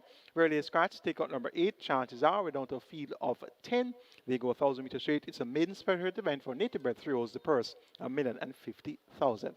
Top selection is the favorite, number 10, Eye of the Tiger. Makes his most anticipated debut. He's a 3-year-old bay colt by Avilo Melkina out of the He's Had Enough Dam, Full Moons Enough, bred by Orange Valley Essays Limited. This one was foaled on the 30th of May. Owned by Elizabeth Acosta, trained by Jason Acosta. Tevin Foster looks for his 4th win on the card. And Ab the Tiger has first-time racing for the debut. The groom is Warren Thompson. Has the best exercise report to recommend on the 28th of March when 4 4 straight in 46 and a 5th by Minton 2/5. So Eye of the Tiger, your 1-5 favorite, is expected to make hacks of the opposition. Number 4 is City of Dreams. This one also makes a debut. He's a 3-year-old bay colt by Take Charge Indy out of the Liam's Map Dam. Goes the direction. Bred Landmark Farms, owned Everton Campbell, Dale Fernando and Karen Passard, train Peter Passard. Omar Walker picks up the mount. The groom, Kobe Anthony, first time day 6 for the debut. City of Dreams has worked fairly well. Went 48 flat by 102 flat. And this one gets a big price of 7 to 1. Number 3, Awesome Emma, also makes her debut. She's a 3-year chestnut filly by Burn Identity out of the Midshipman Dam, Salty Talk. Brett Karen Prasad owned PJK team trained Peter Prasad. Ray and Lewis picks out the mount. And this one has first time day 6. The groom, Kenneth Capel. And Awesome Emma has also shown some speed at exercise. 47-3 for 4 straight by 102 and 4/5. Number 2, Joe Boxer, also makes a debut. 3-year-old Bay Cold foaled on the 16th of March. He's by Casual Trick out of the Adore the Gold Dam, Billy Joe. Bred Debbie Antoinette Clark owned Debbie Racing trained Barrington Bernard, Richard Hicks picks up the mount. The groom, Michael Lawrence, and Joe Boxer has tongue tie and Lasix for the debut. And this one has worked fairly well also, 47-3 by 103.1 over the straight. So Joe Boxer should acquit himself well also. Make it 10, 4, 3, and 2. So spin around those two numbers, producer. It's actually number 10. That's my top selection. That's Eye of the Tiger over number 4, City of Dreams, then 3, Awesome Emma, and 2, Joe Boxer. So that's going to be 10, 4, 3, and 2. Late double starts here, and the late double always a very good bet. And the 10th and final, of course, is going to be the LINVAL McFarlane Trophy. That's our feature. Thank you, producer. 10, 4, 3, and 2 for race number 9. And remember, we have a carryover in the high five of over 209,000. So the high five, a must wager here in race number 9.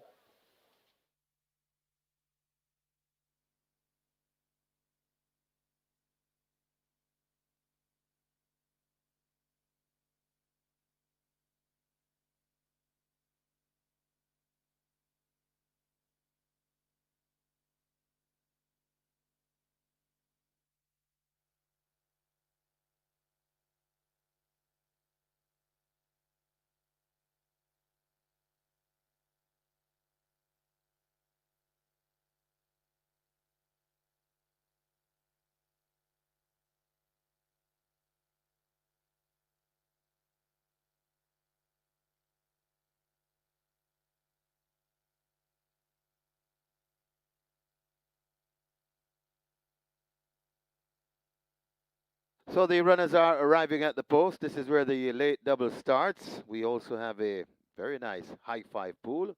High five pool approaching 500,000. Your high five pool in race number 9 approaching 500,000. Late double starts here. Just waiting to see the flash on your screens. Should be close to 1 million. Your late double normally gets to 1 million. Well, there it is. Late double arriving at 900,000. Late double approaching 900,000. High five pool, all the rage, approaching 500,000. Get your bets on.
Late double approaching 1 million. Late double close to 1 million. It's climbing fast. And the high five pool is now approaching 600,000. High five pool on its way to 600,000. They have started to close up the front of the gates. So get your bets on. They're closing up for the loading up. Get your wagers on.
Horse is now loading.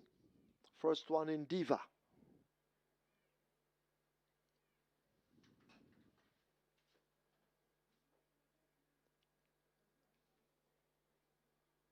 Coming into 4, that's City of Dreams.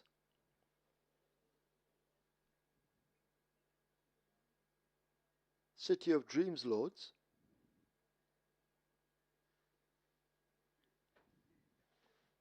You need to hurry, get your wagers on the double, surpassing 1.1 million. That's the late double. Up next at 6, Call Her Noré.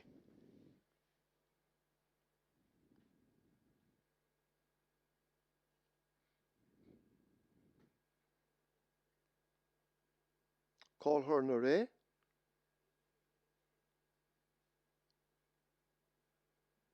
Part of the way in. They've opened gate 6. And now Call Her Noré goes in.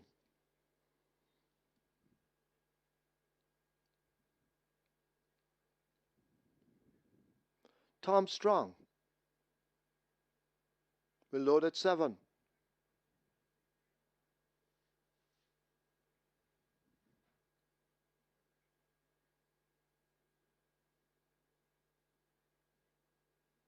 So Tom Strong coming into 7. Now in. Not many left to load. Hurry with your wagering. Miss Veronica. They try with at 9. She's in. Wonderful Vision could be next at 5. So they try with Wonderful Vision, moving away from gate 5.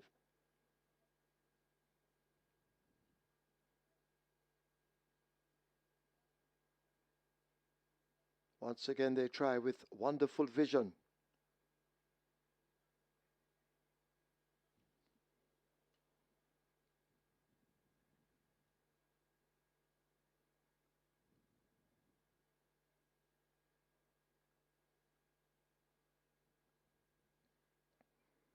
Tom Strong is in. Well, backing out. Awesome Emma could be next, along with Wonderful Vision.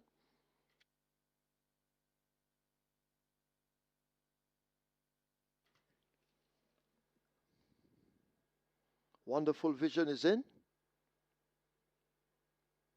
Awesome Emma backing away from 3.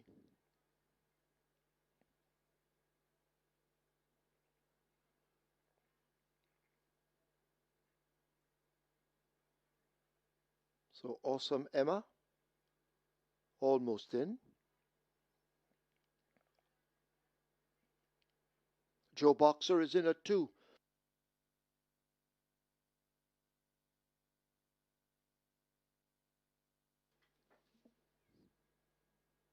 The favorite Eye of the Tiger. They try with at 10.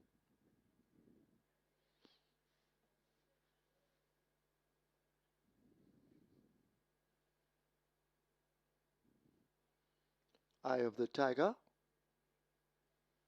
goes in. Rockhampton coming into 11. So 1 to load. Tom Strong at gate 7.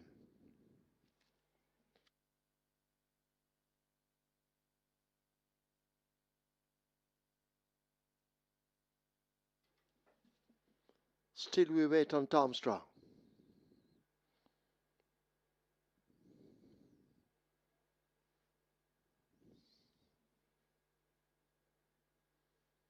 So Tom Strong moving into 7. Tom Strong is in. Field in line for the 9th, the penultimate. 5 furlongs straight. They're off. Diva Breaks heading way over toward the far side. Joe Boxer is showing some speed in the center of the course. Awesome Emma right there on the premises. Rockhampton races nearest to us in the blue and white. Eye of the Tiger just in behind that one. as they're sorting themselves out. Joe Boxer showing some good speed along with Awesome Emma. Rockhampton is right up there with the leading bunch. Eye of the Tiger has now claimed the near rail. These are the main ones as they sort themselves out. On the far side in the green and yellow, that's City of Dreams as they're spread across the course. Rockhampton may just have that overall lead. Eye of the Tiger now put to the right-hand stick and asked to close up on that leader. In the center, that's Awesome Emma. On the far side, City of Dreams, but it is Rockhampton being pushed out with the advantage. Rockhampton continues to hold the lead. Here is Eye of the Tiger needing to find a length and a half, but they're not going to catch Rockhampton. Rockhampton will win it on the Radish Roman, a four-timer. Eye of the Tiger is second. City of Dreams is third. Awesome Emma is fourth. Joe Boxer is fifth.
And the winners enclosure, the unofficial winner of race number 9, number 11, Rockhampton. The 3-year-old Bay Colt by Wow Wow. Nuclear Flight by Nuclear Wayne, bred Michael Bernard, owned Micros. It's the third win on the card for Anthony Baba Nunes. Congratulations, Baba. The winning rider, 4 on the day for the champion jock, Radish the Sneaky Fox Roman. And of course, you can see that true shake, nutrition shake, giving him the power to win. The groom, Kevin Williams, second. Number 10, Eye of the Tiger. Third, number 4, City of Dreams. Fourth, number 3, Awesome Emma. And fifth, number 2, Joe Boxer. Final time for 5 furlong straight, 59 and 1.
Field in line for the ninth, the penultimate. 5 furlongs straight. They're off. Diva Breaks heading way over toward the far side. Joe Boxer is showing some speed in the center of the course. Awesome Emma right there on the premises. Rockhampton races nearest to us in the blue and white. Eye of the Tiger just in behind that one. As they're sorting themselves out, Joe Boxer showing some good speed along with Awesome Emma. Rockhampton is right up there with the leading bunch.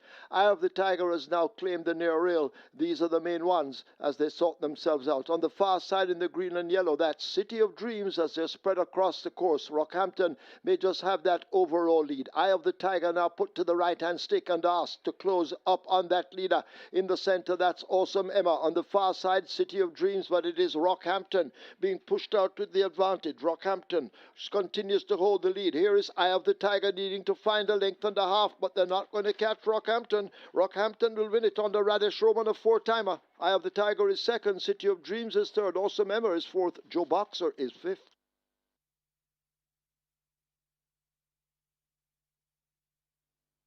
Result of the ninth, official horses to the testing barn. 4, City of Dreams. 11, Rockhampton. 4 and 11 both go to be tested. Splits 23-4, 46-3. They completed 5 furlongs straight in 59-1. The margins 1.5 by 4 3/4.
On to the 10th and final, we have a very, very, very strong betting favorite here at Fixers Winners, number 8, Don Quessy. This one opened at 220.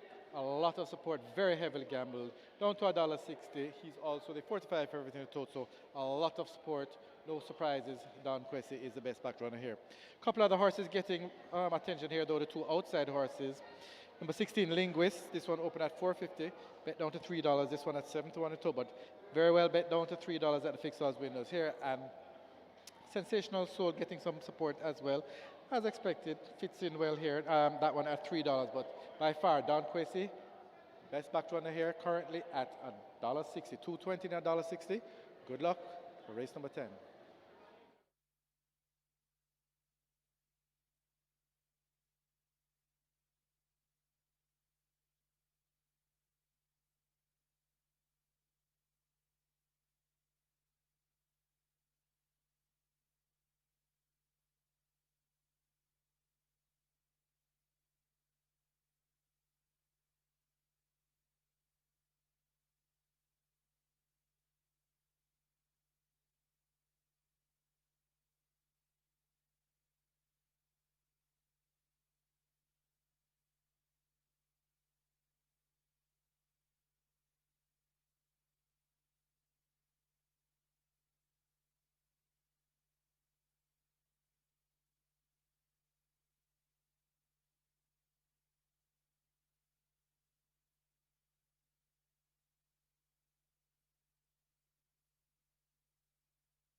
Horses take the track for the 10th. It's the LINVAL McFarlane Trophy. A restricted overnight allowance for 3-year-olds and up. The distance 1,300 meters or 6.5 furlongs. Number 1, Allegiance, 53.5 or 118. 2, Magnificent Force, 53.5 or 118. 3, Fortuna Bell, 54 or 119. 4, California Gold, 51.5 or 114. 5, Super Alex the same, 51.5 or 114. 8, Don Quezzy, 55 or 121. 10, Strike Smart, 50.5 or 111. 11, Huntsman, 53.5 or 118. 13, Cookie Day and Night, 52.5 or 116. Wagering offered on Exacta. Quinella Trifecta Superfecta High 5 on its way to 350,000. Brothers make their way to post. Get your wagers on.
So the runners are heading to post for the 10th and final, the LINVAL McFarlane Trophy. High five wagering offer, the high five pool, a lively one, approaching 400,000. Get your bets on as the runners make their way to post.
It's now time for a feature race, the LINVAL Pickens McFarlane, and on your monitor right now is a photo of LINVAL Pickens McFarlane, recipient of the None Such Award, and he's a champion groom 4 times Hall of Fame inductee, and some of the outstanding horses that he has groomed includes Blast Them Away, Boxer, Clockwork, Quartz Tudor, D's Revenge, Extra Classic, Grey Ghost, Impulse, Jack the Prince, Jet Setter, Master Blaster, Motivator, Mr. D, Mr. Skill, Persian Blue, Polly B, Ruckus, Seeking My Dream, Splashback, Warzone, Without Exception, Young for All, and Zalandrina.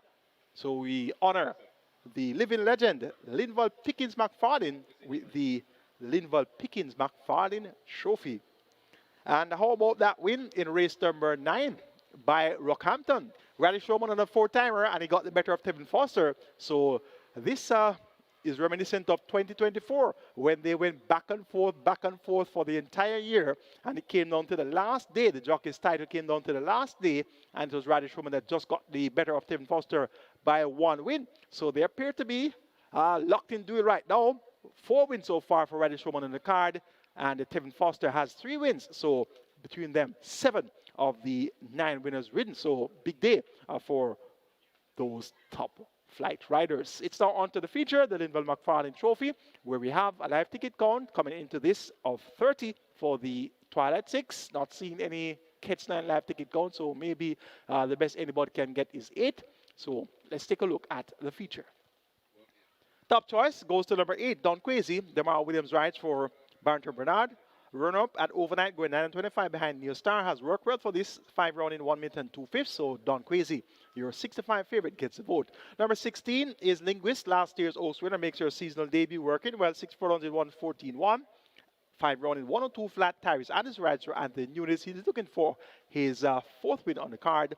And number 3 is Fortuna Bell, now trained by Jason Acosta. Robert Haldane picks up the mount. Tongue tie on, figured on. She has been sent off short prices on 2 local appearances, 75 and even money. Those were at the regular overnight company level. Now, among non-winners of an overnight race lifetime, Fortuna Bell can certainly get the job done, and 6-1 is a nice dig-out handicap price. So number 15 is Sensational Soul.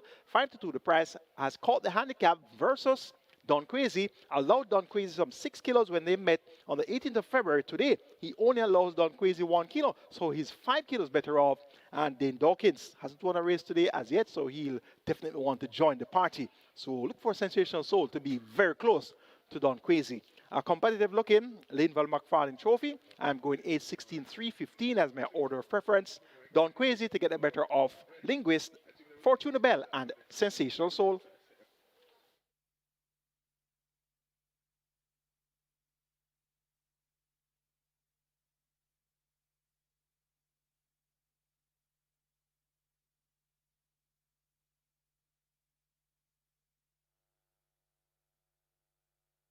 So they've closed up the front of the gate for the start of race number 10, the LINVAL McFarlane Trophy. High 5 wagering offer. The high 5 pool approaching 550,000. So the front of the gates are closed. So they're going to be loading shortly. So hurry and place your wagers.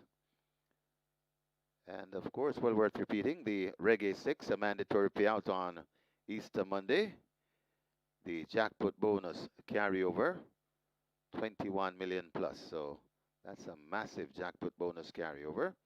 And it will attract a massive pool, that's for sure. Get your wagers on here in the 10th and final. Horses loading. Loading for the LINVAL McFarlane Trophy. Magnificent Force, the first one to load. So the loading up has started. California Gold is next. Gate 4. Super Alex, gate number 5.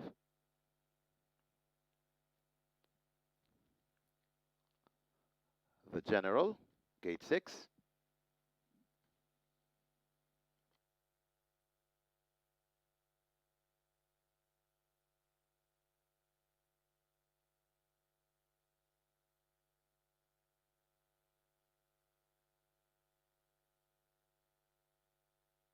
So the loading up continues. Gate 7 filled by Whiskey.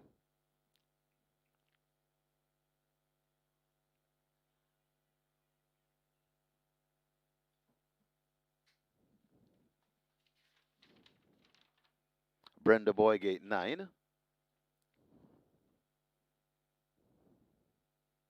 Strike Smart, gate 10.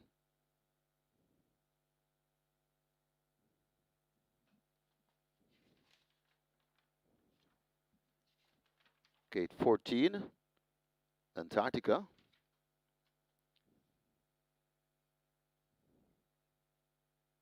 Gate 13, Cookie Day and Night.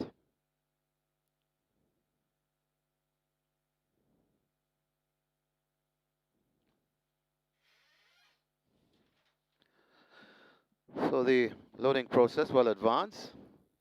Not many left to be loaded.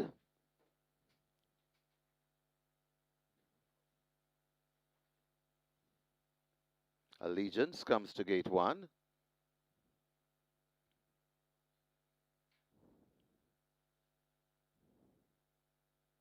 Sensational Soul, loaded at 15. Allegiance in 1.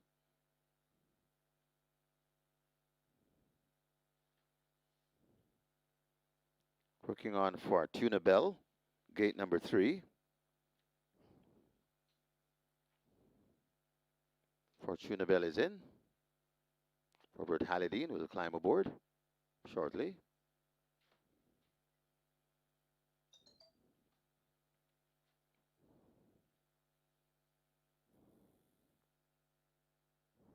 Linguist lining up for 16. And 1 to load, Don Quessy to complete the line. So waiting on Don Quessy, the 4-5 favorite. 6.5 furlong the trip. Don Quessy goes in. When we're ready. Ready for a start from Michael Sims.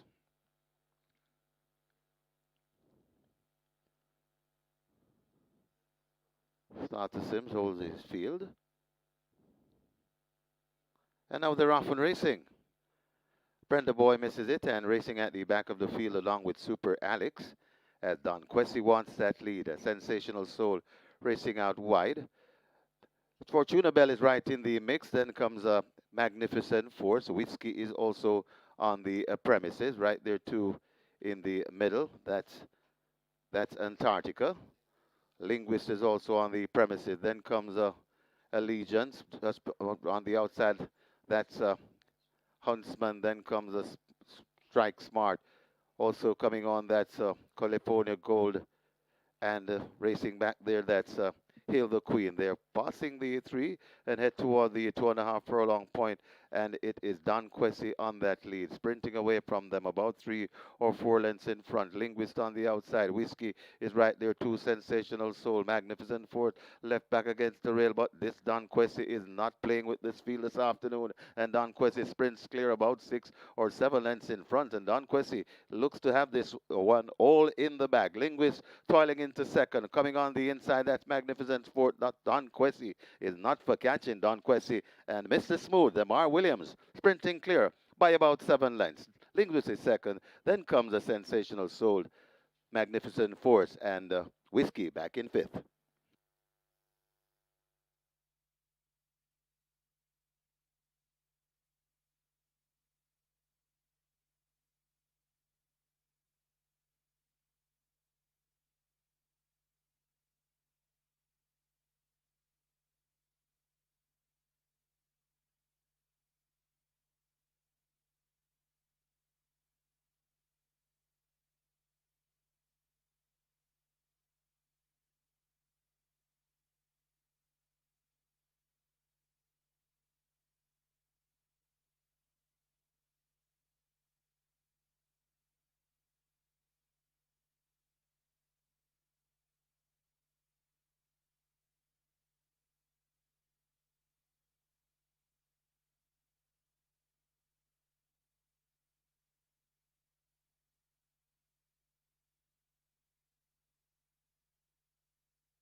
In the winners enclosure, the unofficial winner of race number 10, the LINVAL McFarlane Trophy, the number 8 Don Quessy 4-year-old Bay Colt by Sensational Slam.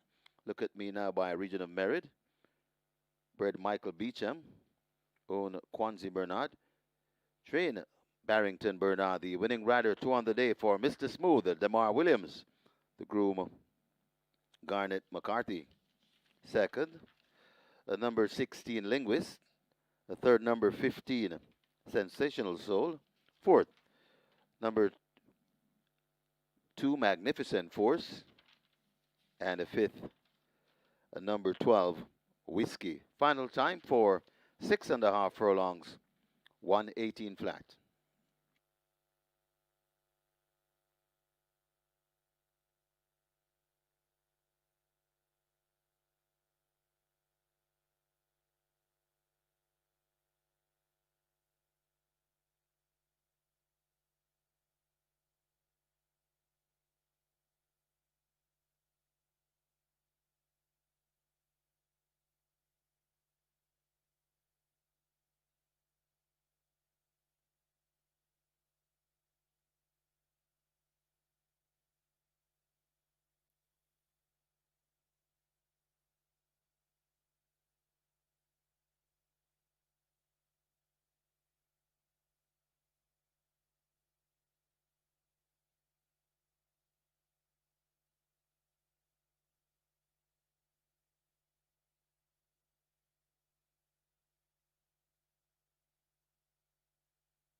And now they're off and racing.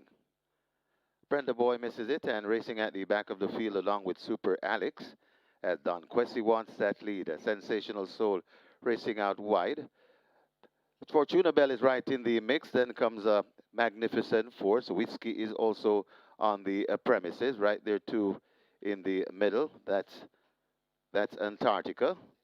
Linguist is also on the premises. Then comes Allegiance on the outside. That's Huntsman. Then comes a Strike Smart. Also coming on, that's California Gold.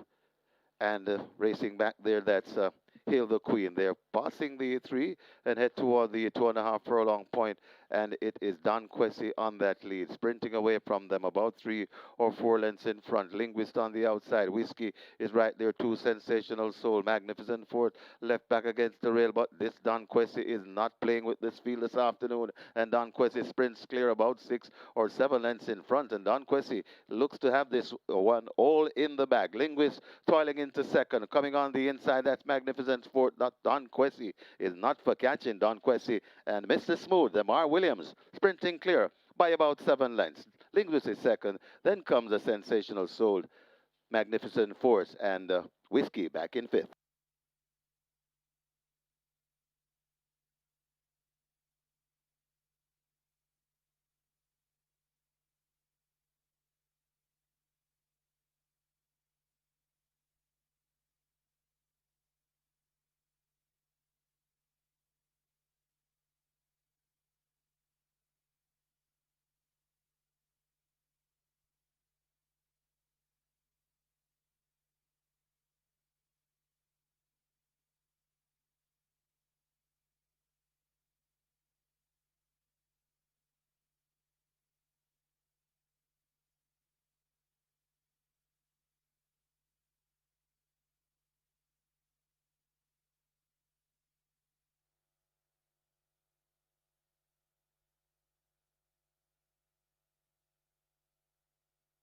And may I have your attention, please? May I have your attention, please? A correction to the placings. We had a dead heat for 4th. A dead heat for 4th between number 2, Magnificent Force, and number 12, Whiskey. So we had a dead heat for fourth in race number 10.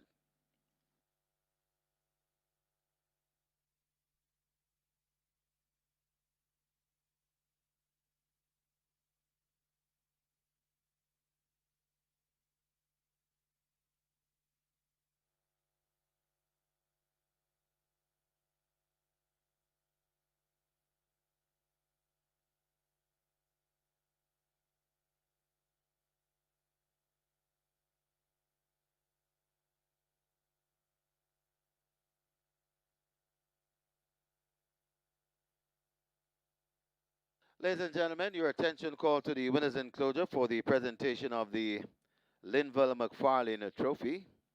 Making the presentation, Hall of Famer LINVAL McFarlane, and he present to the winning trainer, Barrington Bernard, who presented Don Quessy in unbeatable fashion.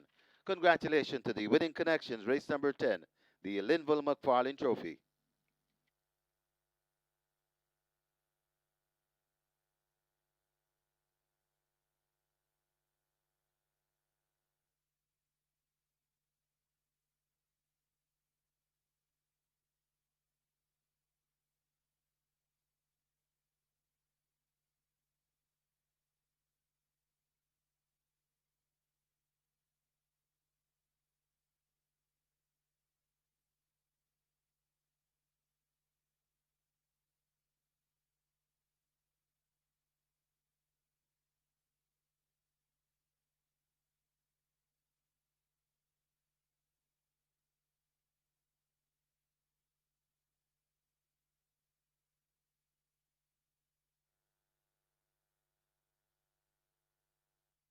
Magnificent Force, far side, number 2, Whiskey, nearest to us in the dead heat. Result of the 10th now official. Horses to the testing barn. 8, Don Quessy. 16, Linguist. So 8 and 16 go to be tested. Splits 23-2, 46-3, 111-1. Final time, 6.5 furlongs, 118 flat. The margin 7 by 1.5. That's it for today. We'll be back with you on Easter Monday when we have the running, the 6th running of the Ian Levy. Stand by for your recap. You will have it from racing analyst Michael Kane when ready.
A great day of thoroughbred claims racing has come to a closure here once again at Caymanas Park, and we had 10 races on tap. The feature race on the card was the LINVAL McFarlane Trophy, race number 10. But just before we get to that replay, the stars on the card: Radish Roman had a four-timer, Tevin Foster had a triple, and champion apprentice Demar Williams had a double. So those three riders responsible for 9 of the 10 winners ridden. We actually had a dead heat in an event won by Demar Williams and Rudolph Page, so they shared that win.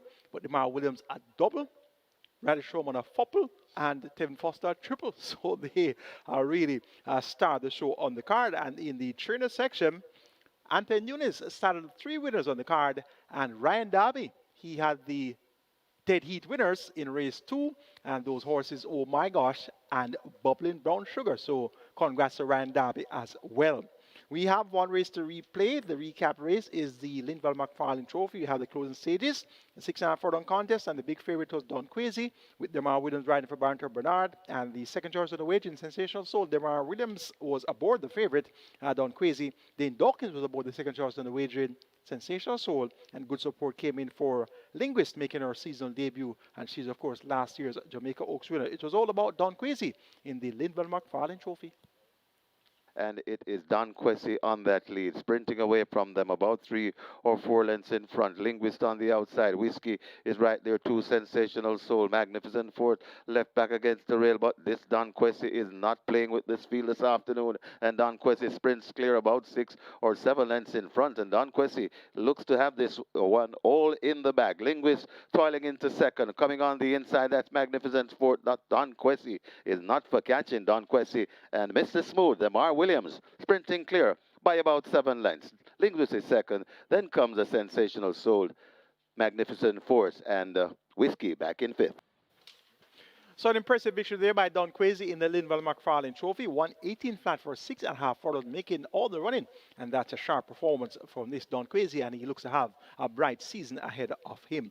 And speaking of bright season ahead of us, how about on Monday, Easter Monday, just a couple of days away, we have a mandatory payout on the Reggae 6. Over $21 million is in the jackpot, converted to a carryover. That's going to be the big ticket item on the Easter Monday card. Last mandatory payout, we had over 42.7 million in the net pool. That was a record. We could have another record upon us here on Easter Monday. That's going to be it from us here at Caymanas Park today. I'm your journalist, Michael Kane, on behalf of the production team and also on behalf of the promoters, Supreme Ventures Racing and Entertainment Limited. Have a good Easter Saturday evening, a good Easter Sunday, and be here on Easter Monday. Have a great Easter weekend